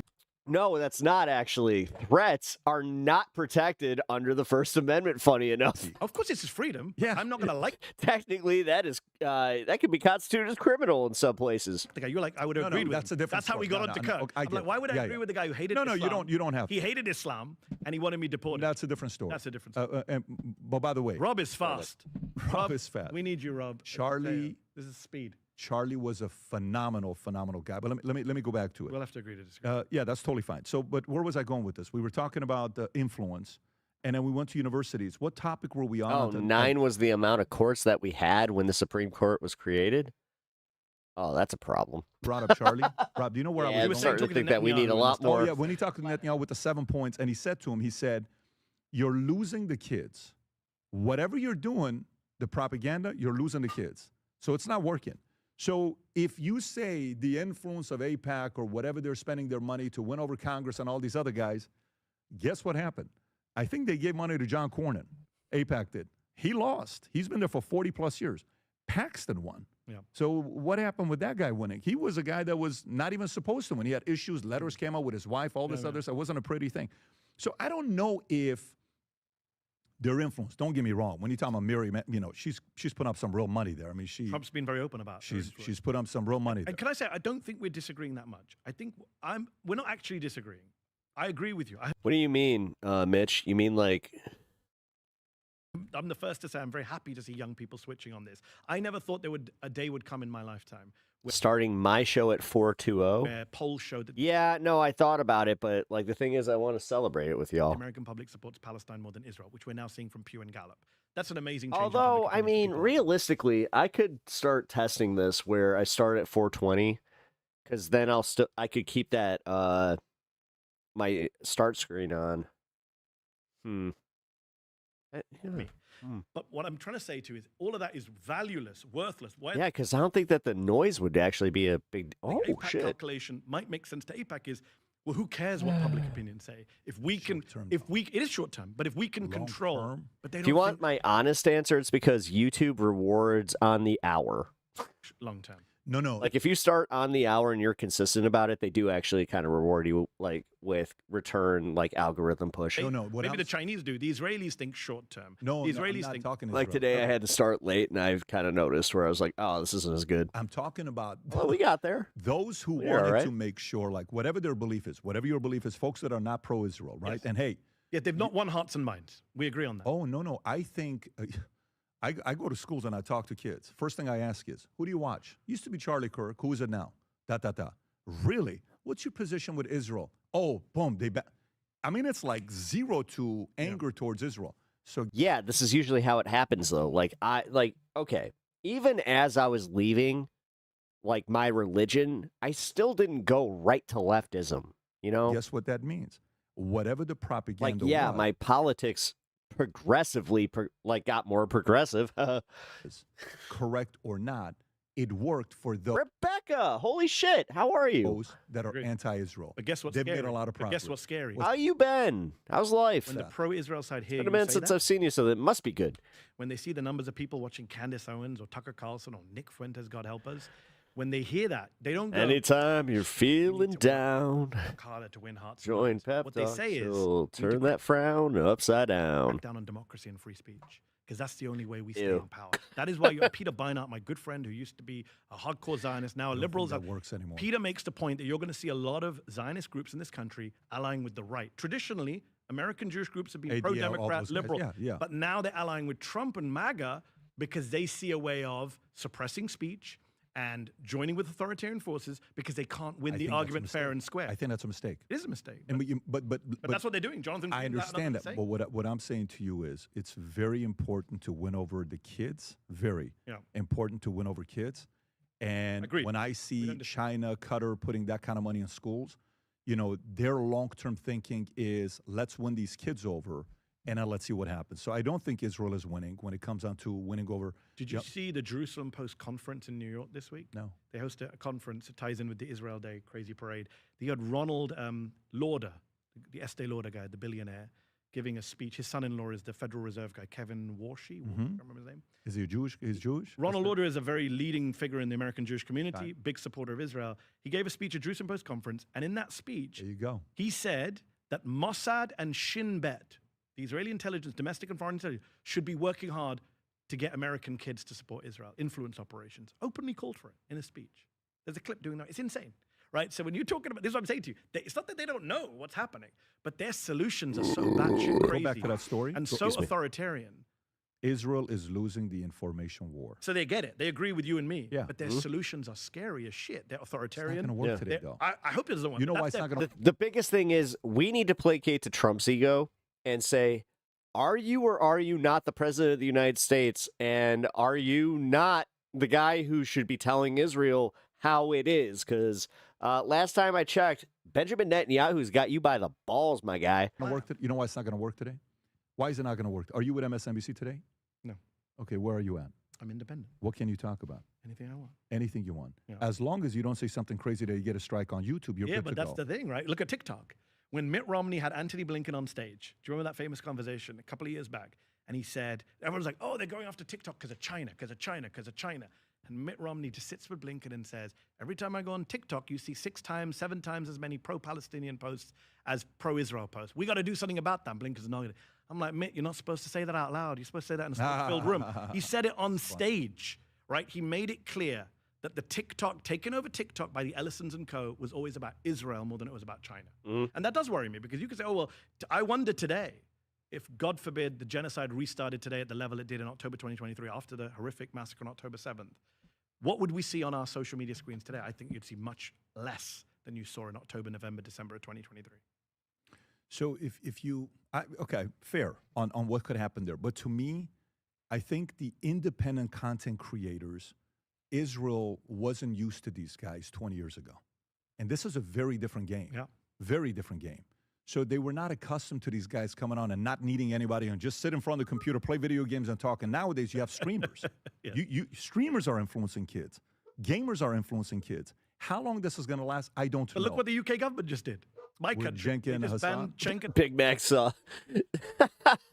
Big Mac sauce. The New York Knicks should have subbed Donald Trump in last night. They would have won because he would have bombed. So again, that's the short-term crackdown. We can't win What the was argument. the reasoning, by the way? What did they say? Anti-Israel. But what was a specific They didn't thing? give a specific as far as I'm aware. Well, I mean, UK. Welcome to the show, man. You know your country. Appreciate you. I didn't how see, many I haven't times? seen the details because too Rob, much can you, news. do you We haven't- how, I know that they didn't say, look, banned for criticizing Israel. They say. I don't know what the UK government has said. That was pretty funny, man. but they're saying this. You don't know if that's the position. I don't know. I don't know the Right. exact. But my point being, this is exactly what we just talked about. Wait a which is, minute, they're again, winning. We can't have debate that. with Hasan Piker, the streamer, so we just prevent him from coming to speak. You can do it here, though. This is specifically in UK. But my point is, but they're doing but they do it in reverse, right? So with the UK, Dude, you pressure the UK I don't know government. about Cenk, but you want to pull up some of the stuff Hasan said? You want to give him feedback on what he said? Like, I give him feedback. I know Hasan very well. I Have think you he said heard about some of this stuff? He knows that he said let some the capitalist blood said on the, some- He let said them. some outrageous stuff. He said, he knows is he the that. guy that's a lot of stuff is 9/11 quoted happen again or something? No, what he said. Okay, come on. No. What he Can you said. just pull up the this crazy is shit? where- No, hold on. This I'm not is- gonna I know defend you're him. going to defend him, showing but I his want to know ass. what I'm some not of going the to stuff defend him, is. actually. Go ahead. Well, I'm going to defend him from falsehoods. I've spoken to Hasan very bluntly and said, you America have given your deserved opponent. 9/11. Yes. Yeah. What is the context of that? That's what I've been saying. Context, he was talking about Yeah, he gives people way too much ammo. American foreign policy and the quote unquote famous line about Because he doesn't know how to just like it be was like, a very provocative ah, statement. this He's is going to be apologized used against for that, me. by the way, just to be clear. Sure. But Or even just be Robert like, yeah, Kagan, just Robert joking. Kagan is the big neocon.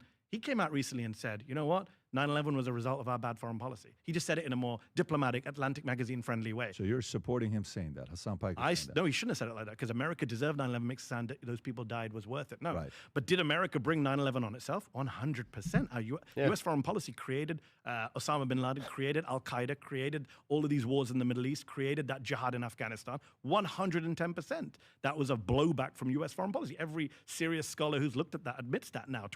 We're coming up to 25th anniversary of 9/11. Even Robert Kagan is saying. When do you think, Rob, can you pull up how many arrests happen in UK versus other countries on social media? I don't know if you've seen this. It's worth watching I've seen it. It's a little bit out of context. But you know, when you talk about Piker. Lavani, thank you for the floating to hearts. me, you can say anything you want to say. The only thing I have a problem with is when it comes down to a threat to someone's life. Appreciate that. Give your opinion. Hey, I disagree with this guy's this guy's a that. But when it gets down to that, and then he's never threatened anyone's life. When he said capitalist blood, let them die. Can you pull up that clip? I don't know that clip. I need to see the full Hasan context. sat right here, I'm 47, you're 46, I think we're a year apart. You're 79, right? 7K. So we're the same age. So when you sit down with a young guy like that, and we've made some major mistakes in our career. You. I talk to Hasan all the time. Don't give your opponent sticks with. Here's the one. Watch this. The guy is a non-violent guy. He doesn't support war or killing. He just says provocative things. Do you have it, Rob, with audio or no? My understanding is that the property owners who have properties there this is old as shit. not rent it at all. Yeah, kill them. Kill those motherfuckers and murder those motherfuckers in the street. Let the streets soak in their fucking red capitalist bloods, dude. Yeah, that's a dumb. Good-looking guy. That's a dumb thing to say. Talented guy. Good speaker. Why would you say something like this? I'm gonna text Hasan after this and say you screwed me over on the Patrick Bet David, because I'm not going to defend that. I don't know what the context for that is. But look, even you said, let's park Hasan Piker.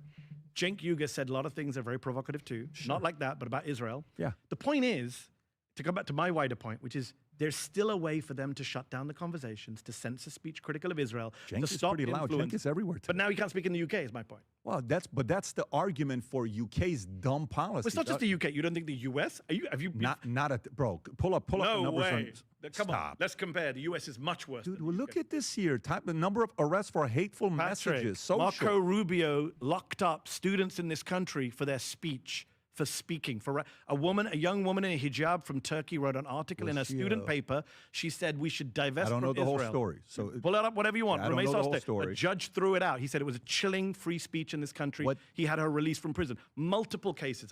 I'm going to give you one. Was she a U.S. citizen? No, was she was a Turkish student. She was a Turkish student here. Legal student, studying at Tufts. Student here and criticized American policy. No, she said she didn't even criticize the American government. She said my university, Tufts. Hey, Tufts, can we should divest from Israel.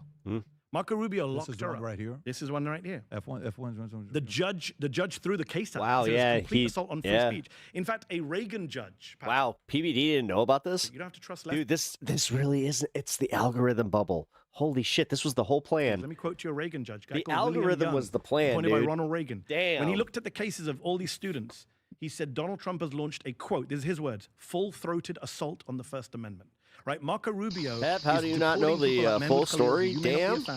Not because they did any terrorist activity or called for the killing of anyone, but because under some random 1952 immigration law, the Secretary of State has the power to deport anyone he says is undermining U.S. foreign policy through their speech. Can he? Well, it's never been tested at the Supreme Court. There's one judge who adjudicated on this law. Oh, you know what her name was? Guess what her name was? Judge Marion Barry Trump. Trump's sister. Come on, Coys. Don't you know I'm stupid? Is the only judge to ever look at the 1952 law on its merits, and she said it was unconstitutional. But it then got rejected by another court on procedural grounds. Yeah. It's never been tested. My own audience gives me too much credit. But you and I, if I just describe it to you, I think it's insane, right? The Secretary of State should not have dictatorial powers. I don't know the laws behind it. So yo, I like this guy. Assume I'm right. Sure. Assume I'm right. Yeah. You would disagree with the idea that the Secretary of State, Antony Blinken, Marco Rubio, whoever it is, has the power unilaterally to throw out people who have broken no laws because he didn't like what they said. Surely you, as a free speech guy, would be opposed to that. And by the way, the way you're making it seem like is you're quick to forget what happened under Biden. You're quick. I just said Blinken too. Speech was I just said Blinken's name. How can you sound quick to forget Biden? You know how many? No, hold on. How can you sound quick to forget Biden? I just said I know. Blinken. I'm just reminding Rubio. you how many people on YouTube got strikes, videos taken down. What things we couldn't talk about. We couldn't criticize anything about vaccine, That's COVID. Not true. You know how many strikes I got? You're exaggerating. You couldn't criticize anything about vaccines. I was there in the pandemic. People were criticizing vaccines. You were and criticizing videos were disappearing like this. I can do easy research for you, send a report to you. Videos were disappearing like that. People that were talking, creating content, massive YouTubers were disappearing. So hold on. You've just made my point for me. A minute ago, you said America's much better than the UK. Now you're saying America's dictatorial too, so we're agreeing. No, I'm not saying America's better than UK. When it comes down to arrest, we don't arrest. What it was Rabeh Sostek. I just showed you. You want me to? I can go through the list. Should I go through the list? Mahmoud Khalil. Are you really going to defend I know these people. UK versus US? I'm going to say right now the US is much worse than the UK. Stop it. And actually, by the way, the UK. Stop it. Hold on. The UK is really bad right now. When's the last time somebody knocked on your door and said, Mehdi, be quiet, you're talking too much? You know the UK is.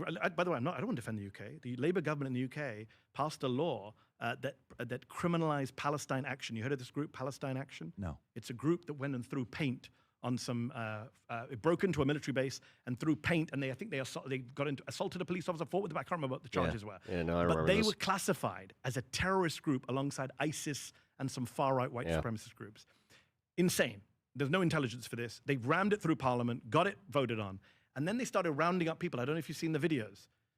Every weekend for the last few months in the UK, people were protesting against the genocide. Little old ladies, a guy in a wheelchair, vicars, priests, grabbed by 2 police officers, arrested, you're a terrorist, because they said Palestine Action. You can't say Palestine Action. So I'm not going to defend the British government. They're deeply repressive right now. Yeah. But funnily enough, Elon Musk never talks about cases like that. He always brings up the cases about Tommy Robinson. Man, he's cooking. all of that stuff. He I'm sure you're a big fan of Tommy. Oh, yeah. And he's a big fan of mine. But the biggest threat right now, there's no more repressive law than this law they did to basically, if you go out and say Palestine Action, you say the 2 words. If I go to the UK tomorrow and say Palestine Action, I will be arrested. So what do you think about what happened to Henry Nowak? Who's Henry Nowak? Henry, Remind me. you don't know who Henry Nowak is? I will if you remind me. Can you pull it No, up, not Rob? right now. Henry Nowak. This is the guy in Southampton, England. Last year, December 3rd, 2025. 18-year-old kid is going home, murdered by Vikram Digwa. The video just came out. The Vikram guy stabs Henry Nowak. That's the problem. Media is not even talking about this. Stabs Henry Nowak. I don't know how many times. Cut and stabbed Nowak a total of 5 times with a knife. When police arrived, Digwa accused Nowak of assault, and officers handcuffed Nowak. He Kuwait Air Defense is active now. died shortly after being handcuffed. The video came It's out I funny. think, yesterday, Steve Rob, if you want to ended pull it stream. up. And it showed. And the then he guy came can't back. Breathe. He's having a hard time You remember how he was saying that Iran might be done? breathing. He's telling the cops, I can't breathe. Mm-hmm. I can't breathe. I can't breathe. All of a sudden, he dies. And they said, no, you said some racist comments. Rob, I sent the video to you in the notes if you go to it. So, Okay. So What's the point of that? But without I'm going to tell you what's the point. No. It's horrible. No, but because the cops sided with Digwa, they said Digwa told them that he made racist comments. And with the guy saying, I was stabbed by these guys, he's running away. They caught him. The guy had an 8-inch knife, the typical, the Sikh, what do you call it? Ceremonial knife that they have. You know which one I'm talking about. Yes, which now so he they- gets stabbed. now they want to ban. Can you? I did see British politicians say they want to ban it, and I didn't realize the context. This is the context. And this is the context. And they said they wanted to ban it. Keir Starmer came out today and said, no, we're not going to ban it. But you know what you can't have in England? You know what you can't have in England? You can't even have pepper spray. Pepper spray has not been legal since '68, but they can have that knife. How does that make any sense? So for me, you and I can cherry Wait. pick stories on both sides to create rage. No. On why this or that, but the stats are the stats. Kukiri. So when you're saying that story about Kukri? America and UK, you hear a story like this. Where's the rage with this? Where's That's the not, outrage that's with not even this? a free speech story. We were talking about free speech. You brought up stats about social media arrests. And I'm saying to you right now in the US, you can be arrested by this government, detained for a year without charge because you said something the government doesn't like about Israel, by the way, about a foreign country. It's not even about the American government. Yeah. You're not even criticizing the American government. You're criticizing a foreign government. I'm going to go look it up, and I'll give you my response to you personally Look up, myself. have them on your... PBD is what happens when you have a dude who is successful, kind of smart. Like, he's smart with other things, but then he thinks because he's smart with, like, finance and that shit that he's just brilliant. Like, he genuinely thinks he's brilliant. Your show. Have He's a moron when it comes to politics. Mohsen Madawi on your show. Have This is where, like, technically, and I'm being, like, uncharacteristically confident in myself with this one. I know more about politics than PBD does. And this dude has a very successful show, I know, and he's met a lot of these politicians. That doesn't matter. Khan Suri, who's in court right now on your show, Georgetown student. These guys were picked up off the streets by men, unmasked men, unmarked. PBD thinks he's white because he's an idiot. People love him. There is something to be said about that kind of shit. America. Yes. They Why love are they here? America.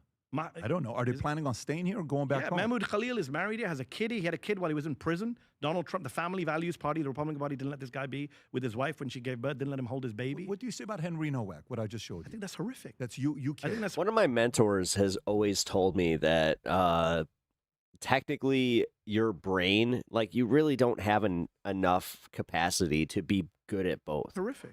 And he's been right every time I think about it. But this I don't know that. I don't know. Everybody that I know that's like really good with numbers, not exactly the most, like they're not exactly what I would call personable. No, the details, but obviously the police got this, it wrong. This is the part that kind of, so you represented the media on the left, okay? Kirpan.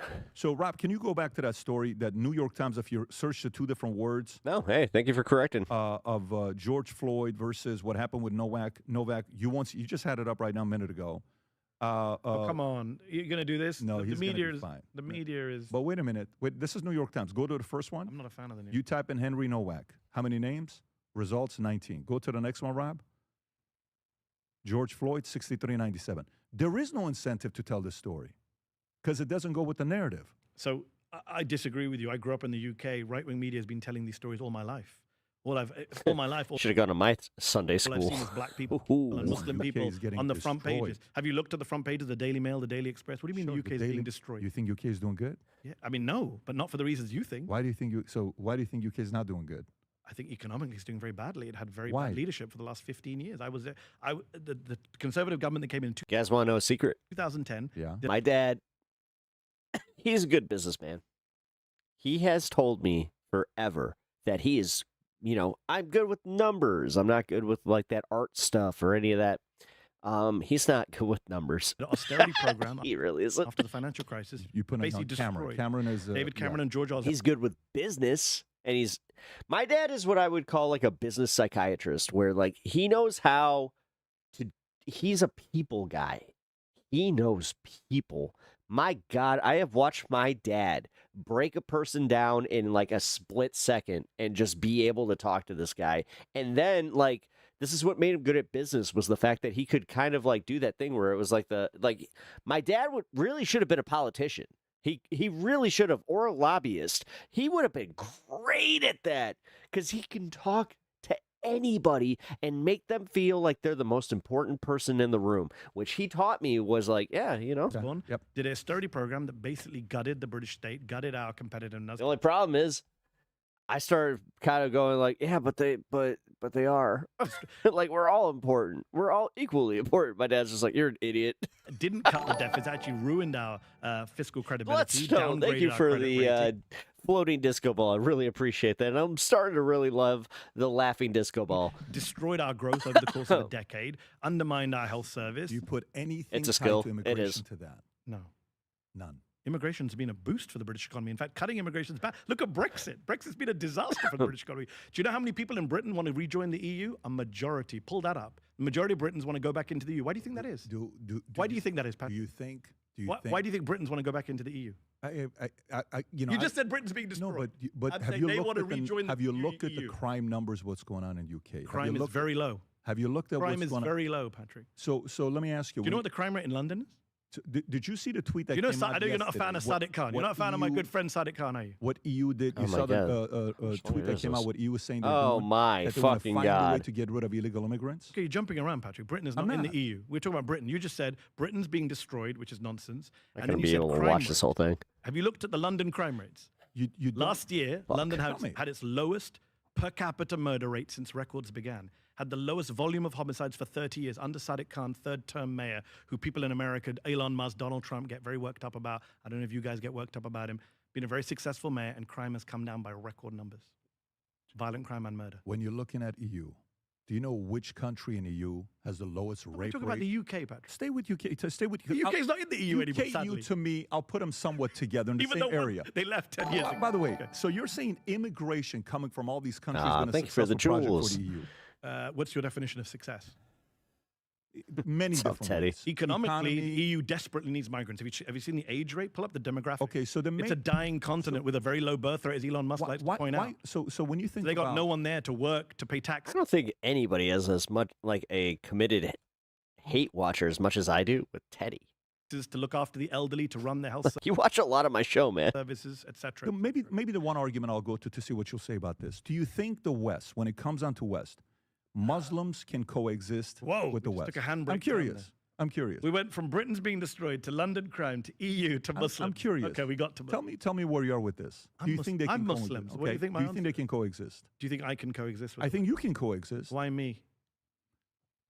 Educated, you're a worker, you're now a capitalist, you're contributing, you're creating jobs. I would say you're net positive. Do you not think most Muslims do that? I don't think depending on where they're coming from, they don't, because if their countries did a good job, why would they leave it? War that we caused? War that who caused? That we caused. So they're leaving because of us. Well, you know the big controversy in the UK over the boats, the small boats coming across the channel. Do you know what the top 3 nationalities are in those boats? Tell me. Iran number 1. Okay. Afghanistan number 2. Iraq number 3. Now, So- Iran is a current war. Let's park Iran. But are you telling me we're not responsible for the Yeah. mess in Afghanistan So- and Iraq? Come on. When you look at this, let me show you this. Rob, can you pull this up? When it comes down to, let me see which one I got here. I love Rob bringing up these. No, I love he I know brings you this like- up. I know you like numbers. No, I love it. I love being proved right as well. It's Per that's capita. good for my ego. No. Per capita. Per capita. When you look at the countries, Rob, I think you got it. Gulf states, how they perform per capita versus some of the other Muslim nations. Look at this one here. Because they got oil and gas. You think it's only oil and gas that's causing them? You don't think- Did you know what these countries were like in Let the me ask you a 60s and question. 70s? Iran has plenty of oil. Yeah. How come they're not in here? Maybe there Iraq was has a- got oil. Can I answer your question? But this has been going on for a minute. This Can I is not a answer your one-year question? thing. Can I answer your question? Sure. Why do you think Iran's not doing well economically? Should I go through the list? You're going to say it's sanctions. You're going to Of say it's course I'm because gonna of say America. sanctions. You're going to say it's America's fault. Not just America's fault. So how but come par- you re- but partly. Hold on. How much? Okay, you left Iran during the Iran-Iraq war, right? Is that I when you left Iran after Khomeini died, 6 weeks after Khomeini died. Okay, so Iran-Iraq was done by then. 89, So Iran-Iraq July was 15th, 89. So Iran-Iraq was done. Iran-Iraq It was was done. 1980 to 1988. Yes. $600 billion of damage done to Iranian infrastructure, the economy, the cost of that war. But that was a whose war that fault is Saddam Whose fault Hussein. is that? Oh, you put it on Saddam. Whose fault do you think it is? Who invaded who? So, by the way, hold on, Patrick. Come on. You don't at all No, put that on IRGC? No, I put it on the You guy. don't put it on Islamic Revolutionary I put it Guard? on the country that invades the other country. That's how the world works. I blame Russia for the Ukraine war. Why they do invaded they have a hard Ukraine. time getting along with other people?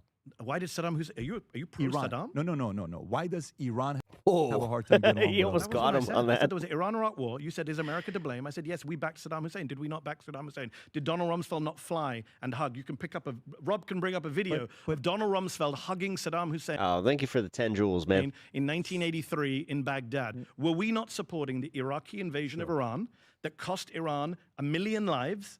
I lived there. $600 billion I lived in the of capital. infrastructure damage. You're saying that didn't play any role in Iran's economic future. Why don't they? You're not answering my question. No, but you don't understand what I'm saying. What I'm No, but Mehdi, let me ask you. you. Want me to acknowledge that? No, but look, let's give credit to, for instance, when Mamdani goes to the White House, you and I both gave credit to both of them for being diplomatic. Okay. Right? Yeah. Do you think Iranian leadership with the IRGC is diplomatic? No. Do you They've been horrific in their leadership. I think they've given themselves they've given their opponents a stick with which to beat them. I was a big critic of Ahmadinejad back in the day. He said dumb things. So do you think Khomeini was good for Iran? Do I think Khomeini was good? Do you think for Khomeini Iran? was good for Iran? No, in hindsight, of course not. If you look at the record So today, then we're on the look at same what we page. left behind. What I'm trying to do is I've said this before. I went on Piers Morgan's show. Just to be clear, for people who don't know, I'm Shia. Right? I'm a Shia. Congrats on hitting my first goal. Thanks, Teddy. No, I know you're Shia. Which is the majority religion in Iran. Sure. I really appreciate that, man. Right? So I do, but there are two types of Shias. This is a very crude, I'm trying to explain to your audience. Religiously, theologically, politically, there's two types of Shias. There are Fortunately, I'm dumb. those who believe in and I what's called probably Velayat should have Faqih, expanded that a WF. long time ago, They but whatever, believe man. that Khomeini, this was a political theory, some say a religious theory, pushed by Ayatollah Khomeini, that said that the clerics, the ayatollahs, the mullahs, whatever you want to call them, they should rule. Power should be with them. The goal is to get me to where ad revenue gets like all right, here, let's see. What can I say without breaking in like a contract here? So once you get to a certain point, ad revenue starts paying out better. So I'm trying to get there.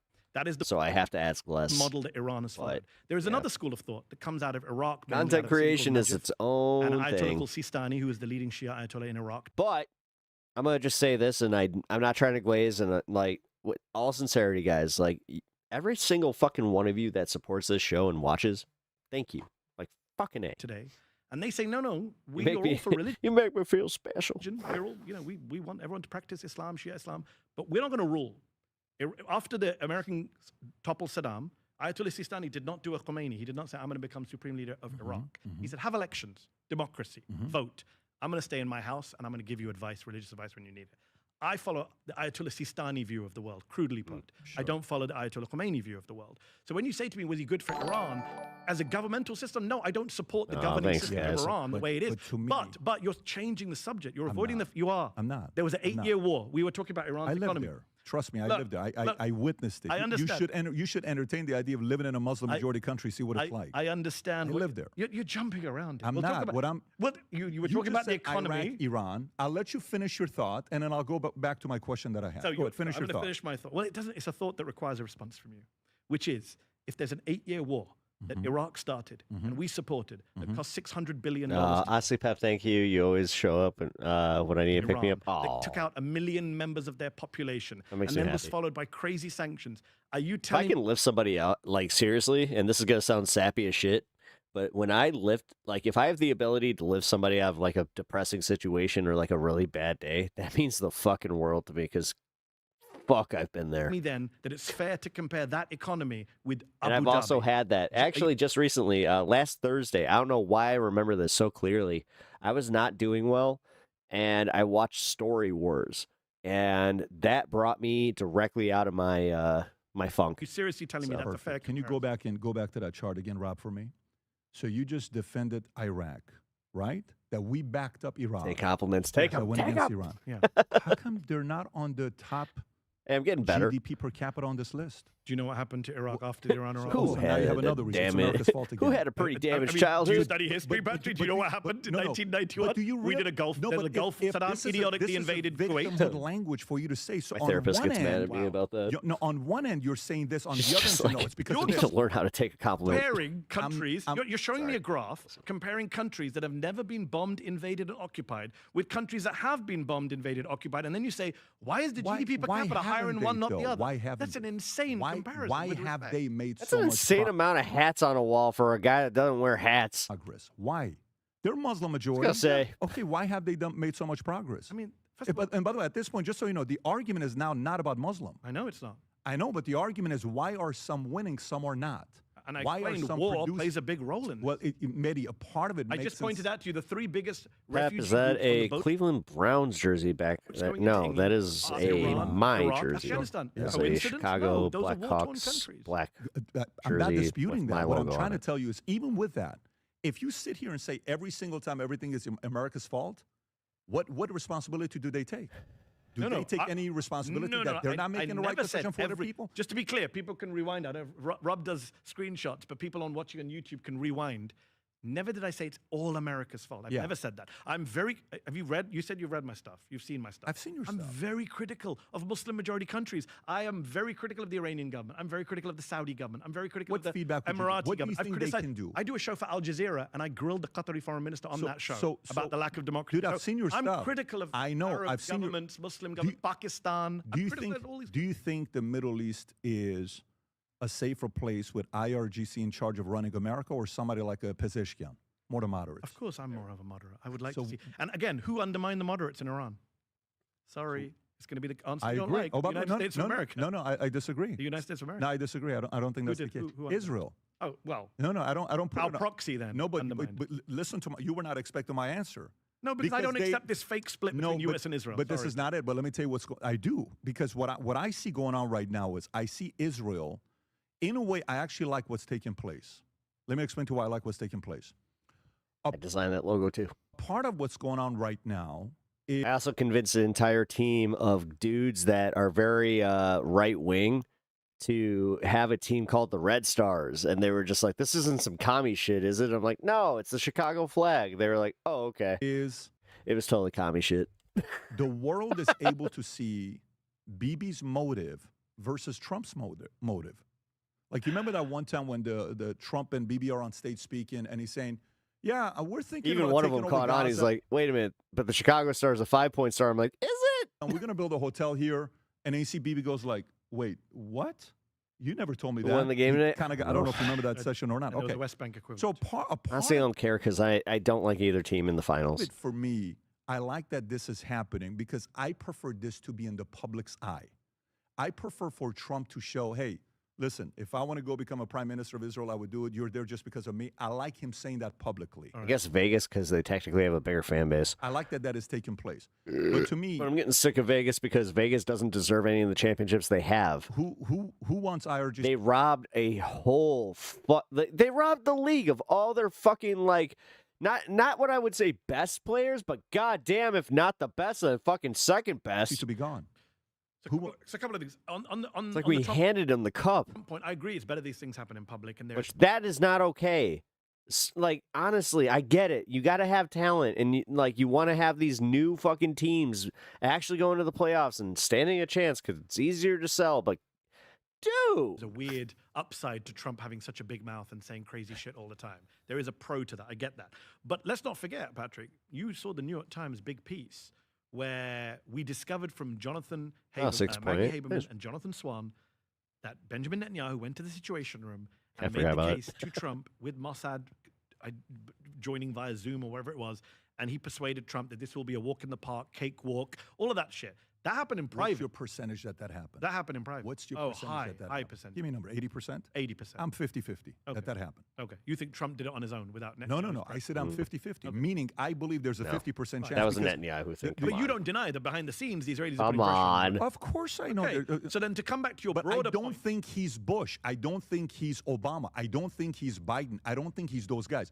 in many ways, he's worse. No. Yeah, actually, he's worse. Yeah, no, because he started it. No. He's worse. He's just as bad as Bush.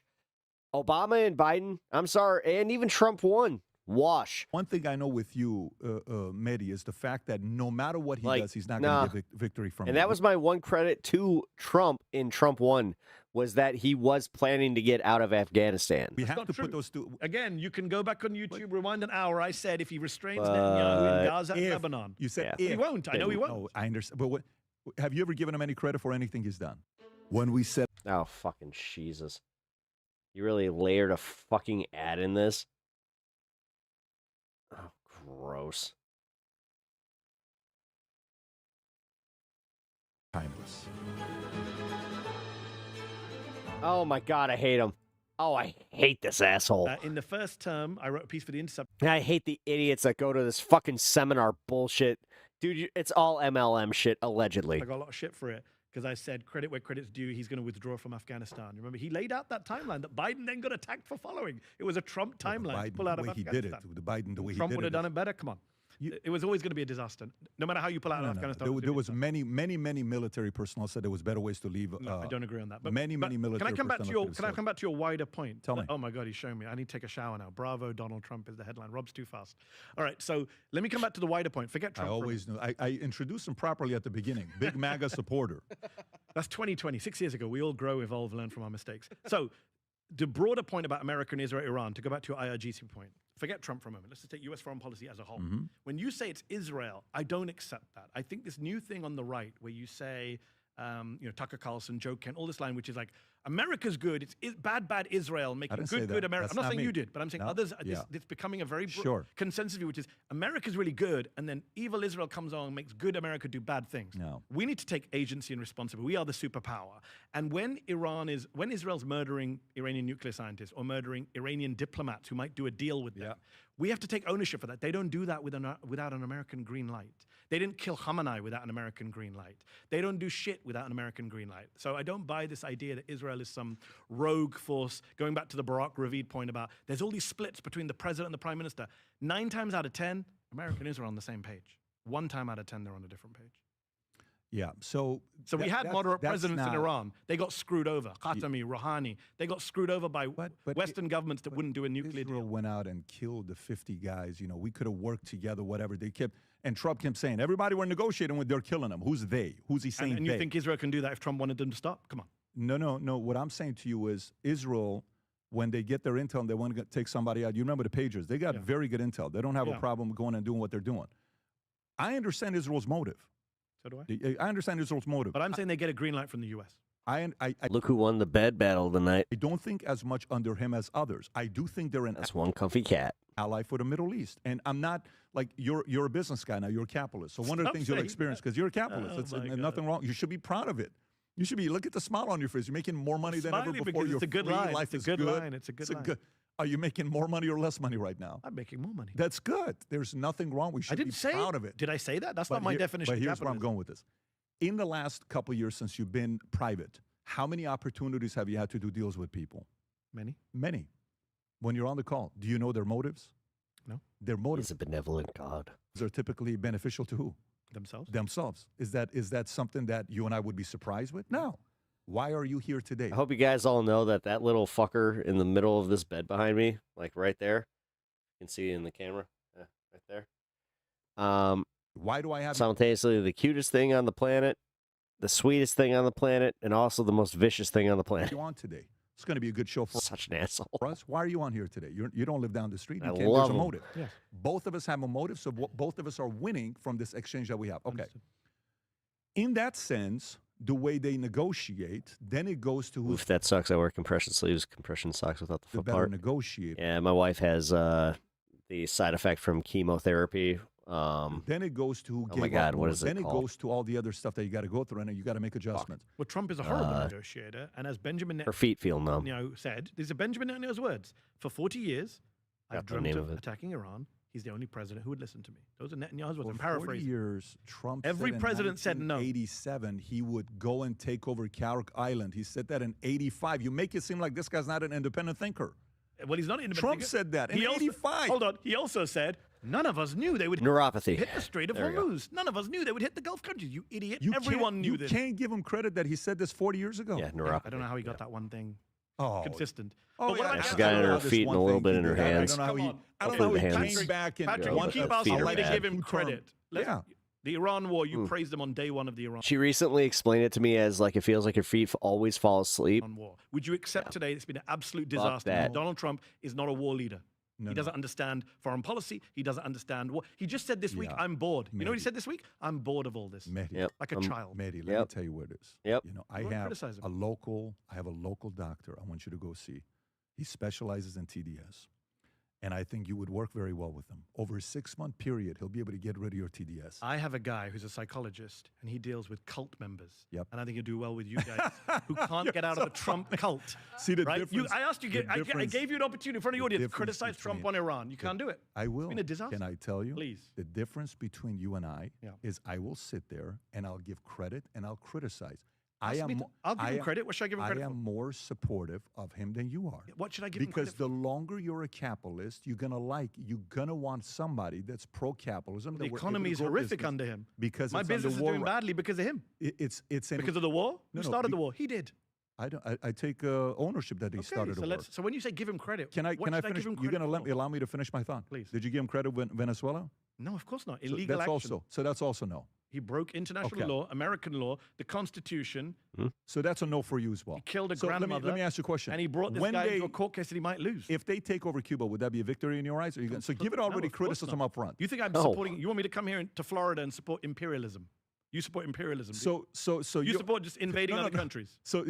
So you go back. criminal, You go criminal. What? Wow, Manny is fucking dog walking his ass. The hell you think America got so big? What do you think they did? It was an expansionist James Polk ideology of let's go out there and buy all these other places. Was there international law, the UN No, Charter, the that's- Geneva that- Conventions at the time? But you're sitting here complaining about something like this where you're living in a country. It's because of the byproduct of the visionaries previous to us that they made it what it is today. Why do you feel so safe here? Bizarre argument. Why do you feel so Because safe we here? once Why got do you and I Alaska, feel we so should safe go here? conquer Cuba. No, that's not what I'm telling you. Sounds like it. If they're expanding, I don't mind an expansionist president. I don't. You mind like it. imperialism. PPD is one of those guys that I wish like something would happen in the stock market that would just ruin him. So how are you different to the IRGC? I don't mind an expansion. I don't care if you have a diversified portfolio. I want to see all of it just disintegrated. So he kind of gets it. The IRGC. Everyone says. kidding me? An Everyone says Islamic revolutionary they're government. accused- Everything is above. They're God accused. tells them what to do No, and no, no, no, no. that umbrella, death upon America? They're accused of being expansionist, of trying to take over the Middle East. That's the big allegation that the Gulf states make against Iran. And yet you're sitting here saying, but we should take over the Western Hemisphere. By the way, do you know what I would actually say? I'm to not that? imperialist. Let me ask you a question. You got how many? Insane that we're having a conversation about how many imperialism. subscribers do you have with your channel right now that are paying you? On Substack? On Substack. I'm not going to say that number. Let's say it's 100,000 people. Okay. There you go. It's not, sadly. Okay, but let's just say you have 50 to 100,000. Actually, smoking with PBD might be fun because he doesn't smoke, so he would get like giggly, weird, and then you might be able to get him to admit that it's all a grift. You're doing well. You're making good money. Okay. Have you taken any viewership from anybody else? What do you mean? Are people watching you that used to watch somebody else on YouTube? What an expansionist you are. What a shameful expansionist capitalist. I've been with you for 1 hour, 20 minutes.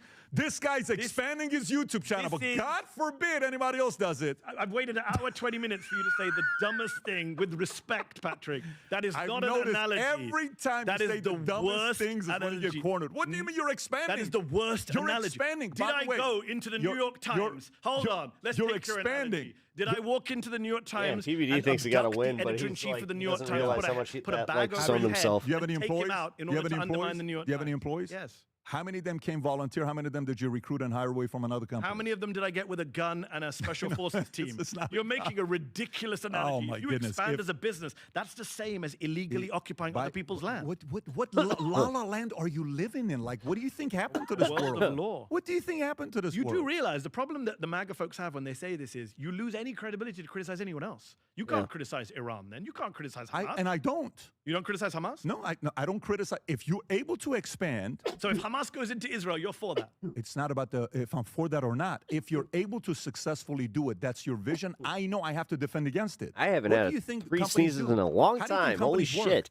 What do you think companies are supposed to Man, do? I used to be a 3 sneezer, like guaranteed. I think it's insane that you're wait a minute, comparing but what happened business there? expansion What to do you, us why going do you around the think we have world military? killing people. Mehdi, why do you think we have military? To For what? defend ourselves. Against what? Threats. Against But another you one wanna trying to be the expand. threat. I'm not saying that. You think Cuba's trying to expand right now? No.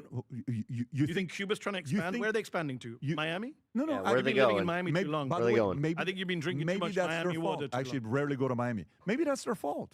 Yeah, maybe that's their fault. What's their fault? Maybe their ideology, communism, created a poor country and their people want something better. But that doesn't give us the right to go and take over the country. How do you think all this stuff happened in history? Okay, lots of things happen in history that weren't right. You are fucking making an excuse for imperialism, and that's disgusting. Yeah, but especially from him being Armenian. But guess like, come on. This is 2026. Dude, you understand. You've Jesus taken market Christ. share from These rich fucks always do this too, where it's just like, well, I'm good. other people. Your viewers were somebody else's viewers that came to you. So you support. Kudos to you. So you want just to be clear, you want some kind of law of the jungle where might is right, power. What do you think the law you're is? You're fine. You're fine. But what do you think I the noticed law you don't is? answer any question. No, it's a very simple question. Yes or no? Do you support a law of the jungle where might is right? Do you believe Is that in what you support? non-compete? You can't answer a question with a question. You have to answer the question. Do you support a might is right view where law of the jungle, whoever's powerful gets to do what they want? I'm trying Sounds like to that's what you're find. No.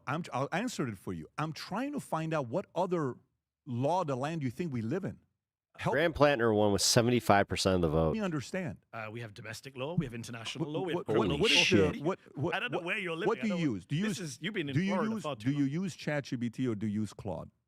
Which do you use more? Probably ChatGPT more. ChatGPT more than Claude? Okay. Do you know when it first started who had the I don't biggest use any. market share? ChatGPT. Oh, who do you think's killing it right now? Claude. Claude's picking it up. Why? Because they invaded another country, kidnapped the president. Because they produced a better product. Did they? And hold this on. is why. Did Amade? What's the guy's name? Dario Amade. What's his name? Yeah. The guy who runs Claude. Did he go into Sam Altman's house in the middle of the night, take Sam Altman and his wife, put bags on their heads, and fly them back to his compound, and kill a grandmother in the process?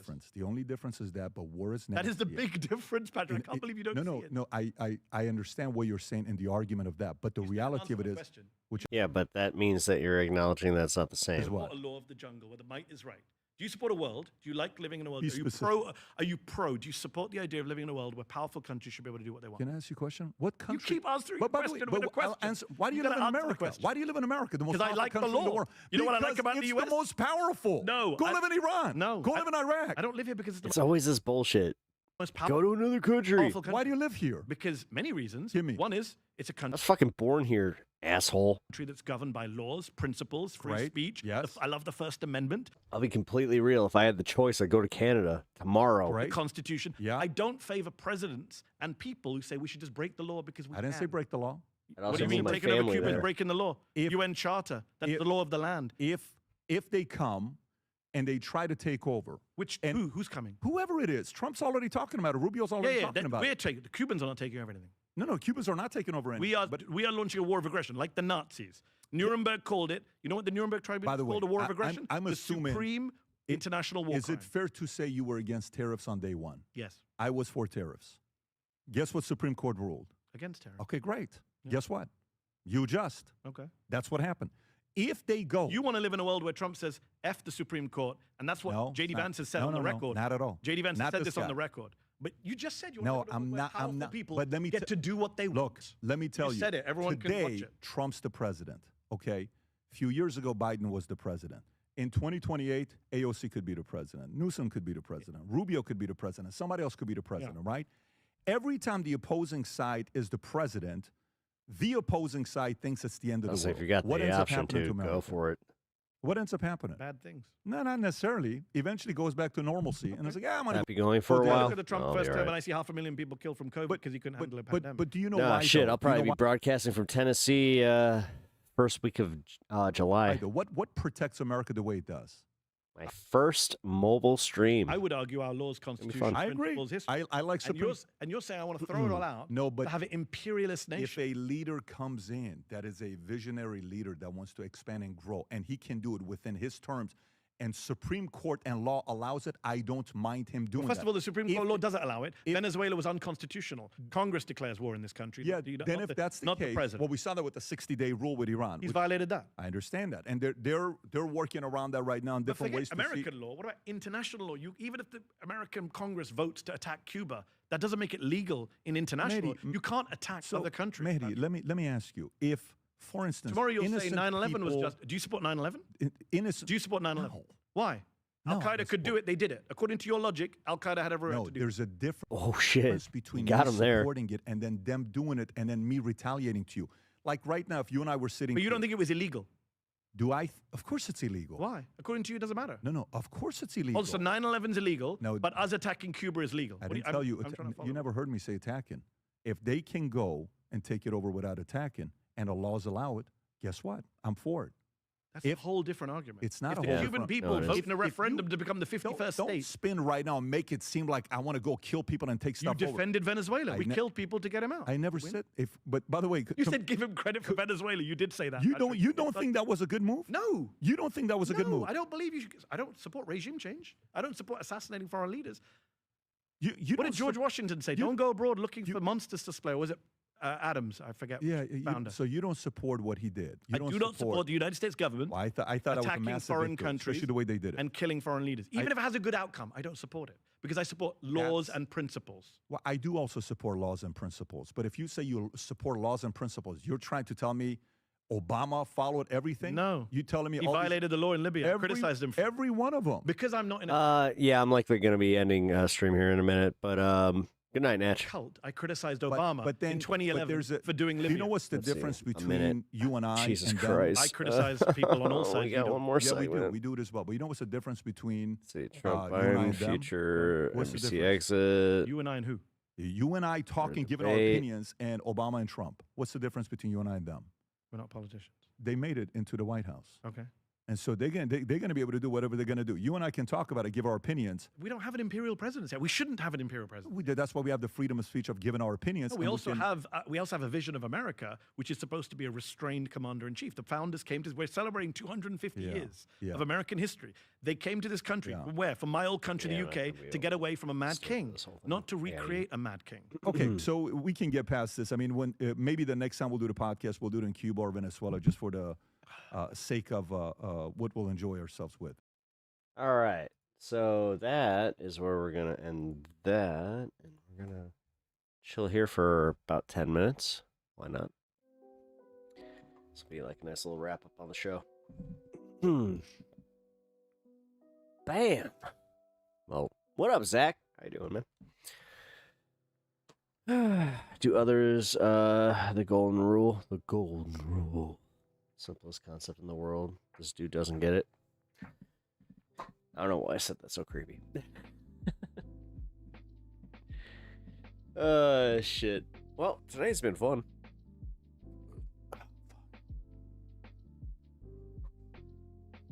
9 hours of straight content, pretty much. Oh, shit, wait. I just realized. Yeah. 5:45. Oh, shit. Nah, fuck.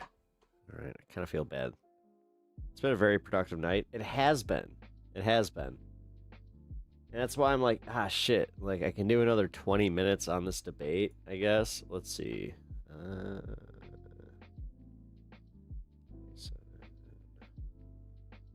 All right. May have called it a little too soon. You don't support the great leader. That's defying law. How dare you? You should go live in Cuba. It's always the same shit with these guys. Oh, you don't like America? Like it or leave it. It's always... I hate it. We live in America. We get to criticize our fucking country, you dumb fucks. It's literally what makes America great. And I'm kind of tired of like these assholes that are just like, you want to move to another country? What are you, a communist? Fucking dicks. Bill Gates? What about him? Who cares? Yeah, fuck it. We'll go for 20 more minutes and that's it. I just realized I started late today. Anyways, let me get to the next story with you. By the way, Mamdani Last Spencer one. Pratt. What commonality do you see between the two of them? Very little. Very little. Very little. Tell me why. Because I know this is argument that says all of these candidates who make a lot of noise, do well on social media, are similar. But I think people have underestimated what Mamdani is. Mamdani, yes, is charismatic, had a great social media game. I interviewed his team that made his social videos. Great people, smart people. The video he did where he jumped into the water, freezing cold to show freeze the rents. The video he did for halal. You're saying Mamdani or Mamdani. I'm just talking about his campaign was brilliant online. No doubt about it. The halal Maybe one of the inflation- best. One of the best, yeah. Maybe one of the best. One of the best. And the guy that came out of nowhere, 1%. Yeah, polling I agree. 1%. I agree. But what happens is a lot of Democrats took the wrong lesson from that. They said, this guy is so good on social media. We got to hire the same people who did his social media campaigns. We got to do video. Did you notice after Mamdani won the primary, suddenly you saw all these congressional Democrats primaries Doing making similar things. walking down the same videos, same cutaways, same. And they think that's how you replicate Mamdani. They misunderstand. Mamdani, yes, the social media game helped him get his message across, helped him get the youth out. Oh my But God. at the core of Mamdani was a New conspiracy theory coming out is that Trump is trying to skyrocket the price of oil to help Elon Musk. very clear message. And here's And what to I'm get gonna us do. I'm on gonna compare him to electric. Trump right now. What? Careful. I'm going to compare him to Trump. Donald I Trump. wish I asked didn't this see question to that, everyone. I can't get fired. So You're a capitalist. You're free. I'm free. 2016, I say this to everyone I talk to about politics. I said, tell me. I say this to leftists. I say this to liberals. I say this to Muslims. I say this to non-Muslims. Tell me what Donald Trump's 3 main policies were in 2016. What was it? You tell me. What was his slogan? Do you remember what Donald Trump? What did he run on? 2016? When he first ran, what did he run on? What Get was his, rid of these rapists and all this stuff. ban That's gonna Muslims, build a wall. Remember that? That was all his big lines. Build a wall is one. Yeah. So we remember all those slogans. Sure. Yeah. Right? Do you remember what Hillary Clinton's lines were? No. I'm for her, and that's about it. No. First female president. But her own slogan, which Yeah. she had a great, 77-page childcare proposal, I'm sure. I'm sure it's better than Trump's. But people don't campaign like that. And I think what Mamdani did is, even now, you ask me, what is our Mamdani run on? Okay, freeze the rents, free buses, free childcare.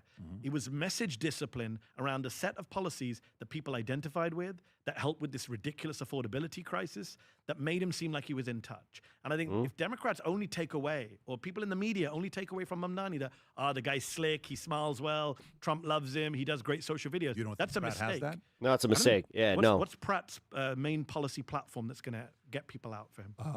The fires, homelessness, Everyone says they want to deal with that. That's yeah, nothing but unique. that's because that's The what's guy is a happening in reality LA. TV star. I'm not a fan of reality TV stars running for president. I wrote a piece saying Oprah should not run for president years ago. Although I have said Jon Stewart should run in a Do you primary. think just for Spencer fun. Pratt stands a chance? Yes, He does. Because America's fucked up right now. You think Spencer Pratt stands a chance? Donald Trump is president of the United Wow. States twice. I'm never going to rule out anything in this country. I thought Trump wouldn't win in 2016. You support Trump? No. That's how dumb I was. In Right, don't play fair. 2016. That's why Let I don't alone do 2020. I don't do I do predictions not. anymore. No. Welcome to the show. 24, I said he would win, and I said he's going to win. Hit that follow button, please. He's going to be a fascist. When did you say he'd win in 24? All of 24. I spent all of This 24 guy's a warning. meager beaver. I said, get rid of Biden. So I said, Kamala needs to change you her think, performance. You think this is the You new did. era? You Oh, think that this fuck is the new yeah. era, Hell yeah. Types of people that run for president, which before used Which to is be not good. general, military, all this stuff. Yeah, now I don't think it's a good thing. And I wrote this piece when they were thinking about Oprah. Do you remember a few years ago, people were pushing Of Oprah Winfrey's course. name? And I wrote a piece for The Intercept saying, come on, no, let's not go down this road. I do think you need politicians with charisma. And that's why people think of Hollywood stars. That's why someone like I love Jon Stewart. I would love Jon Stewart to run in a primary just to shake things up. He'd be fun. I don't think he'd be a great president, but I think him running would just add to the race. But my biggest problem is I take politics seriously. To go back to, I've been studying. I've been a political journalist for 25 This is years. your sport. I did politics at university. I did politics at high school. I do debate. I take this shit seriously, and it annoys me when look at Donald Trump. What did he say yesterday? I'm bored. I'm bored of the Iran negotiations, like a freaking child, right? You cannot have people who are unserious You can't help people. yourself, can you, with Trump? Unserious, I can't. Unserious people in charge of our countries. Have you ever met him, by the way? No. You've never met? I've never met Donald Trump, no. No, should I go to a White House briefing? No, I'm just trying if to I see get if called you've on? ever met him. Should I go to a White House briefing and try and get called on by Caroline Levitt? Did you? I got a few questions. Did you meet Biden? Did I meet Biden? I'm trying to think. I was in an event with Biden. I don't think I met him. But Obama? No, he was before my time. I arrived at the end of his presidency. Did you I was interview- in a room with Obama. I interviewed a lot of his people, Ben Rhodes, a lot of people around him. Not him. Not the president. Okay, The president got it. gave me an interview. Then I was out. Yeah, no. Got it. Surprised you've never met Trump. No. Would you want to meet him? I'm a journalist. How would I not want to meet him? I'd love to interview. What would you ask him? What 3 questions would you ask him? You sat with him. What do you ask him? I mean, I'd only get 3 because he'd walk out after 3. You Very think you would? thin-skinned. Oh, he's super thin-skinned. You think you? I'm assuming this is before Sunday. Look, he gets upset with I regard American interviewers to be softball interviewers. I'm from the UK where we do tough interviews. My biggest criticism of the American media is weak-ass interviews. Nora O'Donnell barely asked him anything the other day. The guy had a meltdown. He's like, "You're so rude. You're Oh, so that's it. rude. Never mind. You're so disgusting. He just can't handle. He's got such a thin skin. Yeah. He's the whiniest leader we've ever had." Asked about, if I'm not mistaken, he asked about the guy's letter. Yes. That had to do with rape and Yeah. pedophilia and something like that. Yeah. She started with, and you could tell she was nervous when she asked the question. This is CBS. This is now in the can Sure. for Trump. Let's not Yeah, forget. sure. This is the guy who says, "Be quiet, piggy," to reporters. He can't handle tough So what do you questions. Oh, no, this was before the you got 3 questions. What do Sunday. you ask him? I would ask him, I wouldn't ask him opinion questions. It annoys me when people say, "What do you think, Mr.?" He loves that shit. I would ask him fact questions about what is happening in the world. I would ask him, Like it that. depends on the day, right? If I'm interviewing him right now, Mm-hmm. I would say to him, you said, my opening question would be, you said a few weeks ago that people say Donald Trump's going to get bored of this war. I don't get bored, you said. And yesterday you said, I'm bored of this war. How do you explain that? That would be my first question later on. Look at PBD just be like, shit, he wouldn't be able to answer that. What else? I would say to him, are you out of I'm not bored. your depth in this conflict? And I would give it the evidence as to why he's out of his We sank their military. We got rid of their air force. We got rid of their navy. Come on, Matty. What else do you want? Come on. Softball question. depth and ask him to deal with each of those examples. For example, the Gulf Excuse me. countries. I also wouldn't be able to resist having some fun. I always think someone should ask Donald Trump. I would love for someone at a White House briefing to stand up and ask something that completely exposes this man's pig ignorance of the world. I would love someone to stand up and say, Mr. President, when will you be going to Wakanda? They are building a Trump Tower there and they love you in Africa. And he would say, I love them too. Because he doesn't know that Wakanda is a fictional country. You think he would say that? 2,000%. 10%. You think it would say that? I would pay money to any White House correspondent watching. They get fired on the spot by the network. It's obvious. Do you put him as an intelligent man? No. You put him What's as your depends how you define intelligence. Well, how do you, like street smart, getting ahead, getting his way? Yeah. Sure. Like he wouldn't be able to get where he got to. He's probably not a well-read guy in your eyes. That's an understatement. I think he's one of the most ignorant people I've ever come across. You seen the latest stuff? He keeps being like, I called them dumbocrats. You have to take the B off of dumb. Most people don't know that dumb has B on it. No, most people do know that. You probably just discovered that there's a B on dumb. You know, there's a Trump tick. I watch him so much. Whenever he says most people didn't know this, it means he just discovered something himself 2 minutes ago. You literally think he just discovered how to spell know dumb. it. Yeah, I know, Patrick. You're just discovering how stupid he is. I know it. And talk to the people who worked with him. We're second-term Trump, Patrick. I don't have to make this stuff up. Yeah. Dozens of people have now left the administration. How and told their dumb. stories, and it's all the same thing. The guy is an egomaniac. The guy is vain. The guy is dumb. The guy changes his opinion based on the last person he spoke to. This is a guy that won in business. This is a guy that He didn't won win in media. business. This 5 is a bankruptcies guy- in a row. You're more this is a- successful than this he is- is. This is a guy that took a show Won in from 0 business. to He's not 1, Steve 15 Jobs, years. for This is God's a guy, sake. dude, the guy won presidency two times. I give you Apprentice. 2 times. I give you Apprentice. Great reality TV star. 2 times. Great. I'm not going to question his ability to run a reality TV star. I'm questioning his ability to run America. How do you think about his kids? Do you give him compliment as a parent, as a father? No. Have you read the story? No. You don't think he's a good father? No, he didn't even raise his kids. Why do you think his kids love him? You think the kids love him? You don't think they do? I mean, No, they tolerate him. if you read, They tolerate him because they're waiting for their they're waiting for him to die. if you read some of the, Oh my God, I can't wait for Succession 2.0. tabloids, well, money and power can be You think that's great. the only reason? I Well, know if a you lot read- of billionaires again, that kids don't want to be around them. If you read the New York tabloid press that Trump was very friendly with, the kids didn't like him when he was young. They were annoyed that he was cheating on their parents, his respective mothers. Things changed. There's stories about him allegedly. It's denied. There we There's go. stories about allegedly him, slapping Don Jr. at college in front of his friends, and all sorts of stories. I don't know if they're true or not, but this is what's reported. Tiffany Trump, he never Coming talks about. from a Muslim and a Middle Eastern dude. What did our parents do to us when we were kids? Did you ever get slapped? Of course. Dude, are you like, you and I don't have the permission to say anything with that. No, that's so we fair. got That's to change the fair. I subject. withdraw that. Yeah, withdraw He didn't go to his son's. He didn't go to his son's wedding so he could do troll posts about Ro Khanna. Ask I yourself don't that think he question. didn't go to the wedding because they had to go back for the war and everything that was going on. Come on. Question. Not a great When it comes down to Muslims, Yeah, that's not what he was doing. He was golfing the next day. 2020 vote to 2024. I love you. Period. You did whatever you did. Hang You on, came back you- to no, Muslim. you- Why are you you're obsessed like- with Muslims? you're like Because you left stats. Iran. I want to give No, you I want to stats. know why you're obsessed with I Muslims. want to give you stats. You know there was a terrorist attack on a mosque recently. I want to get. Trump he never Coming talks about. from a Muslim and a Middle Eastern dude. What did our parents do to us when we Gonna head out. Good night. were kids? Did you ever get slapped? I'll see you later. Of course. Dude, are you like, you and I don't have the permission to say anything with that. No, that's so we fair. got to That's change the fair. I subject. withdraw that. Yeah, withdraw He didn't go to his son's. He didn't go to his son's wedding so he could do troll posts about Ro Khanna. Ask I yourself don't that think he question. didn't go to the wedding because they had to go back for the war and everything that was going on. Come on. Question. Not a great. When it comes down to Muslims, 2020 vote to 2024. I love you. Period. You did whatever you did. Hang You on, came back you- to no, Muslim. you- Why are you you're obsessed like- with Muslims? you're like Because you left stats. Iran. I want to give No, you I want to stats. know why you're obsessed with I Muslims. want to give you stats. You know there was a terrorist attack on a mosque recently. I want to give Did you that bother stat. you? I want to Patrick? give you a stat. Did that bother you? Can I, Mary, invite me to your show. I'll Oh, answer I'm questions inviting for you after So this. here we go. Sure. So you've all heard Twen- it. He said to invite him, Rob. You heard it. Everyone on YouTube heard it. I'm inviting you to a okay, show. all right. So I here got we a lot go. of questions for you. 2020, Biden had 69% of Muslim votes. Yes. Trump had 24%. 2025, Kamala dropped the Democrat vote from 69 to 50%. Trump went from 24 to 31%. Third party got 12% and increased by 9%. Why did Muslims become Republicans? Gaza. They didn't. They didn't become Republicans. Gaza. There are other issues too. The bathroom transgender issue in places like Michigan. A lot of conservative Arab Muslims didn't like that. They don't like that was happening even before Gaza. No doubt about that. But it was still a kind of fringe issue. What made it an You issue said in the the Muslim community? the LGBT. Yeah, like there were conservative Arab Yeah, yeah, communities yeah. in Dearborn who were like, And we don't I'm want glad this. you brought that up. We So- don't want this. And they Yep. brought that up. That was Yep. before Gaza. There's no debate that some were shifting already to the Republican Party. Sure. But they were a tiny minority. The vast majority of Muslims still voted. Democrats still supported, still understood. The Republican Party is Islamophobic. White supremacist adjacent party right You think now. number has one Randy reason is Fine in it. You think number one reason why they vote the other Gaza side by is a because of mile. Israel? 10 miles. Okay. Gaza. Yeah. No, not Israel.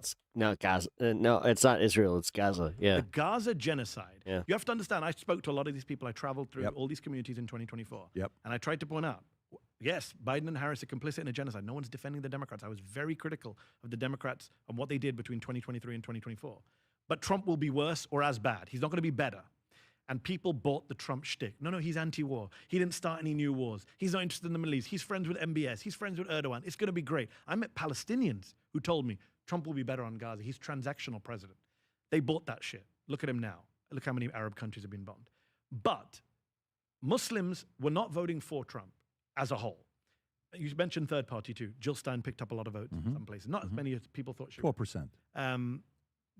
Of Muslim votes, yes. Yeah. So in certain places. So majority was like but my bigger, 2%. But my bigger picture is every time I said to someone, Trump is going to be worse than Harris, they said legitimately to me, but we have to punish the Democrats. That was the line. We have to punish the Democrats. They can't be seen to get away with a genocide.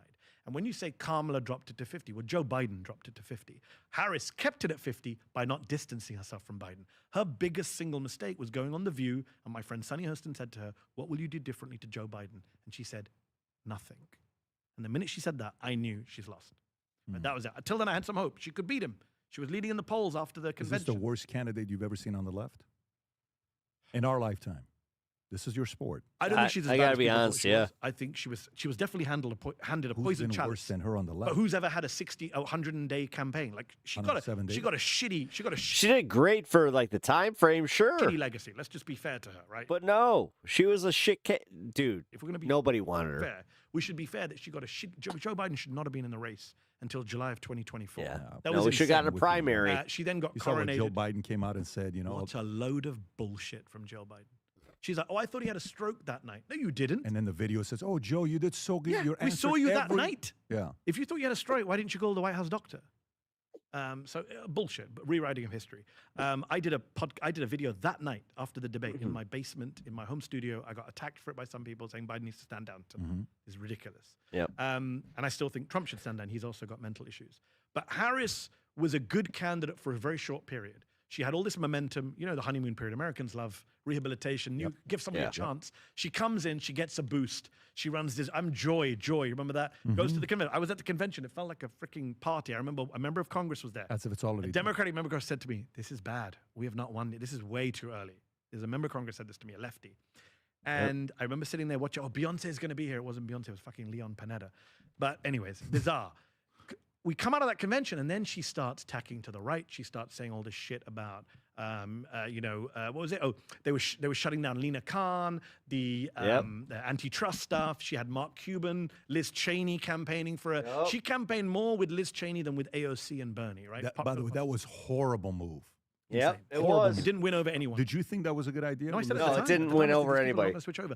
Olivia Troy, who's a good friend of mine, former Trump official. Some turned never dipshit Trumper. fucking consultant was just like, yeah, did you know that there's like this Republican classic contingent that will totally come and vote for the Democrats if we can just convince them that we're more moderate? She was part of that. And she Adam admits that in Priest, what's interviews. up? She says, yeah, we tried, but we thought there'd be like this massive conservative women that would come over. How much and they money didn't. did they raise? 2. My boy back again? No, I haven't left. What was the number? 1.5 billion or 2. That's a big number. It was a lot. Yeah. But so you But she also had her brother-in-law, by the way. There's a lot of reporting that suggests Kamala's brother-in-law, her sister's husband, I think it's Tony West is his name, big Uber lobbyist. He was pushing her to drop all the affordability, good stuff, drop the ads. There was poll testing some done. controversy with him as well, if I'm not mistaken. I don't Tony know. West, But the affordability agenda that she dropped, she should have gone economic populist, right? She did not go economic populist. Instead, she campaigned with a billionaire and with a war criminal. And I think that was a huge problem. She went on The View and said, no change. This is a change election. You can't go into change elections. I'm not going to do anything different from the guy who's going out. It was just So you think, okay, It, so go it to was, 20. yeah, they were banking on the fact that they were just like, we want more of not Trump. But she could have won, by the way. He didn't win a landslide. Trump lied his ass off. Schwartzfield Formatic. I appreciate the follow. What do you mean she could have won? She lost every single state, 7 Have states. you looked at the numbers? In the 3 key swings, She helped more counties become Republican in America. Have you looked at the numbers? If 115,000 people had voted differently, she would be president. That's what it came down to in our ludicrous system. She lost by 1.5 percentage points. One of the narrowest. He got one of the narrowest wins in modern American history. Yeah, but he keeps saying landslide, and PBD is a dumbass, so he believed. I know he lies, and people like you give him credit. He lies. He says, I won a landslide. He won one of the worst. Thank you. You can pull it up, Rob. I wrote a piece for The Guardian with all the receipts. Every county became more Republican pull up my piece. in America. Pull up my piece. Every Guardian, county 2024, Mehdi landslide. Type it Mirko, out. can you please send this chart I to can't this wait. man here? Pull it up. He's the Muslim We got community is Mehdi Hasan becoming in the more Guardian. Republican, Patrick, which is great. Patrick, will you give me permission to read from your screen? Go for it. Can we scroll I didn't down? ban you. This is a great moment for me, taking over your show. Scroll down. Keep going. Keep going. Keep going. Stop. Stop. Stop. So the former president's margin of victory over Harris is a minuscule 1.6 percentage point. Actually, it's 1.5. It went down after that. Smaller than that of every winning president since 1888, other than JFK and Richard Nixon. In fact, in the 55 presidential elections in which the popular vote winner became president, listen to this. Oh, your viewers are getting some good facts today. 49 of those 55 elections were won with a margin bigger than Donald Trump's in 2024. I hope the president is watching your show. I know he's a friend of his. He's coming on Rob, the show. can you do me a favor? Donald Trump, you lost. Can you show You won with a how many 49th counties? Who gives a this fuck guy about counties? Won. I'm showing you He the margin turned- of victory. Dude, Mehdi. He won by if there is 1.5. anybody You can raise your that has voice, but I've already done my If receipts. there's anybody that has I'm no good. I'm room done. to say Dude, any, I don't know. look Done. at this My here. receipts are up. Look at this here. Oh, you oh, run shit. away. I Look love at this. here. You know, Wait, Land were you the doesn't one vote. doing all like the fucking like, we're attacking the pedo guy, like, or Muslims some to shit? I Republicans. don't You know. know, Land doesn't Dude, vote. do you I love these. I love just these maps. gave that people you- know. That's Land. You showed us that. Land doesn't That- vote. Dude, I gave you the Muslims numbers. voted for him. Still more for the voted Democrats. No. Muslims went from 24% for I'm Trump not in 2020 denying. to 31%. Patrick, Land, yeah, that whole okay. We need to really like break it down with like a more purple thing where it or like a different color where it shows the actual voters. Yeah. Anyway. That is where I'm calling that one. All right. Oh, that was fun. All right, guys. I appreciate you all hanging out tonight. You banned Right Don't Play Fair. I didn't ban you. If it was a mod, dude, I don't know. I'll be honest. I trust my mod team. They're good at what they do. If you were saying some out-of-pocket shit, I don't know. I appreciate you being here. You know what? Behave yourself, and you can continue to be here, and then they'll unban your main. There you go. So, those are some maps I once saved. All right. But, all right, guys.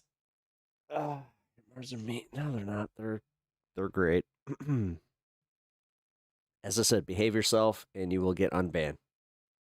Okay? Okay. All righty. Well, like I said, that is the end of the show. I appreciate y'all being here. It's been 6 nice long hours. I did 2 hours over on this space today, and yeah, we are we're having fun here. If you haven't already, hit the like button, double tap that screen, and subscribe, done all that fun stuff. That would really, really help me. I got a craving for cheese curds. Yeah, me too. Alrighty. But like I said, do all that stuff. I appreciate it. Tomorrow I will be on 2 p.m. and we will have more fun. It's going to be more of a chill hang tomorrow, so come join us, and I will see you later. Peace. Who the heck is Pep Talks? I'm not gay, but I fantasize about Marco Rubio. Pep Talks. Pep Talks. Pep Talks. Let's eradicate the Kung Flu. I'm literally coming. Pep Talks. Pep Talks. Who the heck is Pep Talk? They want our women. They want our children. Pep Talk. Sometimes no means yes. Grab them by the Pep Talk. Grab them by the Marco Rubio. Obama is a racist. Pep Talk. I'm literally coming. I'm Pep literally coming. Pep Talks. We found weapons of mass Pep Talks. destruction. My fellow Americans, it has been confirmed today from Pep Talks that we are indeed all high on politics.